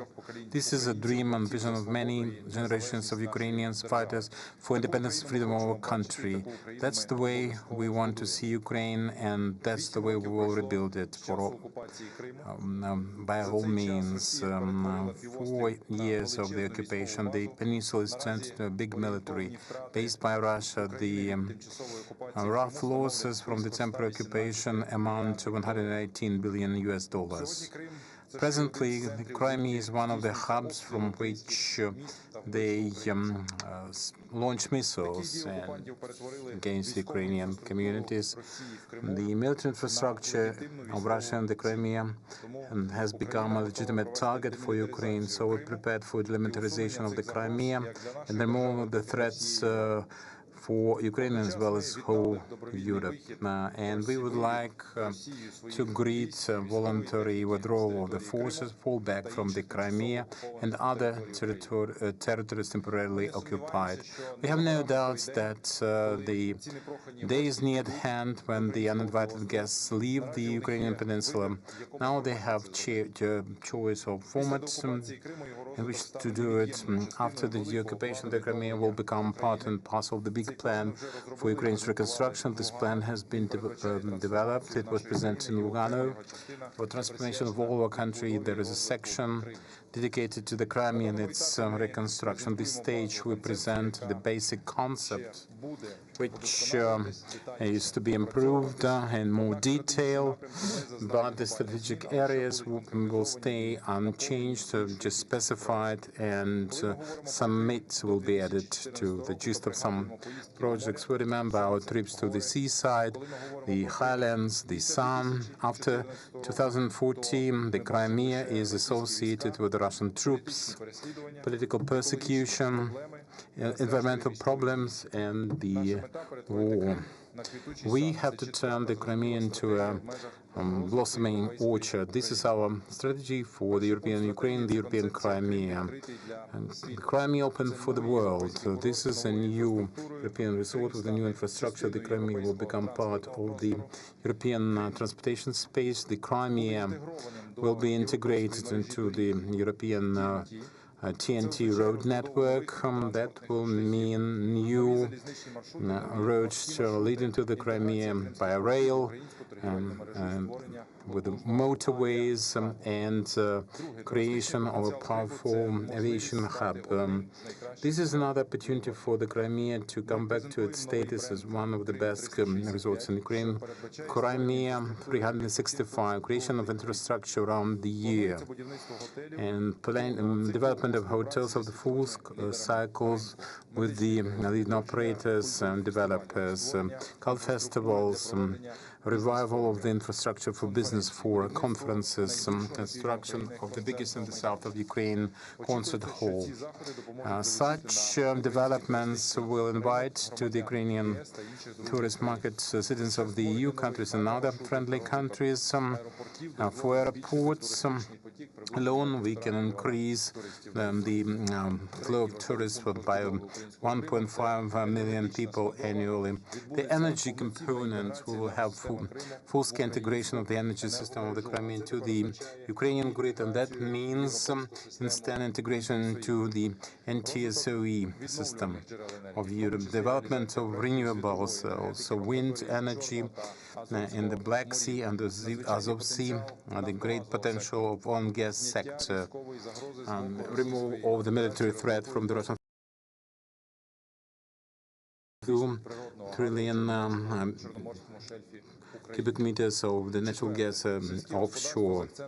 Ukraine, emphasis on binaries, and this is part and parcel of the environmentally friendly development of system irrigation, support of the heritage sites, grant programs for development of craft wines and agricultural products. That's the concept of the Crimea as a blossoming orchard. Flourishing Crimea is an action plan, not just a dream. So the environmental issue is very important now. Russia is consistently destroying wild nature, polluting soil and water. We have to introduce the European Green Deal course and the Green course. So development of the Crimea will take place in that kind of framework, introduction of environmentally friendly climatic standards for the business development, chemical industries, the status of resource for the ecological systems, rehabilitation of the soils and new water supply system, waste management, liquidation of the after effects of militarization of the peninsula. All these issues are important for systemic restoration of the environment of the Ukrainian peninsula. At the same time, Crimea is not just a separate individual territory developing in some kind of vacuum. It will develop as part of the united economic space of Ukraine under the big reconstruction plan. Back in 2014, the devastation of the security system started in the Crimea. Without bringing the Crimea back, it is impossible to re-establish the balance. On the day of our national flag, we have no doubt that our flag, our flying colors will be seen in Ukrainian Sebastopol, Simferopol, Yalta, and other Crimean, Ukrainian cities. The Crimea will blossom like all Ukraine. Glory be to Ukraine, glory be to our Ukrainian Crimea and the citizens of Ukrainian citizens of the Crimea. Well, thank you, Prime Minister. You've outlined the perspectives for the renovation of Crimea. This is crucially important for the Crimean people, for Ukrainian people, to understand what the life would like after the end of the occupation. Of our summit, where distinguished secretaries general of international organizations will address us, and I would like to begin by giving the floor to the United Nations Secretary General, His Excellency Mr. Antonio Guterres. During my recent visit to Ukraine, I agreed with President Zelensky to convey a message on the position of the United Nations regarding the status of the Autonomous Republic of Crimea and the city of Sevastopol as part of Ukraine. I want to utilize this opportunity to reaffirm that the United Nations is guided by General Assembly Resolution 68/262 on the territorial integrity of Ukraine. In line with relevant General Assembly resolutions, I wish to reaffirm the commitment of the United Nations to the sovereignty, independence, unity and territorial integrity of Ukraine within its internationally recognized borders. Respect for territorial integrity of states is fundamental to the international legal order. The territorial integrity of states is underpinned and protected by several of the great principles of the Charter. The principle of refraining from the threat of use of force in international relations, the principle of equal rights and self-determination of peoples, and the principle of the sovereign equality of states.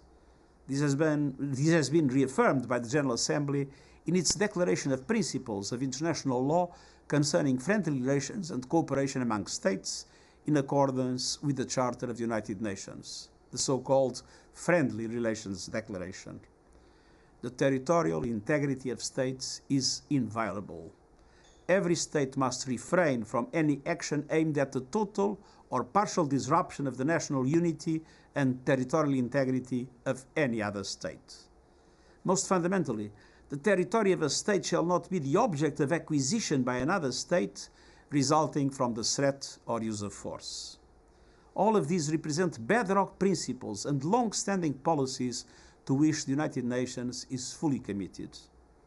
In addition, in response to a request by the General Assembly in Resolution 73/263, I have also issued reports on the, and I quote, situation of human rights in the temporarily occupied Autonomous Republic of Crimea and the city of Sevastopol, Ukraine, end of quote. Since 2018, I have submitted 6 such reports. The Office of the High Commissioner for Human Rights continues to closely monitor the human rights situation. Thank you. We thank Secretary General of the United Nations and proceed to the Secretary General of the Council of Europe, Madam Maria Pejcinovic Buric. Thank you. Prime Minister Shmyhal, Speaker of the Parliament, Stefanchuk, dear Ukrainian friends, Excellencies. The Council of Europe is proud to participate in the Crimea platform. Our commitment to Ukraine's sovereignty and territorial integrity is steadfast and includes our long-standing opposition to the Russian Federation's illegal annexation of Crimea. But this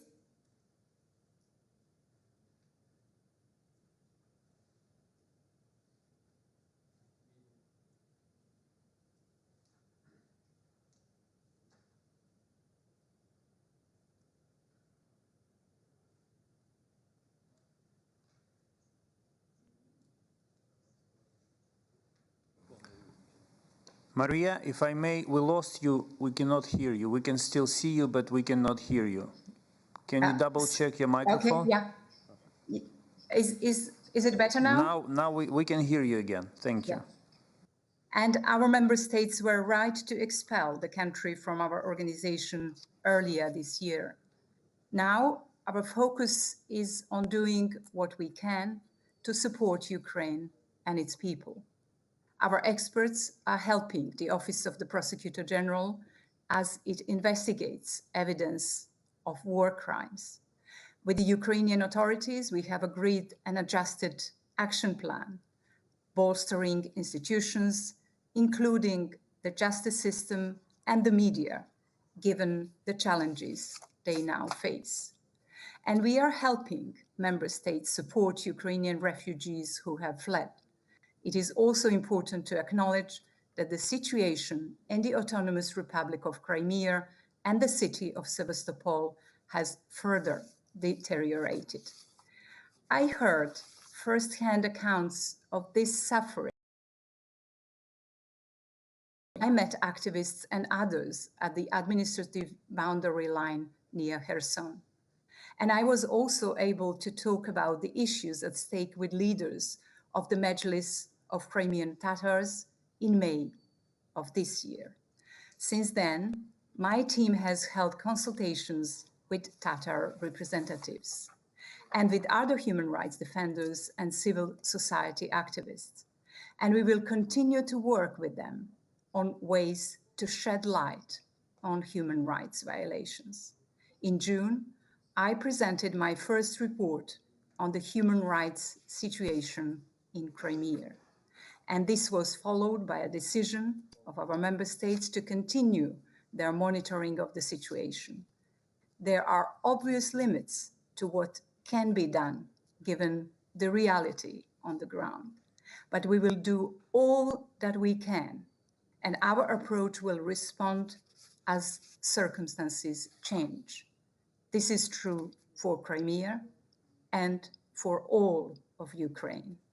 While in the country earlier this year, I was able to assure President Zelensky that the Council of Europe will continue to stand in solidarity with his country, as we all seek a just, sustainable peace grounded in international law, in which every Ukrainian is able to benefit from the human rights, democracy, and the rule of law standards that are theirs by right.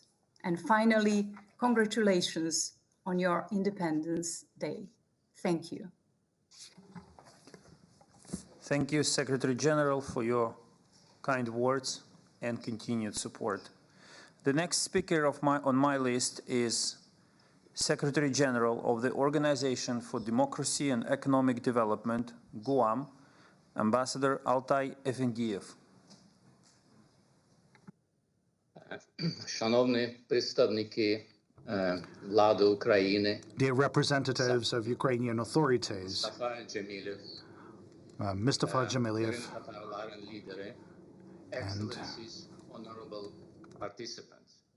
Since I'm addressing you from the headquarters in Kiev, let me start by congratulating Ukraine with two national holidays, the Flag Day, State Flag Day, and the Independence Day that will be followed tomorrow. This year, these holidays are being celebrated by repulsing on the battlefield the unjustified and unprovoked aggression by the Russian Federation initiated on February 24th. We admire the bravery and the dedication of the Ukrainian people in defending their freedom and independence, their heroism and unbreakable spirit in fiercely fighting to preserve their national identity, the right to exist and to decide on their future by themselves. We call on you to stay united and strong and wish you every success in your just, epical, faithful, and missionary struggle. Obtaining this year of the EU candidate status is a big step in this direction. I met the start of the war in Kiev and witnessed the unfolding full-fledged invasion with all its atrocities and horrors. The death of innocent civilians, massive destruction and demolition of cities and towns. The nation is paying a very high price in this existential struggle. And I wish to extend our profound condolences to the Ukrainian people. We share your pain and suffering.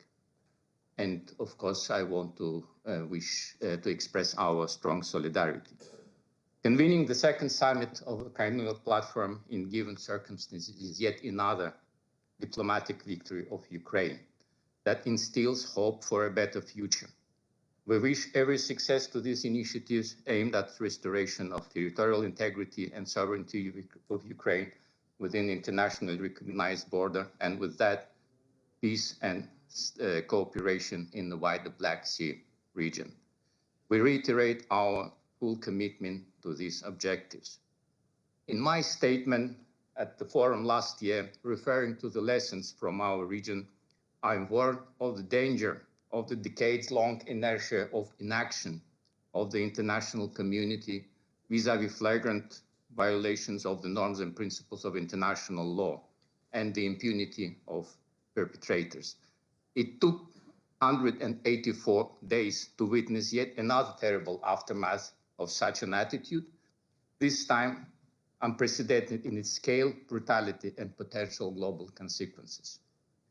Conflicts and wars in our region, including this one, could have been prevented should the international community and its institutions have acted preemptively, uncompromisingly, resolutely, united, and forcefully in protecting law and basic principles of peaceful coexistence.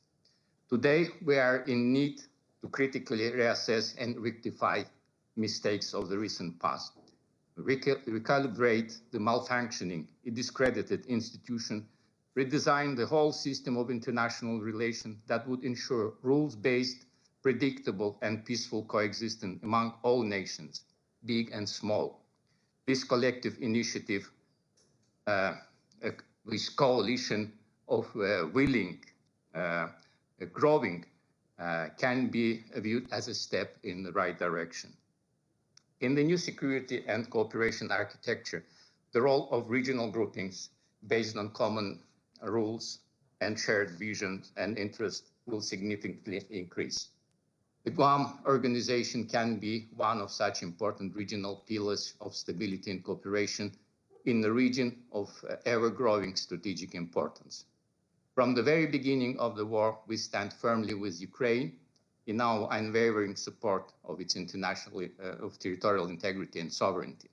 Our member states consistently provide humanitarian aid and other non-military assistance to support Ukraine and its people at this extremely hard time. Additionally, region and member states encountered another enormous challenge because of this war. The national infrastructures of Guam states have been tested to their limits to cope with the exponentially growing volumes of transit shipments to Ukraine, as well as to serve as an alternative route in east-west transport corridor to replace the blocked and sanctioned route and suppliers. All mentioned on one side emphasize the significance of the geography of the region as a critical link, and the other even more emphasize the need to develop, modernize, and expand regional infrastructure capacities to withstand the increasing pressure.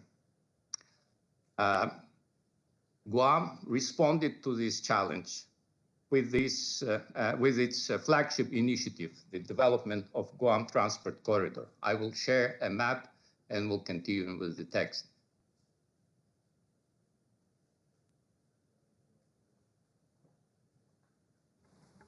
Okay.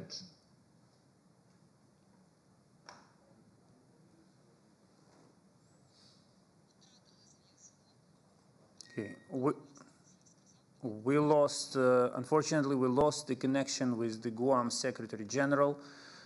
He was close to concluding his remarks. We will be looking forward to receiving his remarks in full. In the meantime, I would like to proceed further. And another important international institution that has joined us today is the Organization of American States. I have the pleasure to give the floor to the Secretary General of this organization, Mr. Luis Almagro.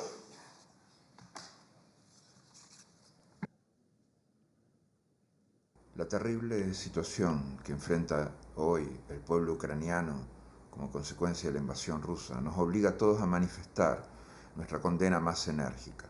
Más allá de las regiones, lo que sufre Ucrania es también competencia de nosotros, los pueblos americanos reunidos en la Organización de los Estados Americanos. Nuestra región se ha construido sobre un conjunto de principios y obligaciones que van más allá de nuestra frontera. We have our own principles and we have our own commitments with regards to sovereignty and territorial integrity, the peaceful settlement of disputes and other principles of international law. These are principles that we must all be vigilant in any region of the world. Violation of them anywhere in the world affects everyone else. This fight of the Ukrainian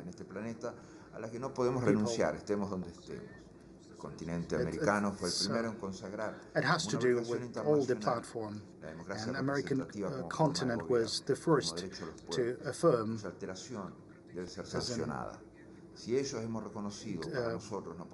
international obligation, the representative diplomacy as the form of government.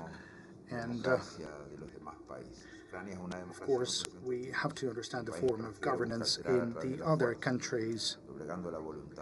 And a force has been used against Ukraine despite the will of the Ukrainian people, and we have to take that into consideration. As to our organization and our continent, we have immediately expressed our position as to the Russian invasion, and this should never have happened, and we've released a communique in this spirit with regards to the regional principles and the principles of the whole organizations of UN. This is the violation of human rights, the use of force, and this provides certain commitment for us. We offer condolences to all the suffering of the Ukrainian people. We know that we have to protect the values, the democracy, the respect to the territorial integrity of the country. These are the fundamental values. And now the floor goes to the Secretary General of the OSCE, Madam Helga Maria Schmidt. Excellencies, ladies and gentlemen, ever since 24 February, every OSCE Permanent Council agenda begins with the Russian Federation's ongoing aggression against Ukraine. The Chair has been firm in ensuring that this topic remains at the forefront of our discussions. And indeed, the war waged against Ukraine is unprovoked and unjustified. It did not have to be like this. The OSCE has stood for security and cooperation since its earliest days, and options for dialogue were offered, including the renewed OSCE European Security Dialogue launched by the chairman in office in early February. But Russia chose force over dialogue, and the consequences are profound. My recent trip to Ukraine, together with our Polish chair, left an indelible mark on me of the impact of the war on society. And in the midst of this devastation, I felt from your citizens a deep respect for and trust in their country, in its leadership, in its people. I felt their desire to focus on building a better, a more peaceful, a more secure and prosperous future. In this light, the work of the OSCE is more urgent now than ever, both in practice and in principle. For almost 3 decades, we have partnered with the Ukrainian government and Ukrainian people to strengthen the foundations of a secure and prosperous society. We have built relationships with government and civil society, providing support and building capacity on matters of human security, environmental safeguards, good governance, and more. Today, the ongoing war is creating enormous needs in the country. Ukraine itself, Poland, Sweden and North Macedonia as the current troika, and the overwhelming majority of OSCE participating states have indicated their desire to see continued strong OSCE engagement and presence in Ukraine, which we will deliver through a new 3-year support program for Ukraine. When I traveled to Kiev with our chairman in office, Rao, in early August, our message was clear. The OSCE stands by the people of Ukraine. I was in Turkey only 2 weeks ago and welcomed the brokering of the Black Sea Grain Initiative that, as noted by the UN Secretary General, will help vulnerable people in every corner of the world. I also echo his call for peace in line with the UN Charter and with international law, and I will add the Helsinki Principles. The Helsinki Principles are the very foundation of the OSCE. They were essential in the past and remain essential now and in the future, notably respect for sovereignty, the inviolability of borders, and territorial integrity. These principles have been adopted by and applied to all OSCE participating states, and we must remain resolved.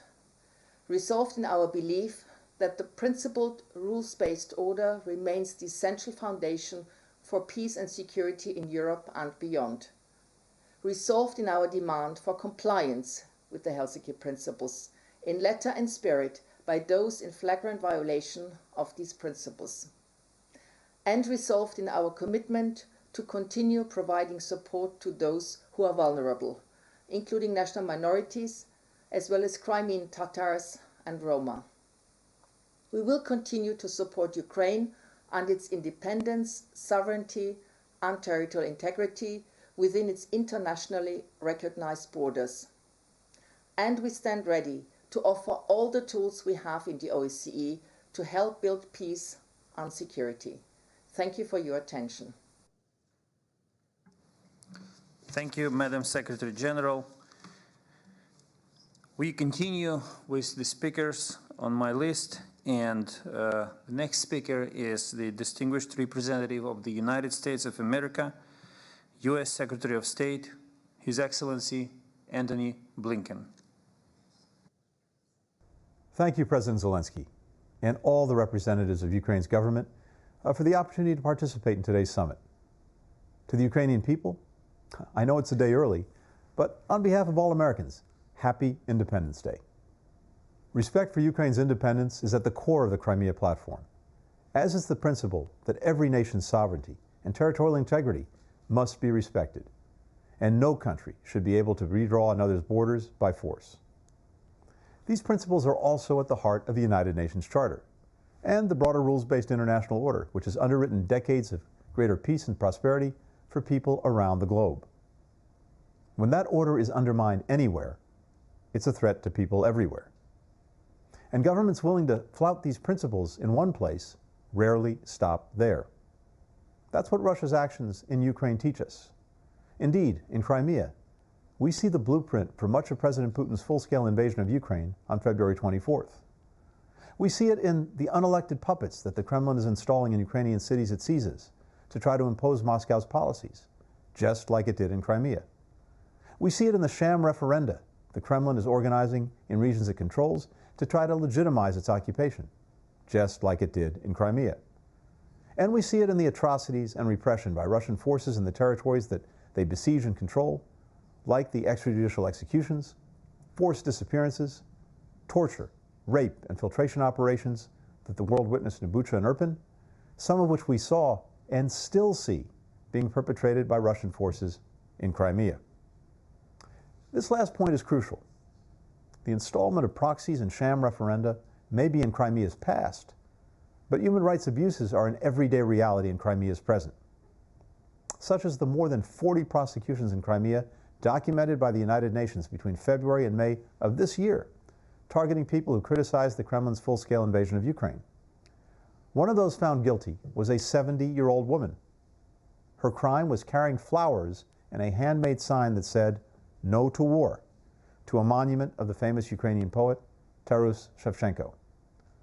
And such as the unrelenting crackdown of Crimea's minority ethnic and religious groups, like the recent sentencing of Crimean Tatar human rights activist Riza Isakov to 19 years in prison.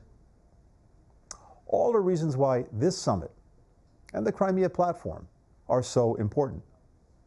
We must continue to insist that Crimea is Ukraine, just as Donetsk and Luhansk are Ukraine, just as every other part of the country is Ukraine.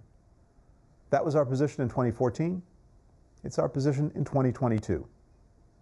We must keep raising the costs and international pressure on President Putin and his enablers until the rights of the Ukrainian people and their sovereign country are respected. And we must continue to provide humanitarian, security, and diplomatic support for Ukrainians bravely defending their rights, as the United States has done and will continue to do. Not only for the people of Ukraine, but because when we stand up for these principles, rather than stand by, we help make people of all nations safer and more secure. Thank you. Thank you. And the next speaker on my list is Minister for Europe and Foreign Affairs of the Republic of Albania, Her Excellency, Madam Olta Gjachka. Thank you dearly, Minister Kuleba, President Zelensky, distinguished representatives of the Ukrainian government, distinguished guests. 1 year ago, representatives from our countries gathered in Kyiv for the launch of the Crimea platform. 1 year on, the number of participants as well as the level of representation from countries and organizations has grown. It is, I believe, not just a clear statement of support for Ukraine and unequivocal condemnation of Russia's illegal aggression against an innocent country, but also a clear recognition of the fact that it all began with the illegal occupation of Crimea in 2014. The current war, a senseless criminal war that has caused such suffering and destruction, has its roots in the occupation of Crimea and in the fact that at the same time, the world unfortunately failed to react properly to what was a blatant violation of international law, of the Charter of the United Nations, and by extension, of the whole rules-based order. The world's reaction was meek, and the price Russia paid for its illegal action was such that instead of serving as deterrence, served merely as encouragement for the current war. We have all seen over the past 6 months horrible scenes of tragedy and destruction unfold in front of our eyes. Bucha, Mariupol, and countless other places that we would have been hard-pressed to locate on a map until a few months ago have now become household names for the most tragic of reasons. The well-documented stories of the so-called filtration camps, of the forced resettlements of Ukrainian citizens in Russia, of the repressive measures against Ukrainian and Crimean Tatars, as well as the aggressive Russification efforts throughout the occupied areas, from the Donbass to Kherson to Zaporizhzhia, all carry in them echoes of a time in the history of Europe that we had hoped would have never repeated itself. Not only did this brutal war of aggression started with the occupation of Crimea in 2014, but the occupied Ukrainian peninsula and its territorial waters were used as a base for further occupation of Ukrainian regions. At the same time, Russian repressive measures in Crimea against Ukrainian and Crimean Tatar activists have become harsher in an attempt of cultural and political erasure of Ukrainian and Crimean Tatar communities, including aggressive Russification of and resettlement of civilian populations in order to change the demographic composition of Crimea. For us in Albania, for us in the Western Balkans, these crimes and these images hit a very raw nerve. Before Russia's illegal aggression against Ukraine, the Western Balkans were the scene of the last war in Europe. This is part of the reason why Albania has supported Ukraine and its heroic resistance to aggression to the best of its abilities, by being one of the first countries to send ammunition to Ukraine, by contributing at the Donors Conference, by adopting the necessary legal framework that allows us to welcome in our country Ukrainians fleeing the war, by aligning fully with all EU sanctions against Russia, and by doing our utmost at the Security Council, at the UN Security Council, as co-pen holders with our US allies to support Ukraine diplomatically and isolate Russia. But there is another reason too, perhaps even more important, why Albania supports Ukraine and why we believe every country that believes in the international law, that believes in the UN Charter, in the rules-based order, must support Ukraine until the liberation of all the occupied territories, the restoration of its sovereignty over all temporarily occupied territories, and the complete withdrawal of Russian forces from every part of the internationally recognized territory of Ukraine, because not doing so would endanger the entire international rules-based order, the entire security architecture upon which we all rely for peace and stability in the world, and would encourage every country and authoritarian leader in the world to embark upon the same course of action. I thank you for your attention. Thank you, Minister. We appreciate your intervention, and I'm pleased to give the floor to Minister of Foreign Affairs of Andorra, Her Excellency, Madam Maria Ubach-Font. Mr. Prime Minister, Minister Kuleva, Excellencies, ladies and gentlemen. On behalf of the government of Andorra, allow me to thank President Zelensky for the invitation to participate in the second summit of the International Crimea Platform on the eve of the 31st anniversary of the independence of Ukraine. At the backdrop of the current military attacks to Ukraine, the Principality of Andorra has decided to join the International Crimea Platform as a sign of its commitment towards the respect for the international law and the rules-based international order that are the foundations of multilateralism and the basis for trust, cooperation, and dialogue among the states. The current challenges and threats clearly outline that security, human rights, and justice are bound together. In this context, we support the practical and cross-cutting approach of the International Crimea Platform in its actions and initiatives aimed at the de-occupation and stability, as well as upholding the rule of law, the respect and promotion of human rights, and the humanitarian international law. To this end, Andorra welcomes and endorses the joint declaration of the International Crimea Platform. In this vein, Andorra condemns Russia's illegal annexation of the Autonomous Republic of Crimea and the city of Sebastopol on 18 March 2014, and the continued Russia's aggression against Ukraine that remains a serious threat to security and stability in Europe.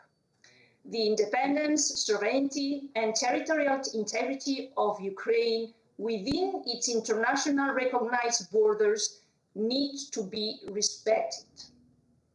In those hard times, Andorra expresses its full solidarity with the people and the government of Ukraine.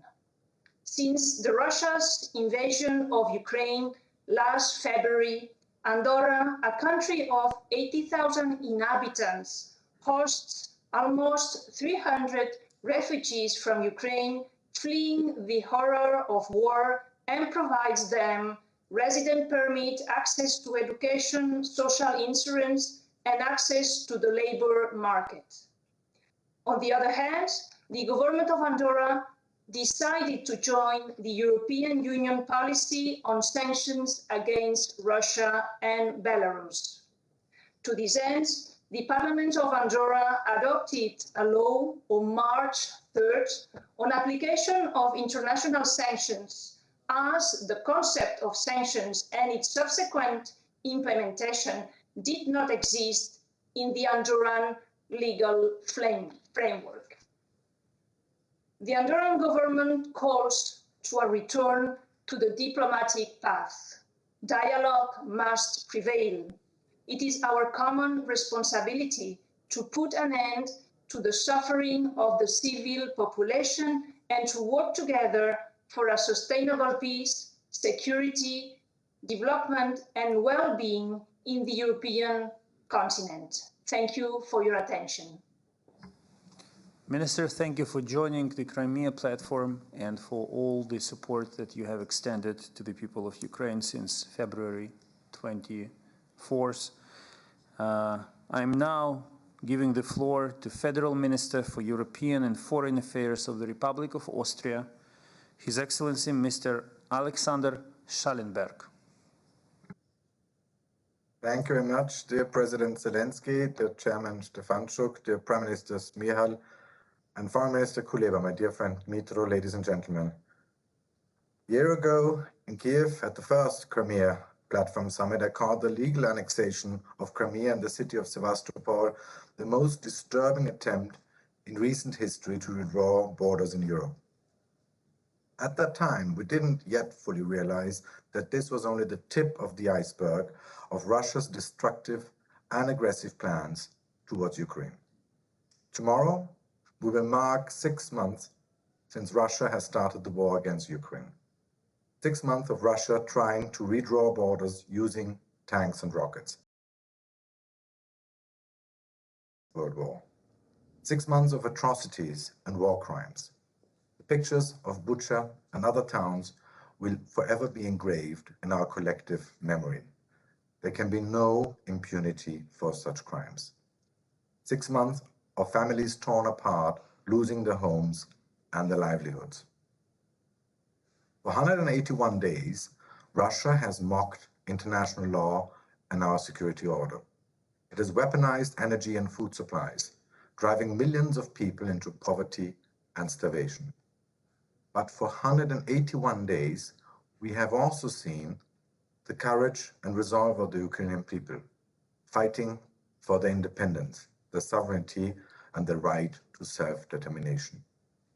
The unity of the European Union adopting together the most far-reaching sanctions regime ever imposed against any third country, making clear that might does not make right. The solidarity in European and other countries in welcoming displaced Ukrainians, and the unprecedented scope of humanitarian, budgetary, and military support to Ukraine. Ladies and gentlemen, the legal annexation of Crimea and the city of Sevastopol is the original sin of Russia's war against Ukraine. It lies at the core of Russia's turn from the rule of law to the law of the jungle. And we firmly reject the militarization of Crimea and its implication for the security and stability in the Black Sea and the Sea of Azov. The violations of human rights and fundamental freedoms, such as forced conscription into the Russian army, the repressions against ethnic and religious minorities, including the Crimean Tatars. Looking ahead to Ukrainians' Independence Day tomorrow, I assure you that Austria will continue to stand firmly by the side of Ukrainian people. We will continue to support Ukraine as an independent, free, democratic, and prosperous part of the European family. Thank you. Thank you, my dear friend. Thank you, Alexander. And now the floor goes to the Minister of Foreign Affairs of the Republic of Cyprus, His Excellency, Mr. Ioannis Kassoulidis. Dear Minister Kuleba, dear members of the Ukrainian government, Your Excellencies, dear friends, I'm greatly honored to address the summit on behalf of President Anastasiadis, and particularly pleased that I have the opportunity to reaffirm Cyprus's principled stance as well as our unwavering commitment to the sovereignty and territorial integrity of Ukraine. The Republic of Cyprus, itself the victim of the illegal Turkish invasion and occupation since 1974, is a strong proponent of international law principles, including the inviolability of borders, condemning the threat or use of force.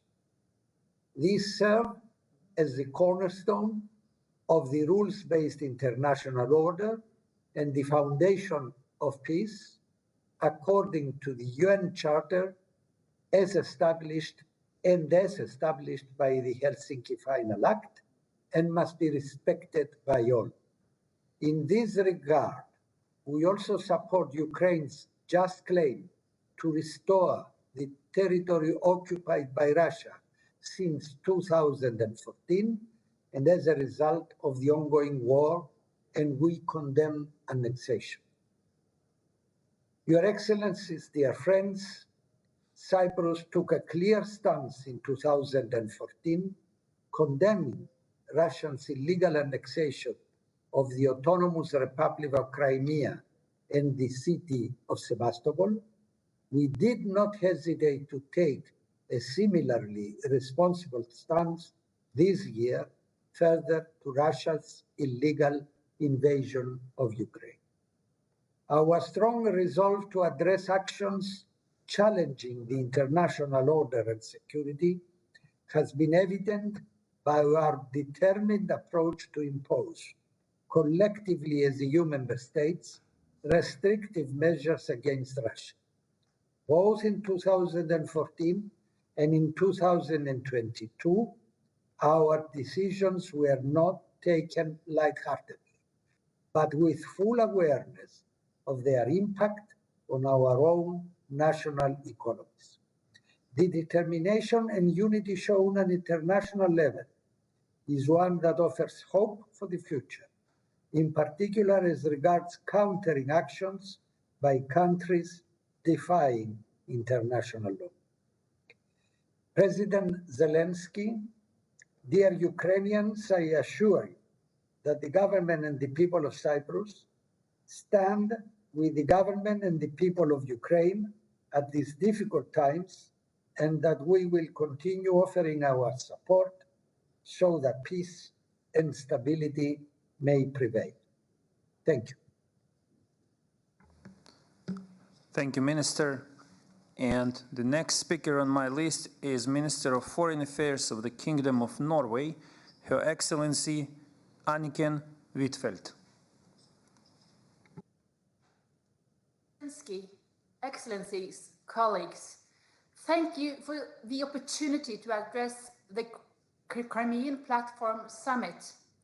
What happened in Crimea 8 years ago was a warning of what was to come. It showed Russia's willingness to use force against a peaceful neighbor. It demonstrated the Putin regime's disregard for international law. It challenged the European security architecture. For the last 6 months, we have witnessed the full brutal scope of Russia's intentions. Russia's war against a peaceful neighbor is shocking. Norway strongly condemns Russia's aggression against Ukraine. We call on Russia to end the war and pull back its troops from Ukraine's territory. This includes territory waters. Russia's human rights abuses in Crimea was also a warning.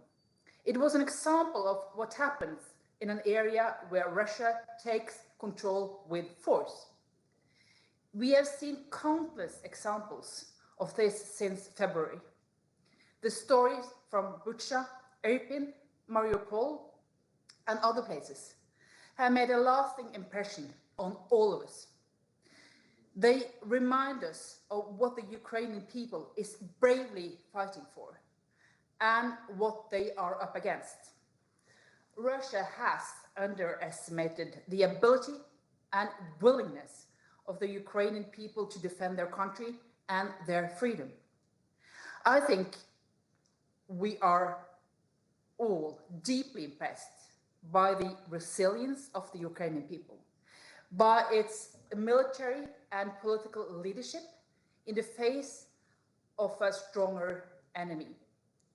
Russia has also underestimated the unity and resolve in Europe and across the Atlantic. The war has put us to the test.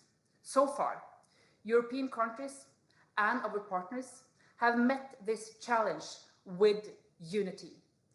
The message from today's summit is that our resolve remains strong. Norway will keep to this, contributing to this unity. In face of the Russian aggression, we have provided substantial support. The Prime Minister announced a significant increase in this support when he visited Kyiv last month. We also remained aligned with the EU sanctions against Russia. We'll do what we can to uphold the pressure on Russia. We will keep demanding that Russia ends its war and its occupation of Ukrainian territory, including Crimea, because Crimea is Ukraine. Thank you for your attention. Thank you, Anniken. The next speaker on my list is Minister of the National Defense of the Portuguese Republic, Her Excellency, Madam Helena Carreiras.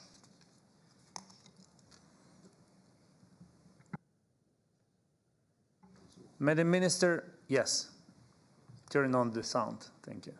Okay, thank you very much.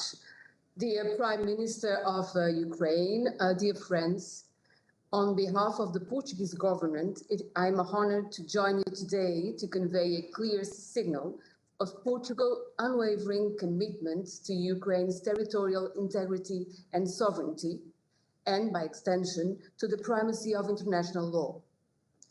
On February 24th, the world was painfully reminded of how illegal and unresolved territorial occupations can serve as a springboard to further conflicts. Indeed, Crimea served as one of the starting points for the Russian unprovoked and unjustified invasion of Ukraine.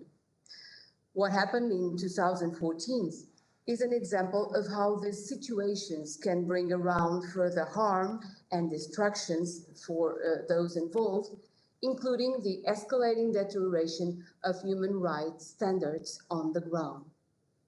The war of aggression that we have witnessed for the past 6 months is not only a blatant attack on Ukraine's territorial integrity, but it also shook the foundations of our continent's security architecture.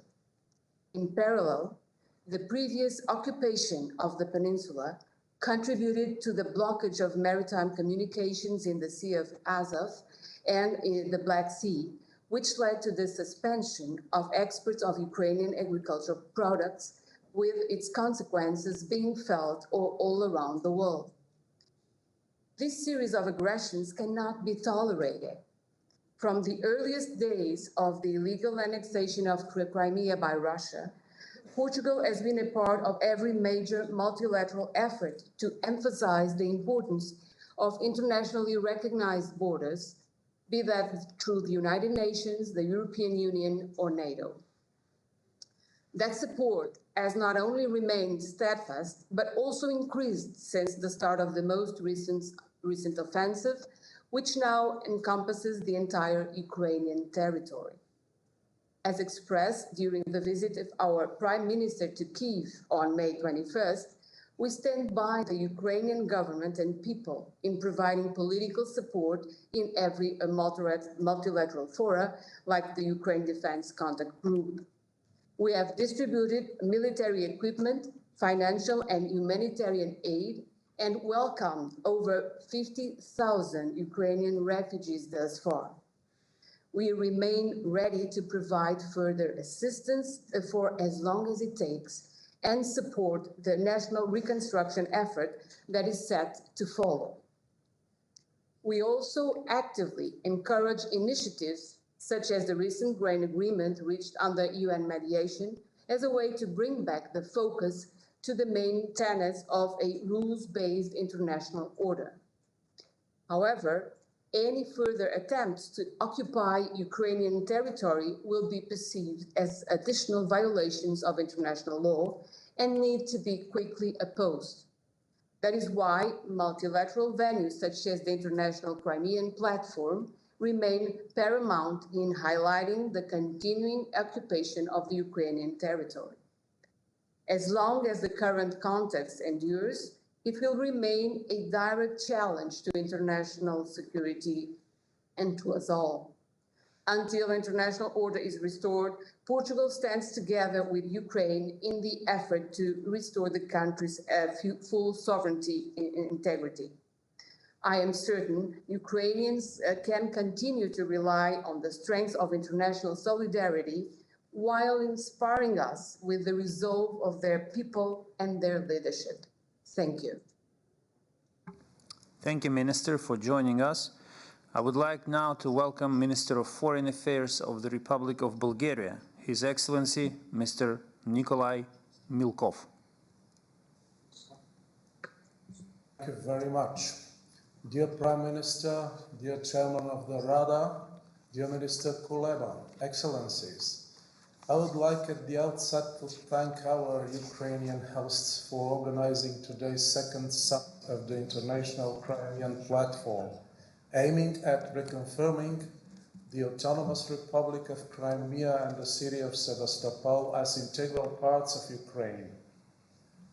Against the background of the unacceptable and unjustified war that Russia has launched, today we express our resolute support for Ukraine's independence, sovereignty, and territorial integrity within its internationally recognized borders.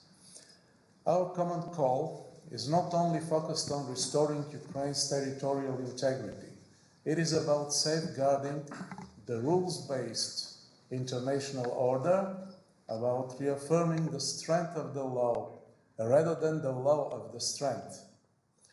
Today, we are here to convey a strong message that each country and international actor should abide by their international commitments, including the full respect for the principles of the international law. The Russian war against Ukraine has profoundly reshuffled the security environment in Europe. The militarization of Crimea and its use for launching attacks on Ukraine has a heavy negative impact on the security situation in the wide Black Sea region. Not only does it escalate the frozen conflicts in the area, but also threatens the security of the supply routes, the ecology and biodiversity in the Black Sea as well. Continuing the comprehensive and multifaceted support in solidarity with Ukraine today is more essential than ever. Allow me to underline the resolve of Bulgaria as a friend and partner with a significant historical community in this country to continue to help Ukraine and its people with all proper means, as decided by the Bulgarian Parliament. I would like to point out that Bulgaria has been determined to provide consistent and focused support to Ukraine in areas where our assistance would be effective and efficient. Bulgaria supports and will keep its commitments to repair and maintain Ukrainian military equipment at Bulgarian military factories. Another element of Bulgaria's practical support to Ukraine is our contribution as a lead nation of the NATO's Medical Rehabilitation Trust Fund. Objectives of the Trust Fund include to give injured Ukrainian military personnel access to appropriate rehabilitation services, as well as to assist capacity building in Ukraine to deliver such services, including by equipping of Ukrainian medical facilities and by providing vocational training for medical specialists. Up to now, 197 members of the Ukrainian Armed Forces have received medical services and rehabilitation in the healthcare facilities of the Bulgarian Military Medical Academy. As the operation of the Trust Fund has been extended until 2023, Bulgaria is actively planning and looking forward to accommodating further numbers of Ukrainian soldiers. Russia's aggression against Ukraine has caused enormous destruction and human suffering. Bulgaria is firmly committed to continue its ongoing support for Ukrainian refugees in our country, as well as the provision of humanitarian aid to help most vulnerable civilians affected by the war. We have provided temporary protection to more than 120,000 Ukrainian refugees. They were given fast access to shelter, education, healthcare, and labor market. We welcome the initiative of the Solidarity Lanes, EU, Ukraine, and stay ready to contribute to it. It is our belief that the broadest possible international efforts are needed to put an end to the war and to open the way for peace, for post-war recovery and reconstruction. Ukrainian people deserve secure, stable, and prosperous European future. Before I conclude my intervention, allow me to congratulate our Ukrainian hosts with the status their country achieved towards EU membership. Ukraine is a member of our family of free and democratic nations, and we remain steadfast in our support for Ukraine's freedom and independence, upholding its European path. On the occasion of Ukraine's Independence Day, let me congratulate the Ukrainian people and express our utmost respect for their resilience in these hard days when defending their country's independence. Thank you for your attention. Thank you, Minister. The next speaker on my list is State Secretary of the Ministry of Foreign Affairs and Trade of Hungary, His Excellency Mr. Peter Staraj. Please, sir. Minister Kuleba, Excellencies, dear colleagues.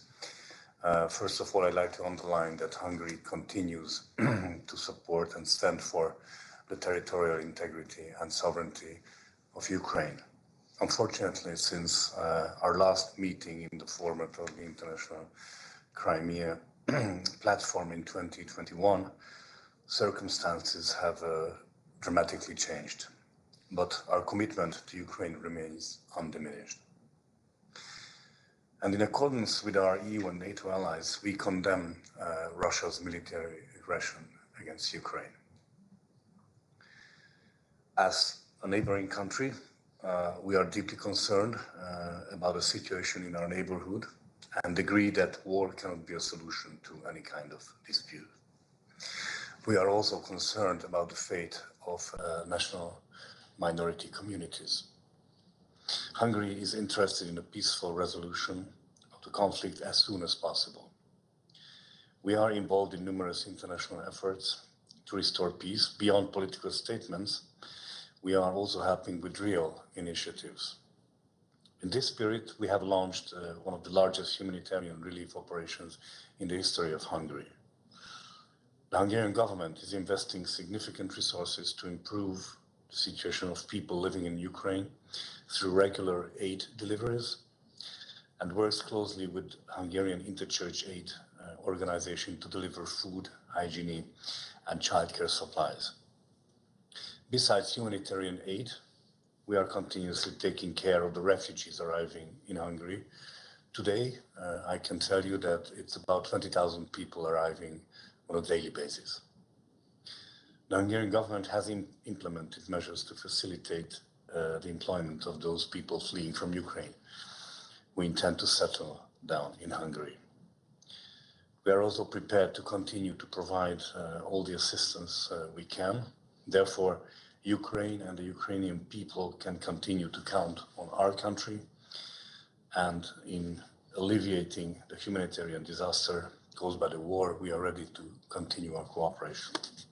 We have also offered help to facilitate the grain export of Ukraine, which is a strategic issue. Together with our Ukrainian partners, we have reviewed the necessary steps to ensure that bilateral trade can proceed uninterrupted. Moreover, in accordance with our long-standing support for Ukraine's European integration, we strongly supported the granting of the candidate status for your country. The path to the European Union membership is full of challenges. However, Ukraine can continue to count on our support. Hungary also intends to provide significant resources to the post-war reconstruction. And on the 5th of May, at the Warsaw Pledging Conference, Hungary offered Ukraine a package of 5 elements of assistance worth 37 million euros. So this is first to participate in the reconstruction of a destroyed Ukrainian school and hospital on land designated by the Ukrainian authorities, to provide 1,000 scholarships at Hungarian universities for students from Ukraine under the Stipendium Hungaricum scholarship scheme. Third, to supply mobile homes for internally displaced persons in the western part of Ukraine, in Transcarpathia. And fourth, to provide care for injured Ukrainian soldiers in our hospitals without any limitation in numbers, and medical care for 130 children, Ukrainian children in Hungary. And I can also tell you that there are about 4,000 Ukrainian children spending their holiday this year in Hungary. Finally, I'd like to close my remarks. Thank you for your attention, and I wish you all peace as soon as possible. Thank you for your attention. Thank you. Foreign Minister of the Republic of Malta, His Excellency Jan Borg, was supposed to join us. For technical reasons, it doesn't seem to be possible, but he authorized his ambassador, Mr. John De Bono, to deliver his address to the participants of the summit. Your Excellency, the floor is yours. Honorable Prime Minister, Mr. Speaker, Minister of Foreign Affairs and colleagues, 8 years from the illegal annexation of Crimea and Sevastopol by the Russian Federation, Malta joins other participants in this platform to reiterate the steadfast commitment to Ukraine's sovereignty and territorial integrity within its internationally recognized borders, also extending to its territorial waters. We deem the International Crimea Platform as a clear signal of our commitment to these values and the restoration of Ukraine's full control over its territory. Malta also calls on Russia to immediately reverse repressive measures in Crimea and Sevastopol, which curtail the enjoyment of human rights and undermine security. Russia's war of aggression in Ukraine marked a significant shift in the global order, while the Ukrainian people experience immeasurable suffering. To this end, Malta adds its voice to the condemnation of the Russian invasion of Ukraine and Russia's use of the illegally annexed Crimean Peninsula in its ongoing war. These acts present an attack on a sovereign state and also an attack on the guiding principles of the United Nations and international law that we uphold. Malta remains deeply concerned about the atrocities against civilians and Ukrainian prisoners of war, and of the continued indiscriminate and illegal shelling of Ukraine's civilians and civilian infrastructures. We condemn such such inhumane acts and will continue to back efforts for the perpetrators of such crimes to be brought to justice, while sending a clear message that impunity will not go unanswered. Together with our European and like-minded partners, we will support measures to ensure accountability for violations of human rights and international humanitarian law committed during the Russian aggression in Ukraine. As a neutral country, Malta actively pursues peace as one of its key vocations in international fora. We will not stand idle in the face of war or aggression on Ukraine and its people. In this spirit, Malta reiterates its support for the action being taken in response to Russia's aggression, while echoing the call made by the participants of this platform on Russia to ensure an immediate and unconditional withdrawal of all its forces from within the internationally recognized borders of the Ukrainian territory. I wish to conclude by reaffirming that Malta stands in solidarity with Ukraine and that we profoundly value the courage shown by the Ukrainian people. Our position remains unchanged. You do not stand alone in your hour of need. I thank you. Slava Ukraina. Thank you. Thank you, Excellency. We had one more country that we tried to connect today. It was Ghana. Unfortunately, for technical reasons, this connection doesn't seem to be feasible. However, I have an official confirmation that Ghana wants to be considered as the country that took part in this summit and joined the Crimea Summit Declaration, which I'm happy to announce.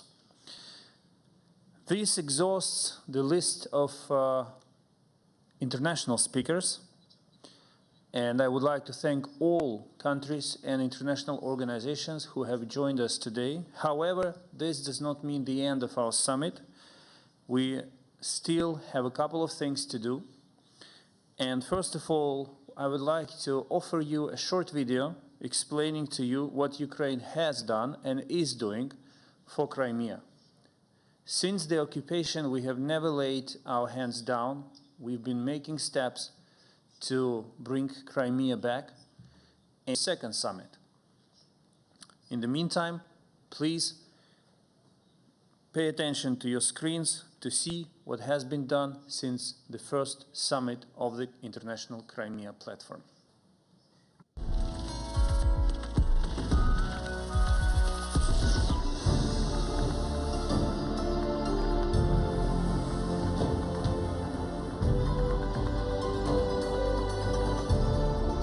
In the focus of the world and on the agenda, in a year since the first summit of the Crimea Platform, Ukraine as a state has moved mountains in the Crimea issue. Був ухвалений фундаментальний закон про корінні народи України. Цим законом визначаються права корінних народів та представницькі органи корінних народів. Наша ж держава рідна для народів, чиї національні культури і прагнення формувались в Криму. And the legislative changes haven't stopped here. The law on protection of political prisoners, signed by the president, became another result of the Crimea Platform. Це той закон, про який постійно говорили, в тому числі і родичі наших полонених, і правозахисники, і адвокати, що Україні був потрібен закон, який стане основою для того, щоб, умовно кажучи, ми могли і надавати і грошову допомогу, і правову допомогу, медичну, соціальну нашим громадянам, і коли вони знаходяться так у ув'язненні, і коли вони вже звільняються. The Crimea Platform operates in different dimensions: parliamentary, for legislative changes, governmental, for interstate cooperation, and expert. Попри те, що ми маємо повномасштабну агресію, ми проведемо парламентський саміт 24 жовтня в Хорватії. Ми сформували контактну мережу Кримської платформи. Це кожна країна або кожна організація, яка приєдналася до декларації Кримської платформи, таким чином засвідчивши, що вона є частиною цього формату. Відповідно до пріоритетів ми формували дайджест Ми постійно ділилися інформацією, будь-що, коли відбувалось в Криму, ми відразу мали прямий контакт з міністерствами, таким чином мотивуючи їх реакцію, їх заяви, тобто все те, що можна називати політикою невизнання.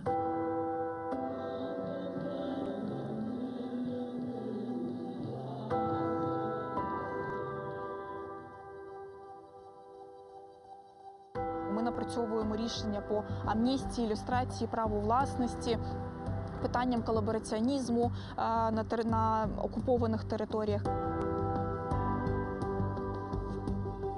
Також одним з конкретних результатів стане щорічна безпекова конференція. Якщо говорити про міжнародний трек, то продовжується наша юридична боротьба з Російською Федерацією у міжнародних судах.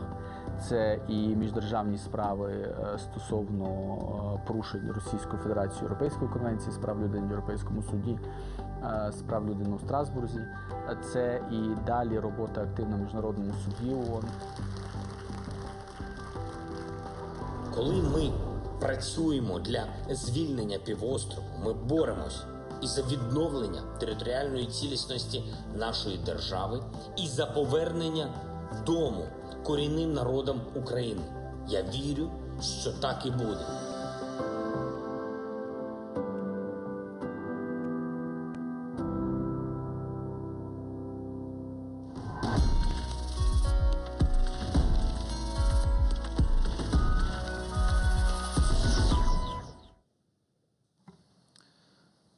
Since the first inaugural summit of the Crimea platform, Ukraine has emphasized the importance of parliamentary diplomacy and the parliamentary track of the Crimea platform.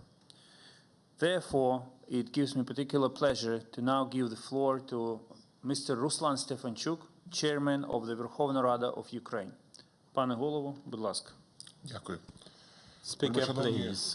Esteemed ladies and gentlemen, presidents, prime ministers, ministers of foreign affairs, your excellencies, dear friends. The second summit was summoned on the initiative of President of Ukraine, Volodymyr Zelensky. It's coming to its end, but at the same time, it is opening some new doors for the widespread consolidated international action aimed at protection of fundamental rights, freedoms, interests of the Ukrainian people in the next Crimea, and it's coming back to its natural environment in Ukraine. This discussion proves again that the Crimean issue still claims one of the priority lines in the international agenda. So this is about compliance with the international law and stability and peace in interstate relations.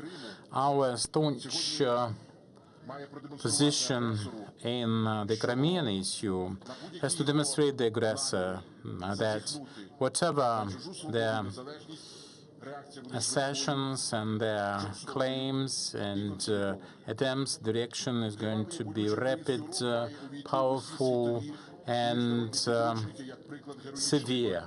This is the example of heroic fight of a big, freedom-loving people for independence, security, and freedom.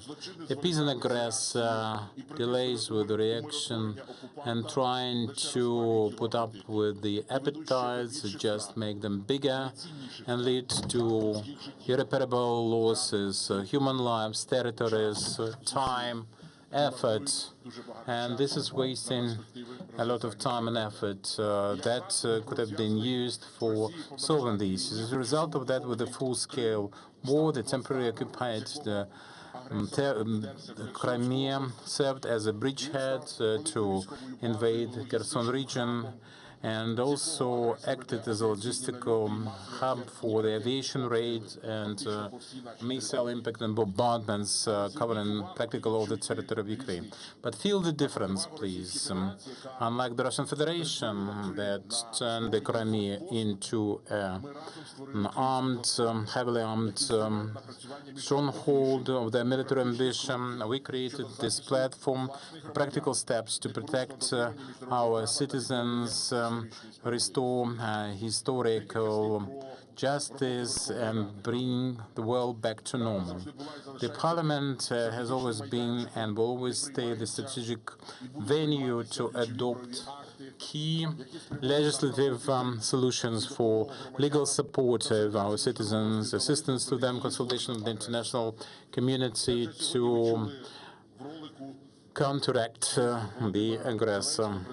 You heard from our President Volodymyr Zelensky that the Parliament adopted the law on the 1st of July last year on the indigenous peoples of Ukraine. In addition to that, we adopted a package of acts making void the laws on free economic zone that was very much in the way of implementation of their rights, and the final stroke was delivered by the President with his signature. Social and legal protection of the people who are deprived of their freedom because of the armed aggression against Ukraine, and there was an important resolution of the Parliament on protection of the Crimean diocese of the Orthodox Church of Ukraine.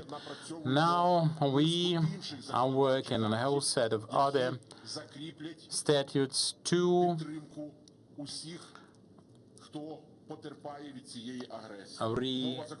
reassure and to reinforce support on national communities, the status of the Crimean people.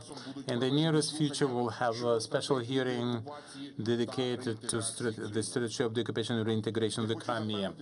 I would like to assure you that the Parliament of Ukraine are ready to provide for the society, President and the government support for all the activities aimed at protection of the Ukrainian citizens in the Crimea suffering because of the annexation, occupation, for reconstruction of the Crimea after the deoccupation, to attract investors and donors.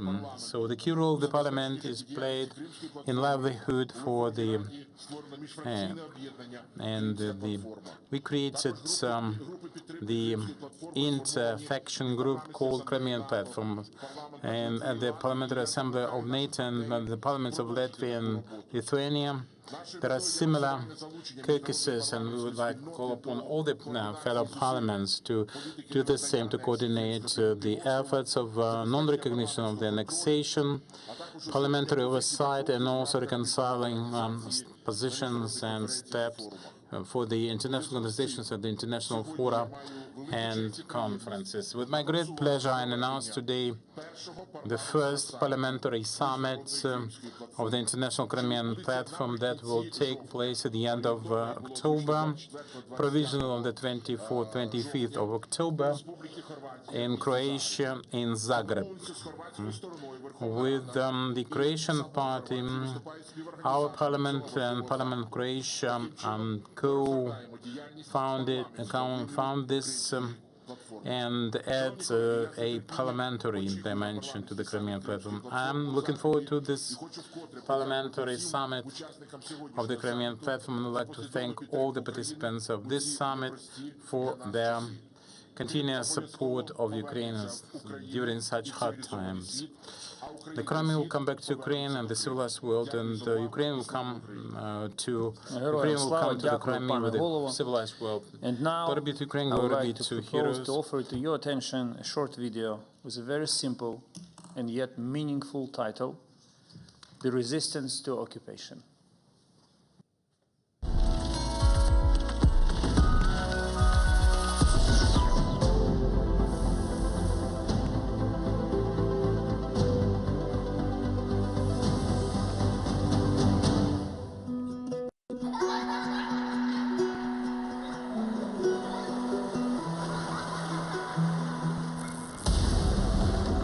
Despite repression and threats, despite lawlessness, resistance on the peninsula never stopped.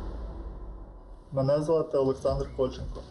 Я кримчанин, колишній політв'язень Кремля, один з багатьох інших. 24 лютого цього року із повномасштабним вторгненням Росії в Україну всі маски були скинуті.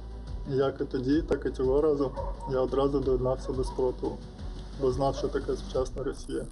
Despite repression and threats, 25-year-old Vasil escaped from Crimea and joined the armed forces of Ukraine. Я дуже швидко обучаюсь, та в мене дуже високий рівень мотивації. Я готовий тренуватись, обучатись та з кожним днем ставати краще. For 8 years, Vasil has been part to the Ukrainian cultural resistance in the occupied peninsula. Вони прекрасно знали мою позицію, тому що я двічі був на допиті в Сакській окупаційній поліції. Стали там лякати тим, що мобілізують мене в армію РФ, чи там якось фізично будуть намагатися мене ліквідувати. Я прекрасно розумів, що там в будь-який момент за мною можуть прийти. І у мене з 24 лютого був зібраний рюкзак, щоб якщо там стук в двері, я міг його схопити та вистрибнути через балкон. He remembers clearly who he used to be before the war. Конечно, помню. Очень хорошо помню. Если даже сам забывает, то дети напоминают. But he remembers much better why he took the arms. Issa Akayev, a civil engineer by profession, since 2014 fights against the occupants as the head of the volunteer unit Crimea. Как для мусульманина в первую очередь, так и как для крымского татарина, я понимал, что мы должны сопротивляться, это наша прямая обязанность. Мы должны защищать свою землю, свою религию, свою честь, свою жизнь. While some people take up arms, others, those staying in Crimea, under constant surveillance by the occupation intelligence service, still join the resistance, risking their own freedom and lives as well. Це не просто і не тільки соціальна активність, пости, поодинокі марші, мітинги, протести. Це дуже такі побутові речі, якими люди намагались демонструвати свій опір. Наприклад, салюти в новорічну ніч не за російським часом, а за київським часом. Манікюр дівчата робили в жовто-блакитний. Наприклад, серветки на весіллях, на днях народженнях, на яких сімейних зібраннях жовто-блакитні разом з кульками. І таких ознак опору їх дуже багато. Накладывают обычно огромные штрафы. К штрафам присоединяется весь практически народ. Собирает деньги для того, чтобы выплатить этот штраф, но собирает это 10-рублевыми монетами. И когда приносят мешками, в соответствии с законом, ваши же деньги, по 15-16 килограмм мешками приносят, чтобы выразить свое презрение к оккупанту. Зараз в Криму сотні тисяч людей, які не підкорилися російській окупації, які не приймають її, залишаються відданими українській державі. Вони живуть великими очікуваннями і надіями. І кожний такий хоча б малесенький переможний крок Збройних сил України збільшує їхні надії, їхні очікування. Україна, Крим! Україна, Крим! У мене мрія одна. Я хочу попити каву зі своїми батьками в своєму будинку, в якому я зростала в Керчі, який мої батьки будували більше 10 років. Вот мы недавно ехали с командировки с моим товарищем вдвоем. Он смотрел на все, что нас окружает, и говорил: брат, говорит, вот я на это все смотрю и думаю, неужели, говорит, блин, никогда в жизни я это все им не отдам.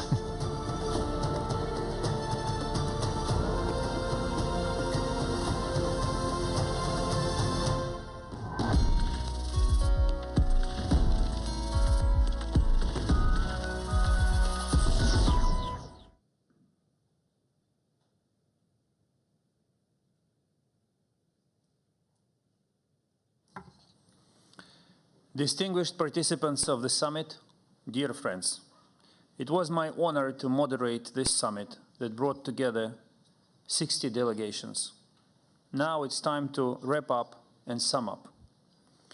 Imagine that Crimea was under Ukraine's control and Russia had never occupied it. We would have avoided many tragedies and problems. This is why the restoration of Ukraine's territorial integrity and the return of Crimea under Ukraine's control remains the most effective way to guarantee European and global security. The International Crimea Platform is the only existing international fora aimed at achieving this result by diplomatic and political means. Today's broad involvement of states and international organizations proves that everyone understands the danger and what is at stake. The deoccupation of Crimea will bring a powerful warning to other dictators and revanchists around the globe. Do not break the rules of peaceful coexistence of peoples, because if you do, you will get a united and tough response from the world, and ultimately, you will lose, because the consequences of such an adventure will be unprecedented for your state and your people. It is extremely important for the whole world to send this message together, to unite efforts to achieve this, and this is exactly what we have done today. Today, our Crimea platform family has become stronger, larger, and broader geographically. We welcome new countries and international organizations that have joined us, that decided to share our common principles and struggle for the right cause. I'm deeply grateful to each and every of you. We are united by the same values of respect for each other's sovereignty and territorial integrity, in respect for everyone's choice of their path. I have no doubts that the Crimea platform will continue to grow and act as a coalition of the willing. Today's meeting marks the beginning of a series of relevant international activities. We plan to hold at least 2 high-level events by the end of 2022. First, the Parliamentary Summit of the Crimea Platform in Zagreb,